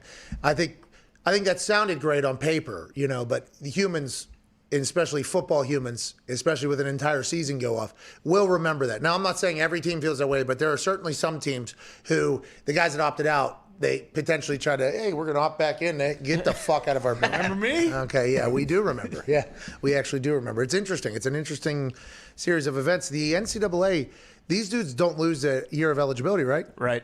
This entire year. Mm-hmm. It's a free year for everybody, right? Yeah. So what's that going to do 3 years down the line from now, 2 years from down the line from now? Teams will be huge. Huge. Oh, my God, there's going to be so many people mad about playing time. Yeah. Well, are you going to have to, find a way to pull guys' scholarships because the guy's there his 6th year and he doesn't play? Yeah, that's what, I don't know. Nah, they'll just raise tuition. Yeah, just make more money. Hey, sorry, $5,000 more bucks per semester. Yeah. Just enter the portal. Oh, I'm happy we talked about this. Hey, Rick Singer, you know who this is? Oh, I watched some of that. That is good. Me too. The college admissions scandal. Hey, I learned a lot about a lot of things. Florida Gators get the win. Let's go. Up 7.2 seconds left, going to the foul line. Let's not miss both of them, okay? It's March. Let's put the ones in that we are given. They're called free. Please. Anyways, we wouldn't be in a situation if they could make their free throws, maybe a little extra practice, but COVID probably held them back. The college admission scandal on Netflix thing is very intriguing. I watched it 2 nights ago. I fell asleep, didn't remember watching it. Last night, tried to watch it again. I think I fell asleep again, but it is, hey, there's a lot of money floating around out there for these people to get into these schools. And I think the most fascinating thing was one of the guys said, they rank schools, and everybody thinks Ivy League's like the hardest school or whatever. Academically, it is not. This person basically came out and said everything's about prestige and all this fake bullshit. Basically, they expose college a lot in this documentary. Did you watch the whole thing? I haven't finished it yet, but I've seen a good chunk of it. I had no idea all that was going on, and it's cool how they put it together from wiretapped conversations. They recreated them, and then it's like documentary style, but then there's actually real acting too. Yeah, it's like drunk history. But with, is this guy mad? Is there coaches are going to fight? That's what I thought. I was looking at that. I guess not. It was a hard pat on the back, though. Yeah, that was a hard Yeah, your team lost. Shut the fuck up. Get out. I don't know what happened. Okay, I can't hear you, and I'm 30 seconds late, but I hope everybody's okay. Congrats to the Gators. We got about 1 minute left here on Sirius XM Channel 82, Mad Dog Sports Radio. And I would assume everybody listening is thrilled that they no longer have to listen to this show. Chris Mad Dog Russo with Mad Dog Unleashed is next, I do believe. He's a big fan of this show. You'll be a big fan of his show. AJ, any thoughts for the Sirius listeners? Well, if they want to continue on YouTube, watch us. If not, hey, the Bucks are playing Oral Roberts here next on this channel, I think, at least in Ohio. Colgate's down. Yeah, they lost it. This is your guys' luck, huh? Yeah. Have a great weekend. Enjoy March Madness. We didn't have it last year. Let's remember that. On Monday, we'll be reacting to everything and big conversations. Chris Mad Dog Russo, Mad Dog Unleashed is in 6 minutes. Got minutes in there. Nice. Not easy. Let's go. Fucking Colgate, huh? Well, here's the thing about the Gates is that they come out real hot and then they kind of blow it when it comes to when it gets down to the wire. Beating that drum so loud. I am so sick of you and Foxy with these locks and guarantees, and then after it happens, we always do. This is the type of thing. Look, who would have thought? It's not just you guys. It's not just you. You're affecting me now. Yeah, but who would have thought? Hey, we haven't had this in a year. You know, it's just fun to be able to watch and bet on it, right? Yeah, feel it out. It is fun. You know, is it fun, Foxy? Yeah, I'm loving this. Especially when you got a team bet, all the boys are on one team. Yeah, well, what's next? All right, what's the live bet here? What's the live bet for this Colgate Arkansas game? Because the Colgate coach just tried to fight somebody. Probably taken down if it's this late in the game. What's the next game we got? We're already fouling. I mean, like to start? Yeah. Hey, I got a question for Foxy. Yeah, Foxy, what's you up? there? Yeah, what's up? What happened? Like, I didn't watch really. They what happened to stink. Michigan State? No, what happened this whole season to Michigan State? To where Rocket they weren't- Mortgage got involved. It just. To be honest, AJ, they just didn't have the guys they normally have. Like, I don't think they're going to have a guy that goes to the NBA draft next year. They always have those guys. Also, they didn't have a go-to guy to score. You got to have a point guard or a shooting guard that can score when you're in college basketball. They literally didn't have that guy. What about a coach? Yeah. Coach did all he could. Did he? He did. They were up 11. Maybe a little too much. Yeah, trying to fight his. I mean, players. one superstar in college can make you catapult you to a #1 seed in the tournament. It's Or everything. If you don't have him, you're in the NIT. That's in football too, by the way, not just in basketball. Everything. Let's go to Cole Diner in Austin, Texas. Holcomb, pal, what's going on? Hook 'em horns, Pat. How's it going? Not too shabby. West Virginia's going to win the Natty, but what do you want to talk about? Well, I just want to talk about some Big 12 basketball. It feels like it is the SEC now for football, for basketball. Hey, in the tournament. Yeah, great question there, Cole, and great conversation starter. Big Ten is very good this year. Yeah. Yep. There's a chance 3 out of the Final Four, 2 out of the Final Four at least, will be from the Big Ten, which is not. I mean, are they playing defense? What are we? The gate. Was Colgate was a lock? Yeah, they were. Colgate was a very trendy pick. As far as a 14/3 goes, that was as locky as it gets. Yeah. They can It shoot. was plus 350 too, which I said, how is this a lock? Oh, They got shooters. oh. They can shoot the I need rock. to, man, can someone pull up my bracket? I need to see who I picked. I don't think I picked. No, you man, lost you're not already. winning. You already lost. I don't believe so. Great. Lou's losing his mind back there. Yeah, there's a lot of yelling happening from Charcuterie Lou. Oh yeah, how'd the charcuterie board go? Nice board today. Fucking nice board today. Carson, I think Carson even saw it and was like, Damn. good board. No pheasant not on there, bad. I don't think he knew exactly what it was, though. You know, No. what is going on here? A lot of meats and cheeses. but there's no jerky on there. You didn't know what it was. Hey, he was fucking hunting, baguette, though. fishing, family, football. That is Faith. Faith. Sorry, Faith's #1 up there. Is he from out there in the Dakotas? Yeah, he's from there. Yeah. Yeah, man. Different way of life out there. Think about getting dropped into Philadelphia out of that thing. Where the hell am I? Philly's tough for anybody. Could you imagine the culture shock potentially going in there? It's just like, all right, yeah, I'm gonna play football. It's gonna be all good. And then as soon as something goes a little bit wrong, Philadelphia's like, why don't you go on back to fucking North Dakota, pal? Carson, you fucking stink, bro. Bro, Fuck you, dude. what do they say about him over there in Delco? Yeah, Carson. I mean, if you're going to fucking Geno's or Pat's, you ain't from Philly, bro. Get the fuck out of here. You think that's what he did potentially? Yeah. You think that was potentially where it all turned in Yeah, some Philadelphia? guy was like, hey, yeah, go to fucking Del Sandro's. They had the best fucking cheesesteaks. You go to fucking Geno's and Pat's, whiz no wit. You fucking piece of shit, Carson. You stink, dude. I do believe that did happen. Now, Carson lives under a rock. He would not have heard No, that, he right? didn't hear any of it. Nope. They didn't hear any of that. It's a shame because a couple of those sentences pretty talented put together. You know? Pretty good. Yeah. The Philly accent is so unique and different. I love it. Oh, it's awesome. It's the Yinzer accent is, I believe, a working class potential / white trash accent, and I believe Philly is the same exact thing. I believe it's the same exact thing. You know, similar people. Philadelphia's ruthless, though, dude. Yeah. I cannot believe we lost to this team that's just throwing up half-court three-point shots that are not going. Horse shit. And they're nowhere near the over, by the way. No. I did not say over. Now, do not look this way. Wait, what made him think that Colgate was a lock? Colgate was a lock because Connor heard somebody react to the announcement of the game in a positive fashion. We're talking about the gate, AJ. They've been a lock all year. They got shooters, dude. Bro, I You should have saw known. did you Google him and you saw like one thing pop up where some college sports person or blogger said that they got shooters and they're going to be dangerous? No, I'm just betting most of the underdogs, and they happen to be the first one, really, aside from Florida. You know. Quick question. Dan in the YouTube chat just said that 27,000 people got the first game wrong. Is that from our bracket?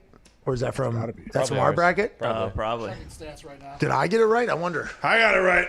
I I definitely mean, got it right. which game? Florida one. Florida. Right now, yes, you are up right now. I am? You have 1 point. Okay. Here we go. So right now, 2 points now. Zeke, can you look up Mike he Hawk? did pick I Colgate. picked against Colgate. Yep. 100,000 is more than what I just bet, so it doesn't matter. True. That's what I'm going to win. It's up to 100,000 now, AJ. I don't know if you know that because we got to 54,000 people or whatever. Awesome. I'm glad. I knew it would be. I thought. What numbers did the first, like the biggest poll do? Capital One, which is I believe they built Presenting the app. sponsor, yeah. Yeah, they're up over. They're a lot. There are a lot of people. We were not going to be able to catch them. Well, think if you're Capital One and you wanted to have this and you wanted to have the biggest one, like, wouldn't you automatically make all of your employees sign up? Well, not just that. I think also since they run the app, they sponsored the app.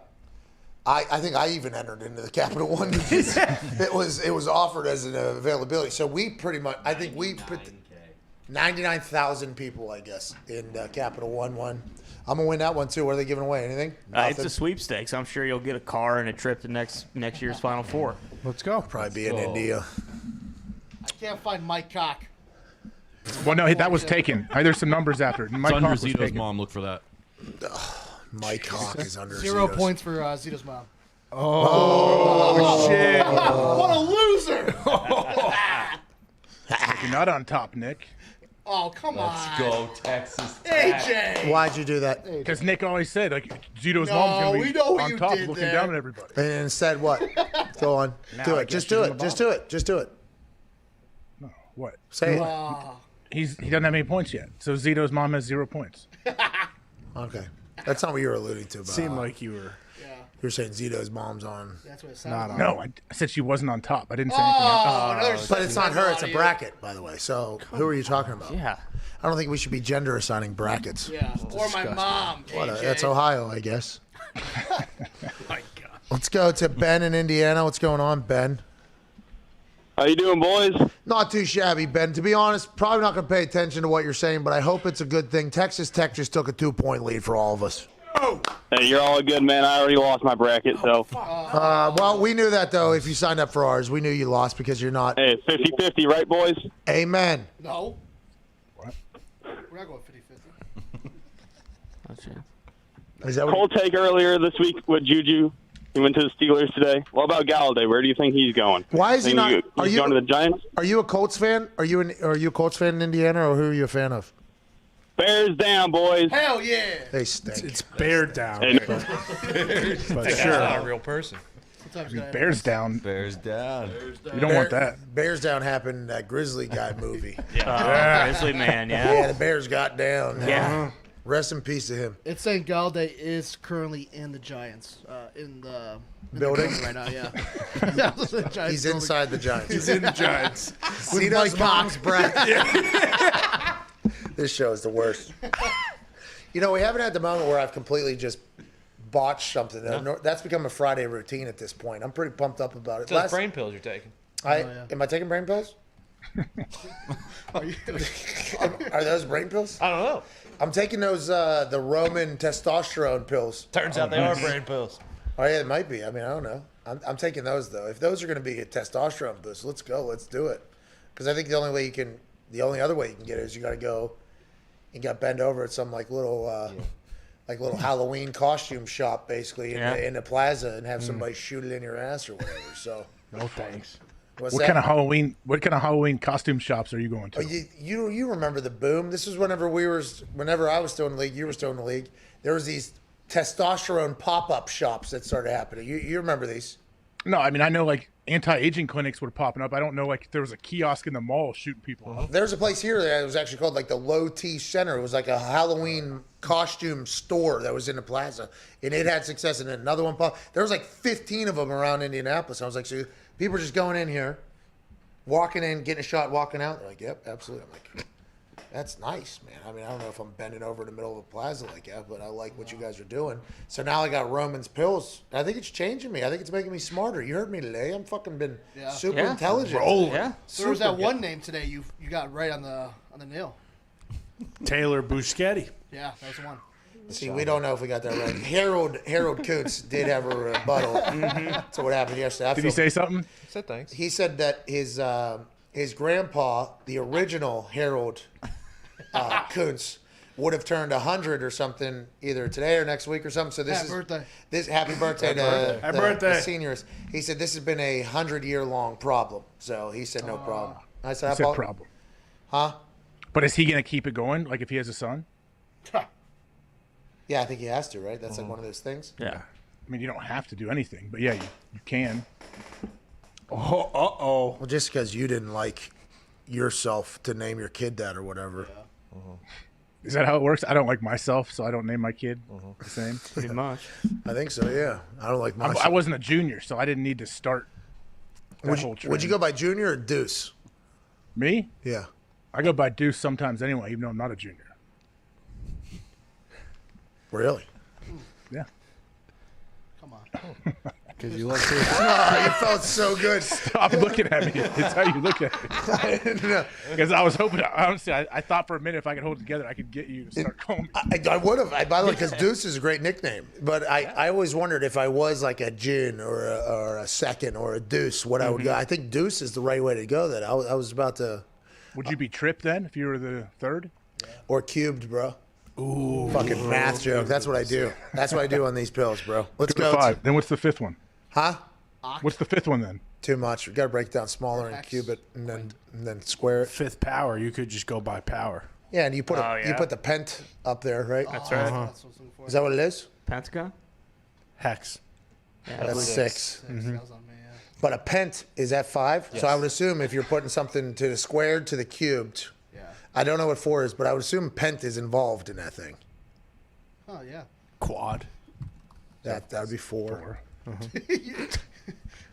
That one's pretty simple. And by the way, 1, 2, 3, 4 is in French. 5, 6, 7, 8, 9, 10, 11, 12, 13, 14, 15, 16, 17, 18, 19, 20. These notes, they just start saying 10 plus something. That's their entire number. I took a lot of French classes. Oh, yeah. Yeah, oui. Drew in North Carolina, please say something good. Quintic. Hey, what's up, Patton boy? How's it going? Great, man. Do you know something to the fifth power is quintic? Fourth is quartic, quintic, quintuplets, sextic, heptic, and octic. Well, that sextic thing is a real problem. Slow down. What do you want to talk about, Drew?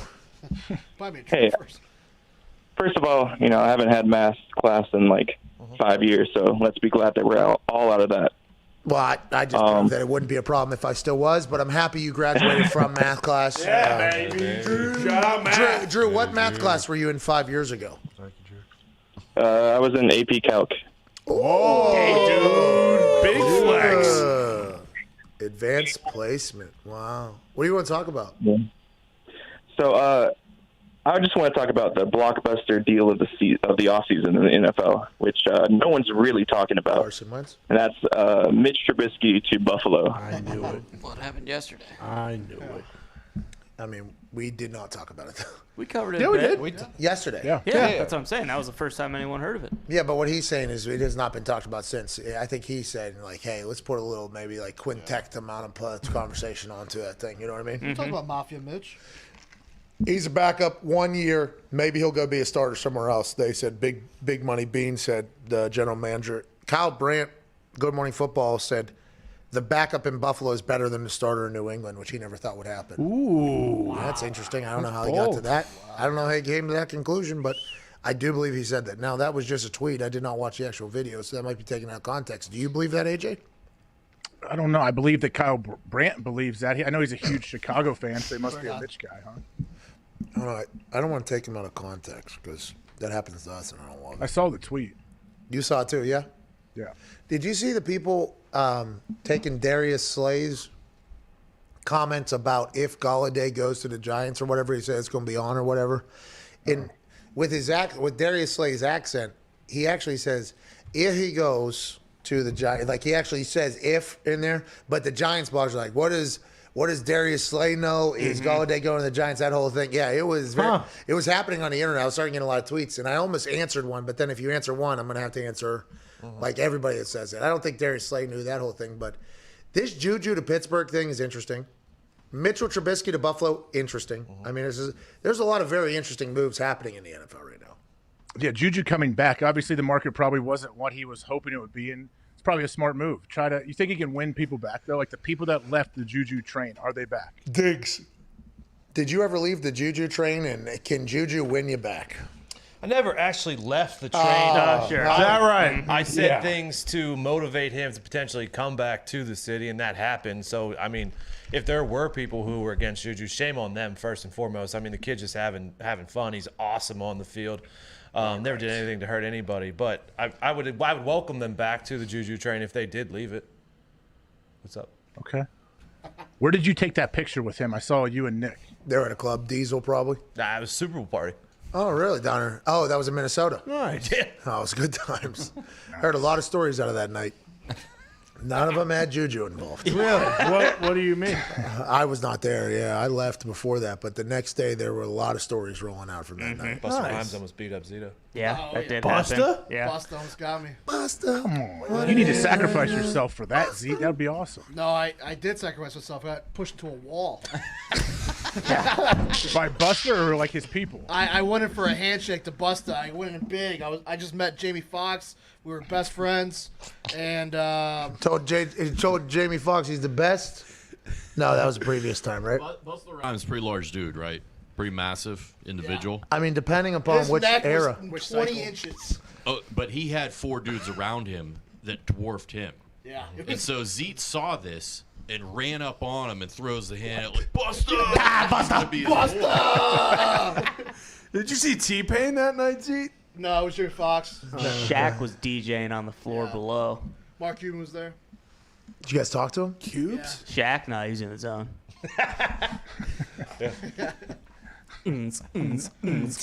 I told Jimmy Foxx, greatest fictional quarterback of all time. There it is. That's what you said. He respected it, and then you got a little confident and tried to go get Busta. Yeah. But And you Busta got me. Yeah, you got busted, yeah. High State up 5 here against Oral Roberts. OH, JJ. Yeah, just a little run. It's just a little tune-up game for us. Why do you just not care about Ohio State at all? And Wait, tradition was and legacy? Buster there watching Shaq perform, or was he going to perform? No, he was going to come say hi to me. All right, this show's over, dude. It stinks. Did he do that? Zeke, did he pull his boys off? No. Come on, man. That's Zeke. It's like when No, he just kept walking for some reason. He forgot who I was or something. I think there was a chance at one time, though, Jeezy would have done that with his people to pull him off. Hey, that's Cuban Zeke. Take it easy. I thought there was a chance Cuban Zeke was going to make it into a rhyme. That is something Jeezy would say somewhere, and it's a good name. I thought we said it a couple times to him at the Super Bowl Radio Row. He yelled it back to us. Yeah, I thought there was a chance we could get that in there, but no dice, by the way. I have been listening. I've been trying to find out. Miami Super Bowl with Cuba and Zeke. Hell yeah. Yep. Something quick like that. Bars, dude. Yeah. Send that to him. Clip that, Bill. Bill, clip that quick. Oh, bars, dude. So you can get a writing credit. What if you want a Grammy? You might want a Grammy. Holy shit, I just want a Grammy. Can Holy you imagine shit. Connor like Rick Vaughn with a cutoff tux up there? Throw some of these. I would like you, whenever you win that Grammy, to give a speech about the state of the world, please. Like that. Please. It's been a tough year for all of us. Bring Mitt with you. Yes. Hey, Mitt's been pretty hot gambling, I think. He might actually win the bracket thing. Is that time? Just does the breathing sound? All right, this show's over. Hammer down. When are you doing that, Diggs? Oh, these guys stink. But because you won't say I-O, the Ohio State team forgot how to shoot. Uh-oh. That's it. What's the line here? 15 and a half. That's a lot, man. Like, there's so many runs in basketball. How do Did you we win bet on Ohio State or not? What's that? Oh, you didn't put... I picked them in my bracket, yeah. See, I have actual money on our team, and that is what is the problem here. I care more about Ohio State than you do. FanDuel's not in Ohio, bud. It doesn't matter. Get a bookie. I care about... Get an illegal... Come on. Go off. Come on. Don't do that, by the way. You should not do that, and you should only gamble what you're willing to win, obviously. That's But right. I've been invested in this Ohio State program, organization, school, much more than you have, and it's an embarrassment at this point. No, I've been. That's why I have been betting, but I've been Venmoing Connor like $1,000 a week. $1,000 every couple of days elsewhere. to put it in FanDuel for me. He says we haven't won anything yet. I've been doing it for a few months. That's like the classic, like your friend goes to the casino and you go, hey, put this 100 on black when you get there. They're like, you got it. What happened? Oh, red, dude. Sorry. Yeah, so Man, close. It's a shame. That's a real shame. Dallas Clark gave me some money one time when I was heading to a casino to put it on black, and he said that I had to call him whenever I was doing it. He gave me like a pretty large. He was like, oh, you're going to a casino this weekend? I was like, yeah, I'm taking a trip or whatever. He's like, yeah, boom. Put it on black, will you? I'm like, yeah, absolutely, no problem. He's like, I'm calling you. You're going to do it. I'm like, oh, yeah, absolutely, dude, no worries. And then as I get there, I literally have like 4 missed calls from Dallas. And I pick up one of them. He's like, you there? I'm like, I'm walking to the table right now. He's like, let's go. And he said, put me on speakerphone. I want to hear everybody's reaction, too. I want to know. So I was like, yeah, I did it. It did not hit. I was like, I'm sorry you had to experience that live there, bud. And I did bet the total amount you gave me. I didn't shorten that at all. You know what I mean? I had to do that for a friend. That's what Connor's been doing to you, by the way, this entire time, I think. Don't worry, we're going to turn it around today. When are they going to allow everybody to bet, by the way? Get to it. What are we even doing? So do they have something set up to where you can't get like a VPN and dial in? I would assume there's a way to do it. You would have to be like one of those super coders, I would assume. But the regulations on this, the geolocation thing is a massive ordeal because the amount of money that is available. So like every state wants it all in there and the regulations are so strong.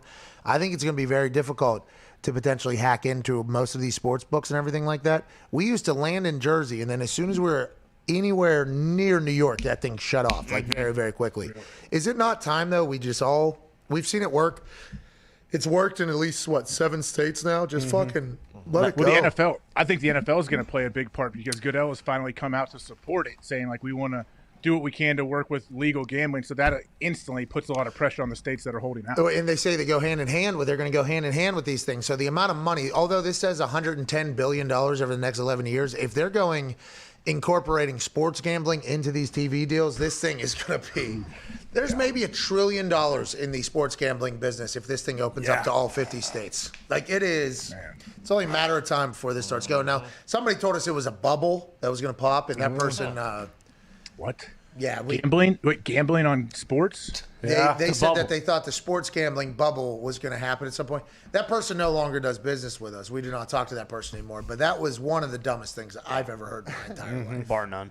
Like something's going to happen. People are like, no, I don't really care about gambling on games anymore. That's what it's an exciting thing now, blah, blah, blah. I'm like, okay, even in 5 years, there's going to be 10 more states being added. Even if it's just an exciting thing for those 10 states, it's still. It's going to be like, they're going to have it like Amazon where it's going to be so easy, like one-click betting, like you're going to get paid, and like easy Bitcoin, all that stuff. Yeah, Bitcoin and Doge maybe. It's been an exciting thing for, I don't know, since the beginning of time, people have been betting on things. Yeah, but it was kind of always like the seedy underbelly. Everybody was kind of nervous with what they were doing because it wasn't regulated. Now that it's regulated, it's been opened up to the general population who didn't have Italian friends maybe. It's becoming like this thing. My wife loves it. Like my wife absolutely loves it. I think, like I said, the person that said it was going to be a bubble that was going to burst no longer works with us. Dude. Like that is somebody that was. Did they used to be like on the team, like in the building? No. Just out there. Just out there. No, not sponsored. No. Somebody that works with you, like a guest on the show? No. Just a buffoon. Stupid idiot. Chris Jericho was not the person that said that, but that was a good Chris Jericho impression right there. That's what the person was. Yeah, shout out. Still is. So what's the reason though why Ohio doesn't have FanDuel? Regulators. People because if they want all the money staying in the state for the casinos there. It's the government. For whatever reason. Do you guys have casinos in Ohio or no? Yeah, they voted on. They're not like. Oh yeah, we went to haven't been here forever, but they have them now. So the casinos, whoever has the license for the casinos, they have a lot of power, and the reason why they got the license is to have the casinos because they have good friends that are in a lot of power. Now, if you go to the mobile sports gambling app, thing. That's going to bring in other people that are going to potentially make money off of the situation that potentially don't have the friends that are in very high. So there's lobbyists. It is. I guess it's a very dirty game out there. The politics thing. I try to stay, kind of dumb to the whole thing, but I guess the regulations and getting it a license, and I think they call it a skin or something. Yeah. Like that. If you're getting it, it's very, very difficult. It is very, very difficult, I guess. And some states are never going to happen. If you have a lot of tribes, I guess that's a good indicator that you're probably never going to get it, because a deal is probably going to be tough to. It's just there's a lot that pops off in there. In this year, with it being regulated, Virginia, Jersey, and Illinois, I think, are not allowing the people in their state to bet on teams that are from their state in March Madness. It's like, how fucking stupid. How are you? Yeah. I mean, I guess, if you owned a casino and it was legal to do it on your phone, like you could on your phone on FanDuel or something, then you'd have less people coming into your casino and your sports book. So I get it, but man, it's just a matter of time, I feel like. We would hope so. But I guess people have been saying that marijuana is only a matter of time for what, like 25, 30 years? Yeah. And that's kind of... That's a bubble. It's a bubble, too. Yeah. I'll tell you what, the only bubble that it is the one that's hooking at the bottom of the bong for me. Mm-hmm. It's like alcohol, too, back in the day. Once Prohibition ended and they made alcohol legal, that was a bubble. People got sick of it, didn't they, after a few years? Do you remember what Nucky Thompson was able to do there during that Prohibition? That ugly son of a bitch was able to really cook on the black market down there. You actually watched that? No, so slow. I wouldn't get through it, but it was. Me either. I watched like 10, 15 minutes. Like everybody's like, "You'll love it. It's awesome." I'm like, "I bet, dude. This guy is so ugly, and this is so slow. I just cannot." Steve Buscemi, he's a great actor. Yeah, he's not scaring anybody. Okay, so that's not my mob boss. If that guy came into a thing and tried to boss me around, I'd smack him right in his little fragile mouth. I'd be like, "Get the fuck out of here!" But I understand he probably has people around him. I didn't get far enough to know that whole thing, but that show did lead to me attempting to lead a black market Four Loko thing. Whenever it was banned, the original Four Loko was banned. I was presented a proposition from Frank Moraldo to potentially be the Nucky Thompson of Four Locos. Ooh. We just couldn't find enough in the area to really get our operation going, which is a shame. Is that Nick's dad? Up. What's that? Was that Nick's dad? Who? Frank Moraldo. That's Nick Moraldo. AJ, don't be so childish. Come Welcome to the What's wrong modern with you, world, Hawk? dude. Nick is Frank. Frank is Nick. What are we doing? Yeah. Finkel, Einhorn. Yeah. So what? You were going to go buy all the Four Loko you could, and then you were just going to resell it to people? Yeah, I was going to give him like thousands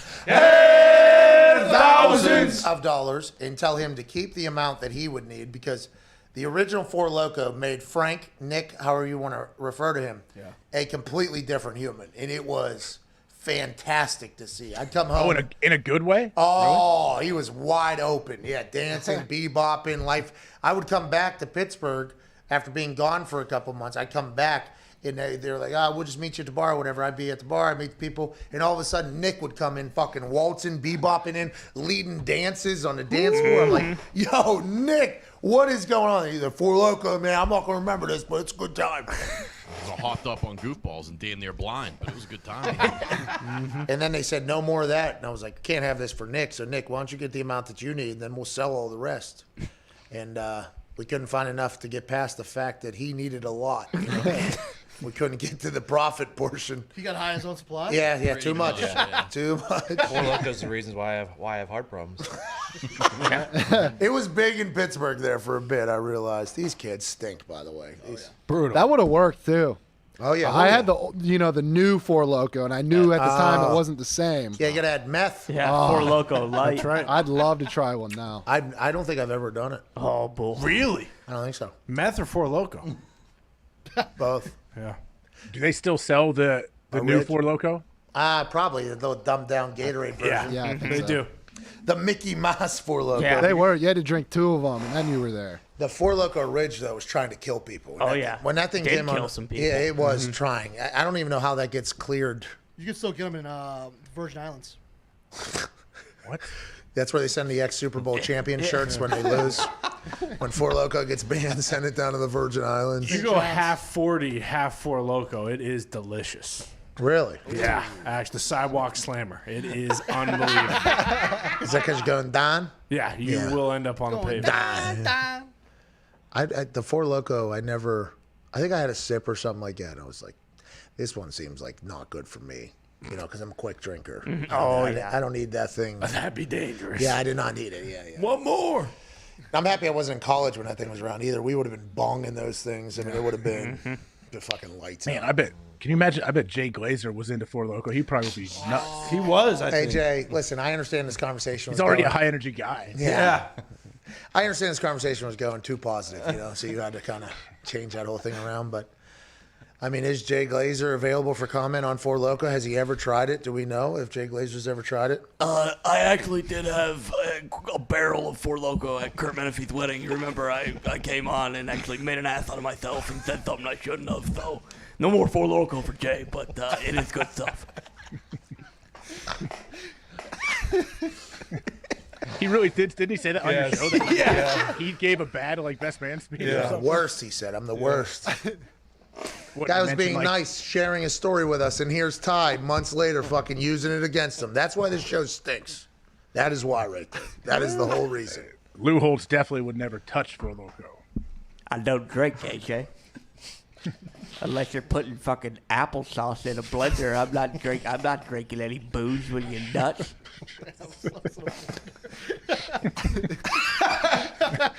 I've never heard Lou cuss like that before. Yeah. That was rude. What you just did to Lou Holtz is a legend. All right. I know he is. Yeah. Oh, do you? Yeah. Yes. He beat COVID. Yeah, he did. Did he? Yeah. Lou Holtz beat COVID? Yeah. Of course he did. What am I talking about? The bumblebee, The wings are too small, body's too big, but you still go out there and fly. Yeah. Ain't that right, Coach? I beat the fucking piss out of COVID. How'd you beat him? What was the strategy? Well, I basically just got up every morning and said, hey, guess what, COVID? You ain't fucking stopping me today. I got a lot of shit I need to get done. Mostly just, eating saltines and stuff like that. And trying not to poop my depends. But yeah, I beat COVID's ass, and I feel great because of it. Did you carry anything from Notre Dame into your fight against COVID or what? Not really. I mean, Notre Dame, to be honest, kind of pushed me out towards the end. I mean, there's the winningest goddamn coach they had at the time, and they just said, hey, Lou, get the hell out of here. I'll just go to East Carolina or wherever they sent me. So, South Carolina. My son Skip coached in East Carolina. That's what I was He's pretty good, by the way. Old Skip Holtz. He's not bad. He ain't fucking me, but he's not bad. Let's go to Joe in Wisconsin. Thanks, Coach. Did Lou ever work with Easterby? I assume they've torn up newspapers together. What's going on, Joe? Hey, Mr. McAfee, the boys. How you guys doing today? A lot of people immediately go like, hey, that's my dad or whatever. I don't think I'm on to Mr. McAfee, mostly because I'm thinking about naming my kid that. Hold on one second, Joe, though. Hey, we're live. Do you have something to say? No, I got nothing. Ladies and gentlemen, officially, with a multi-year deal being signed, coach of the Tampa Bay Gronkaneers, AQ Shipley. Are you shirtless in the desert right now? What are you doing, AQ? Oh, I was just, I got my first project, starting to scout some of the college guys, watching a little film. Had a minute, figured I'd give you guys a call. Why are you shirtless right now? What's going on? Is it hot out there? I thought it was a dry heat out in Arizona. Well, that's the beauty about working from home right now. You don't have to wear clothes. It's really fun. You got dong out right now? Why'd you call us right now? You did? You got pants on? Yeah, I got pants on. Jesus. Whoa. Hey, you are looking thin, by the way. I just saw that there. Good for you, pal. Hey, how about that? We were just talking about meth and Four Loko. Did you ever try that stuff? Meth? No, I never tried meth. You should. I did have the Four Loko. Did you like the orig, the OG? Yeah, it was great. Oh, you did like it, yeah? Why not? All right, good luck out there, man. They took it off the store shelves because it was killing people or whatever. That's Okay, sounds good. See you later. yeah. Oh, what a man. Are we done? What's his title? down Wait, there? Joe's still here. Joe, what do you want to talk about? Offensive Oh, hey. assistant. Oh, wow. Big Ravens fan here, man. Joe, nice to hear, dude. Did you hear Juju said no to the Ravens? They offered more money than the Steelers, and Juju said, nah, I don't want to go there, dude. What's that all about, Joe? Man, I don't know. I thought maybe we had a chance for him, but I guess he just wanted to stay with Pittsburgh, which no disrespect to him. I mean, if he wants to stay there, that's all good, man. Hey, I guess. It's all good. I guess. It's all good. It's all good. What do you want to talk about, though, Joe? Well, so since Juju is going back to Pittsburgh, there's not probably many choices for receivers for the Ravens. I just want to know, like, in your opinion, who do you think the Ravens should go for now? Great question. Yeah, Galladay's still out there. T.Y. Hilton's also out there. AB. Antonio Brown's still out there with his cousin, who could potentially be the other deep threat. There's also, did Fuller sign with the Patriots? Dolphins. Sammy Watkins still out there. Alshon Sammy. got cut, so he's out there. Le'Veon Bell. Zach Ertz. Gee, Kenny wants 18.5. Who? Kenny Galladay. Well, what's the franchise tag? 18? That's what Robinson got, but that was the most, right? Yeah, so he wants 18.5. I'd assume more than the franchise tag, right? I'd assume that's what he would want. Because Godwin got. That's a lot of money, by the way. Yeah. He wants a 1 year 18.5. I love that, by the way. Listen, 1 year 18.5, then I'm going to hit the market again. We're going to do this whole thing again. He's good at football. I tried to ask Foxy, because some people are shitting on Galladay right now, AJ. You hear that? People are saying he's not that good. Why? He's Why? incredible. Just because he's been out a free agent for so long, so people want to dissect everything? Well, he's also coming from the Lions, so I don't think anybody knows he exists. This is kind of like the Matthew Stafford situation. Like, I don't think anybody knows how good Matthew Stafford is either, because he was up there in Detroit with the Foxy curse where they weren't really on TV much. Galladay, though, we asked you to describe him earlier, what'd you say, Foxy? He catches everything. So he may not burn your guy and be wide open, but when he's got a guy right on his back and you throw it where the DB can't get it, he will catch it 1,000%. The only bad thing you can say about him is he's kind of been injured a little bit, but other than that, he changed. When he was on the field, the Lions were 10 times better. Still didn't win. Yeah. 3rd down and 8, you need a guy to go up and then to the sideline. He catches that ball every single time. Hell yeah. All right, we're getting out of here, huh? Bird down. Madness. Good luck to everybody out there in their Good March luck, Madness everybody. bracket. You're all competing for second place. Yeah. Ohio State's pooping the bed right now. They are down to Oral Roberts, AJ. What's going on? I mean, like it matters. The last 3 minutes matter. You know that. Okay, so you don't care about this Ohio State basketball team at all. I mean, they just threw the ball into the backcourt. Oral This Oral Bob Roberts just- don't even know the Come fucking on. rules of the game. Oral Bob. Let's do some questions from the YouTube comments section, shall we? Here, first one. AQ, what's going on? He's doing nothing. Call him back. Luke Green says, Pat McAfee is a scam. I met him once and he punched in the face. You deserved it.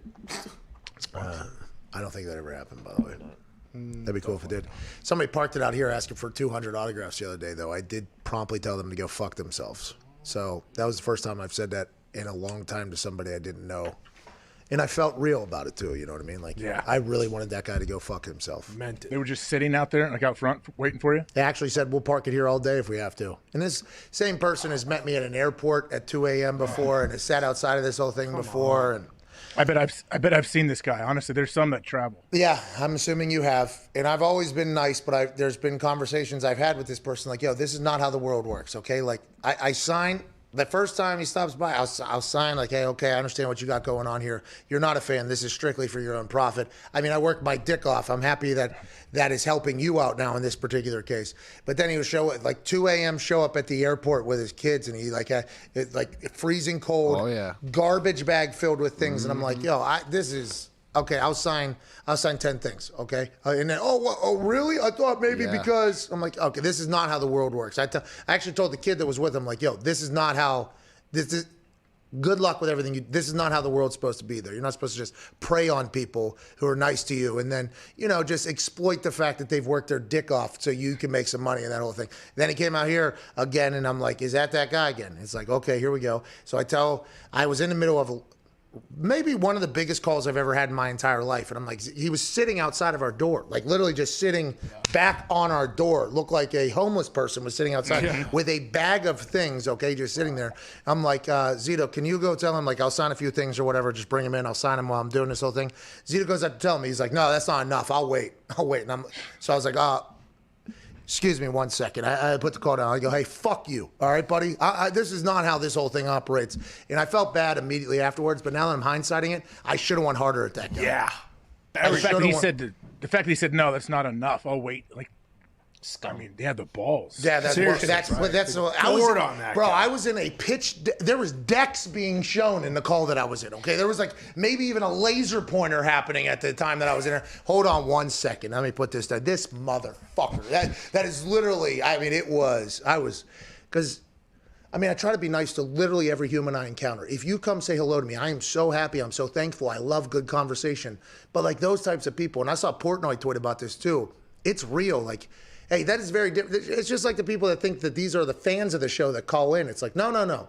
Those are not the fans. These are people that want to be a part of the show. They're not. They change from fan to performer as soon as they want to call into the show and take over the thing. That is not a fan of mine. That's a guy who's trying to take advantage of what I have going on. So it's a very different story.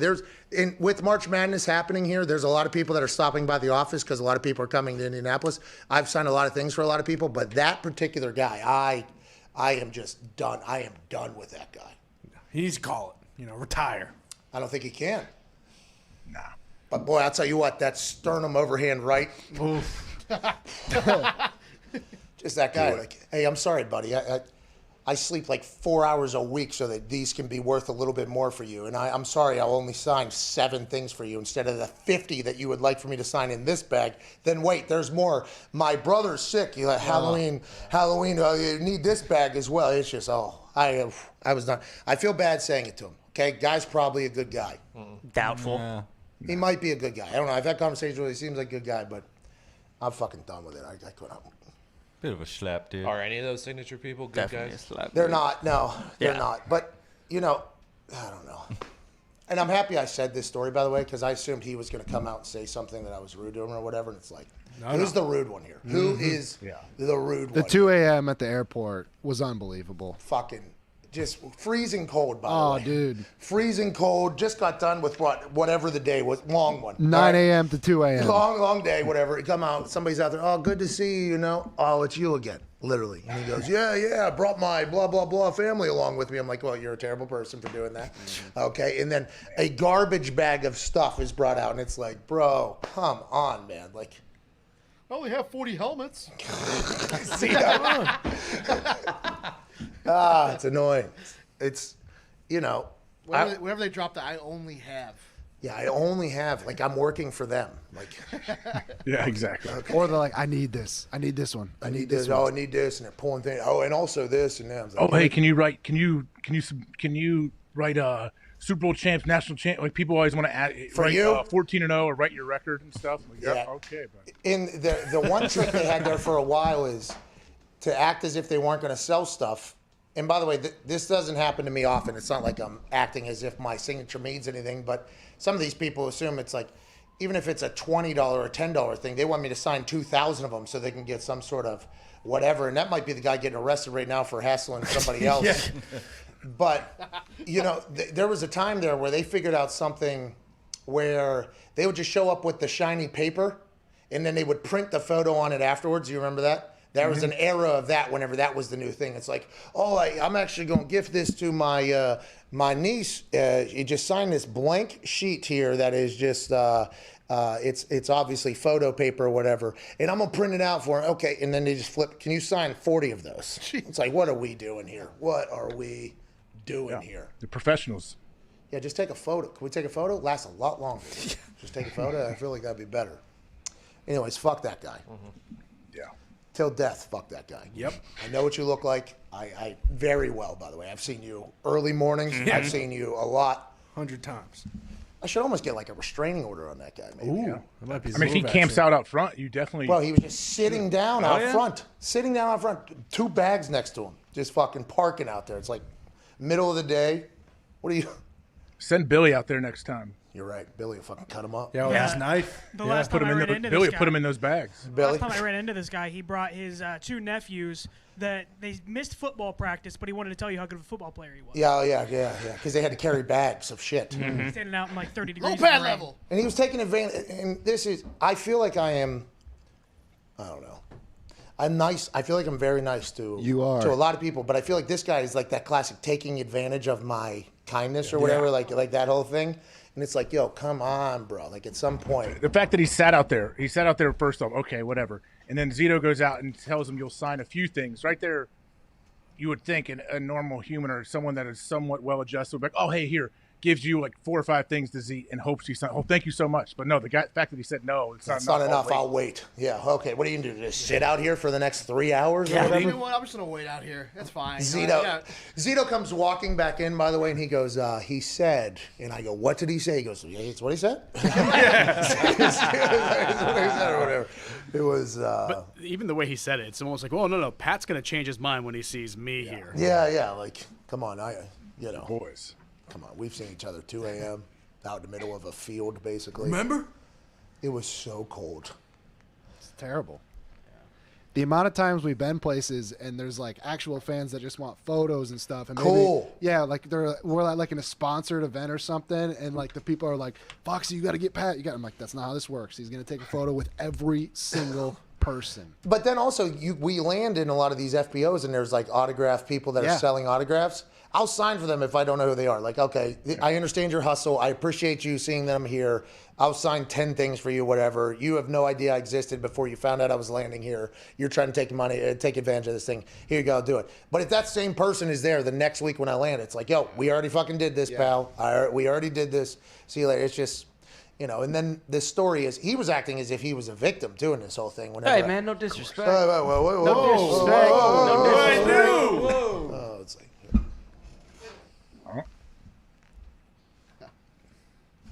sternum heck. Hey, you're not going to have to sell anything more. Why? Because the lawsuit you're about to file against me is going to be a big one. The fuck out of here. I felt like he was trying to take advantage of me. Yeah, sure. Well, yeah, absolutely. Another thing, he was like, I only come 2 times a year. Yeah, that's a lie. We've seen him 4 times in the last 4 months. What if I just become... Granted, you guys are going to start getting this. Hopefully, that's the goal, right? That guy's parked outside for Connor, outside Connor's house. Yeah, right. You know what I mean? Just parked outside I Connor. will not be so kind like you are. No, I always made fun of people that were like, notables. Like, hey, this comes with the territory. Like, people are like, yo, get out of my face. Don't talk to me. It's like, well, they're the reason. The fact that you're recognized by people is also the reason why you're, successful. So, like, I always felt like those people were a bit of... So I always, every single time, I'm very thankful people say hello. But that guy, for whatever reason, it just got to the point where I was like, I fucking hate it. And he's probably selling this shit for what? Definitely overpriced, $15-$16. Exactly. I've seen the store in the mall. It's like $50 for those or $80. Just diluting the market too, pal. Yeah. I don't do signings. I don't like charging people for my fucking autographs. So people are buying that now, which makes me look like an asshole. I mean, there's so many just fucking want to smack them. Ohio State's still losing by 5 here. Uh-oh. What's the live right now? Oh, yeah, we should probably hammer that, huh? AJ, you should send some money to me. Maybe 1,000 or 2 I can put on the live bet. Send me 5. I'll take care of it. No, they're gonna win. Nice Though. Just but I got to roll. I got to take off. I got to get to a soccer game. Ohio State's all right, see you, dude. We appreciate you, man. Have a great weekend. All right, hey, cheer the Bucks on. They're gonna win for sure. They'll probably cover too. Hey, OH. Have a good weekend, fellas. You too, Pat. Ohio State's -7.5 right now. Today's game day. Jesus. Well, that's 470 money line. I took Oral Roberts money line.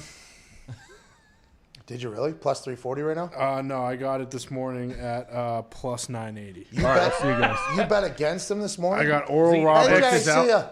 If I exit out, is my number going to go out to everybody like it has? Yeah. We'll see you, AJ. We See appreciate ya, it. AJ. Great All week. right, AJ. Can't believe he quit on the kids. There's another YouTube question here. What's that, bud? Another YouTube question. Top 3 Hard Knocks teams you want? Okay. Right now, I'd like to see Tampa Bay. Okay. Won't happen. Not the rules. Didn't make the playoffs. This team has to not make the playoffs and not be on Hard Knocks in the last 3 years, right? Mm-hmm. And I don't think a first-year head coach can be on it. Correct. Okay, so... Detroit would have been electric. Yeah, that can't happen. Tennessee? No, they made the playoffs. Dallas. Patriots. Oh, probably going to be Dallas, huh? Yeah, They're the favorite. There's no way Patriots happen. No. Bill Belichick ain't going to let his team be disgraced with Hard Knocks being a part of that whole thing. Unless he wants to change the narrative. It's fun up there. Hard Knocks, I don't think anybody... Carolina, maybe? Ooh, that is a good call. Oh, that'd be a good one. Rule would be awesome on there. Rule is I like OG. Rule, yeah. He's very real too. He tells the truth. Now, I'm not necessarily saying that's the best thing to build a team you're trying to do, but he does. He's a very open person. And I think that team, everybody by all accounts, everybody's like, Panthers are going to be good. So it's Panthers, Cowboys, Patriots is who we're hoping. Cardinals are eligible. Ooh, that'd be dope. That'd be awesome. And the Giants. Okay, so I'd like the Cardinals. Yeah, with JJ, Cliff, and Kyler, that would be awesome. And I would like trips to Cliff's house too. I'd like to see the rest of that. I'd like to see JJ's house in Arizona. Yeah, I don't know if JJ's going to let us in the house, but Cliff has to. Saints would be sweet too. Jimmy Winston. Playoffs. Yeah, they're not eligible. Playoffs, bro. Hey, Forgot they made it. This is your team. Yeah. Will they make it next year? We'll talk about it. Plus a lot more on the other side Monday. We'll react to March Madness. I'm happy I got that story off my chest about that. Yeah. That was sweet. I've been boiling on it. Let it out. Let it out. I just don't like that. Because I'm a real, whatever, let's go. Like, whatever.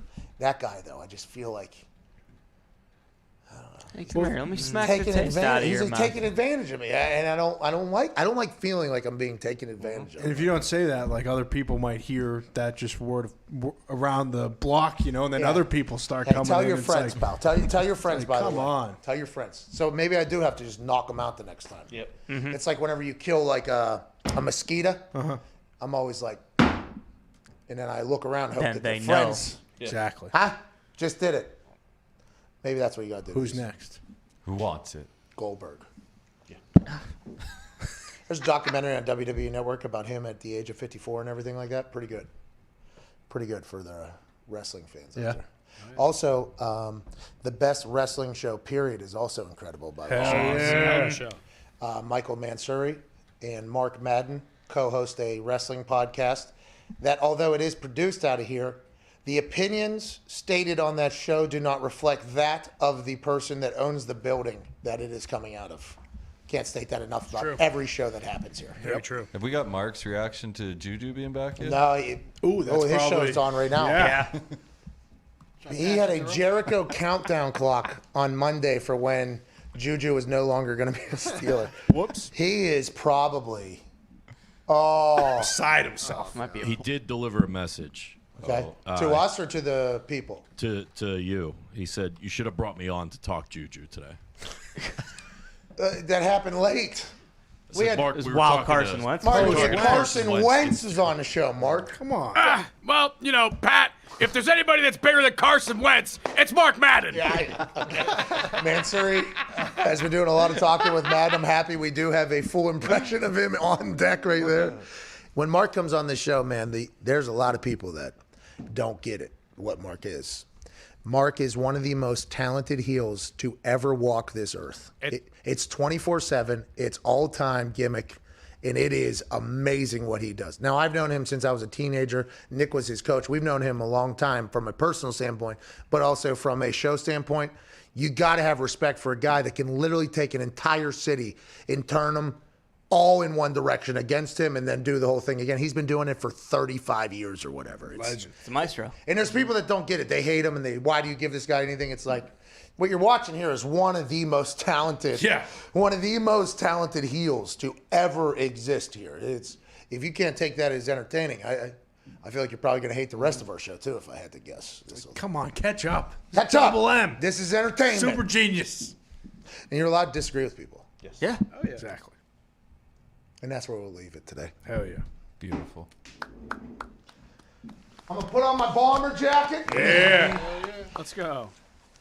I'm going to go hit a shark board up. Yeah. I'm going to watch Hammered Don. It's coming in, 10, 15 minutes? Yep. Hell yeah. We'll be live probably watching games on Hammered Don here at youtube.com/The Pat McAfee Show. We have to end this show to start that show because of the way YouTube's set up with lives and everything like that. It's a bit of a problem. We've been trying to dive into that. But we can't thank you guys enough for rocking with us every day. We are very grateful for it. We consider it a massive honor that you allow some of your day to be spent alongside of us. And although our show definitely is terrible, okay, this show is terrible, we like to think that we're all in this thing together. Let's pass some time day to day. We'll be back on Monday. Enjoy March Madness. There's games until 3 a.m. That shit will pop off back again tomorrow. You don't have to like college basketball to enjoy what's going on this weekend. If you love sports, obviously, there's great competition. Now, I hope the NCAA builds a female or a woman's weight room in the bubble, because that was one of the most, I was gonna say hideous. It was stupid. It was so dumb. But it's alarming that is something that got okayed by people. Yeah. The men's gym, I guess, in the bubble is amazing. Top notch. The women's gym for the women's basketball tournament that's also happening, it is just one rack of dumbbells and a table. And then there's a curtain, and on the other side of that is the men's gym, and it is racks everywhere, squat racks everywhere. I mean, it is just huge. And everybody was like, that can't be real, that can't be real. And then one of the women's basketball players come out and said, no, this is actually what's happening here. Just, a lack of any type of self-awareness from the NCAA to let that happen. Hopefully they get that fixed. And hopefully we have an incredible basketball tournament this weekend. Let's enjoy it. Let's come back Monday. We got big guests. Big thanks to Carson Wentz for joining us today. Big thanks to Brandon Marshall. That was also an incredible conversation. Yeah. Can't wait to chat with him again and all of you. Have a great weekend. Be safe. Cheers.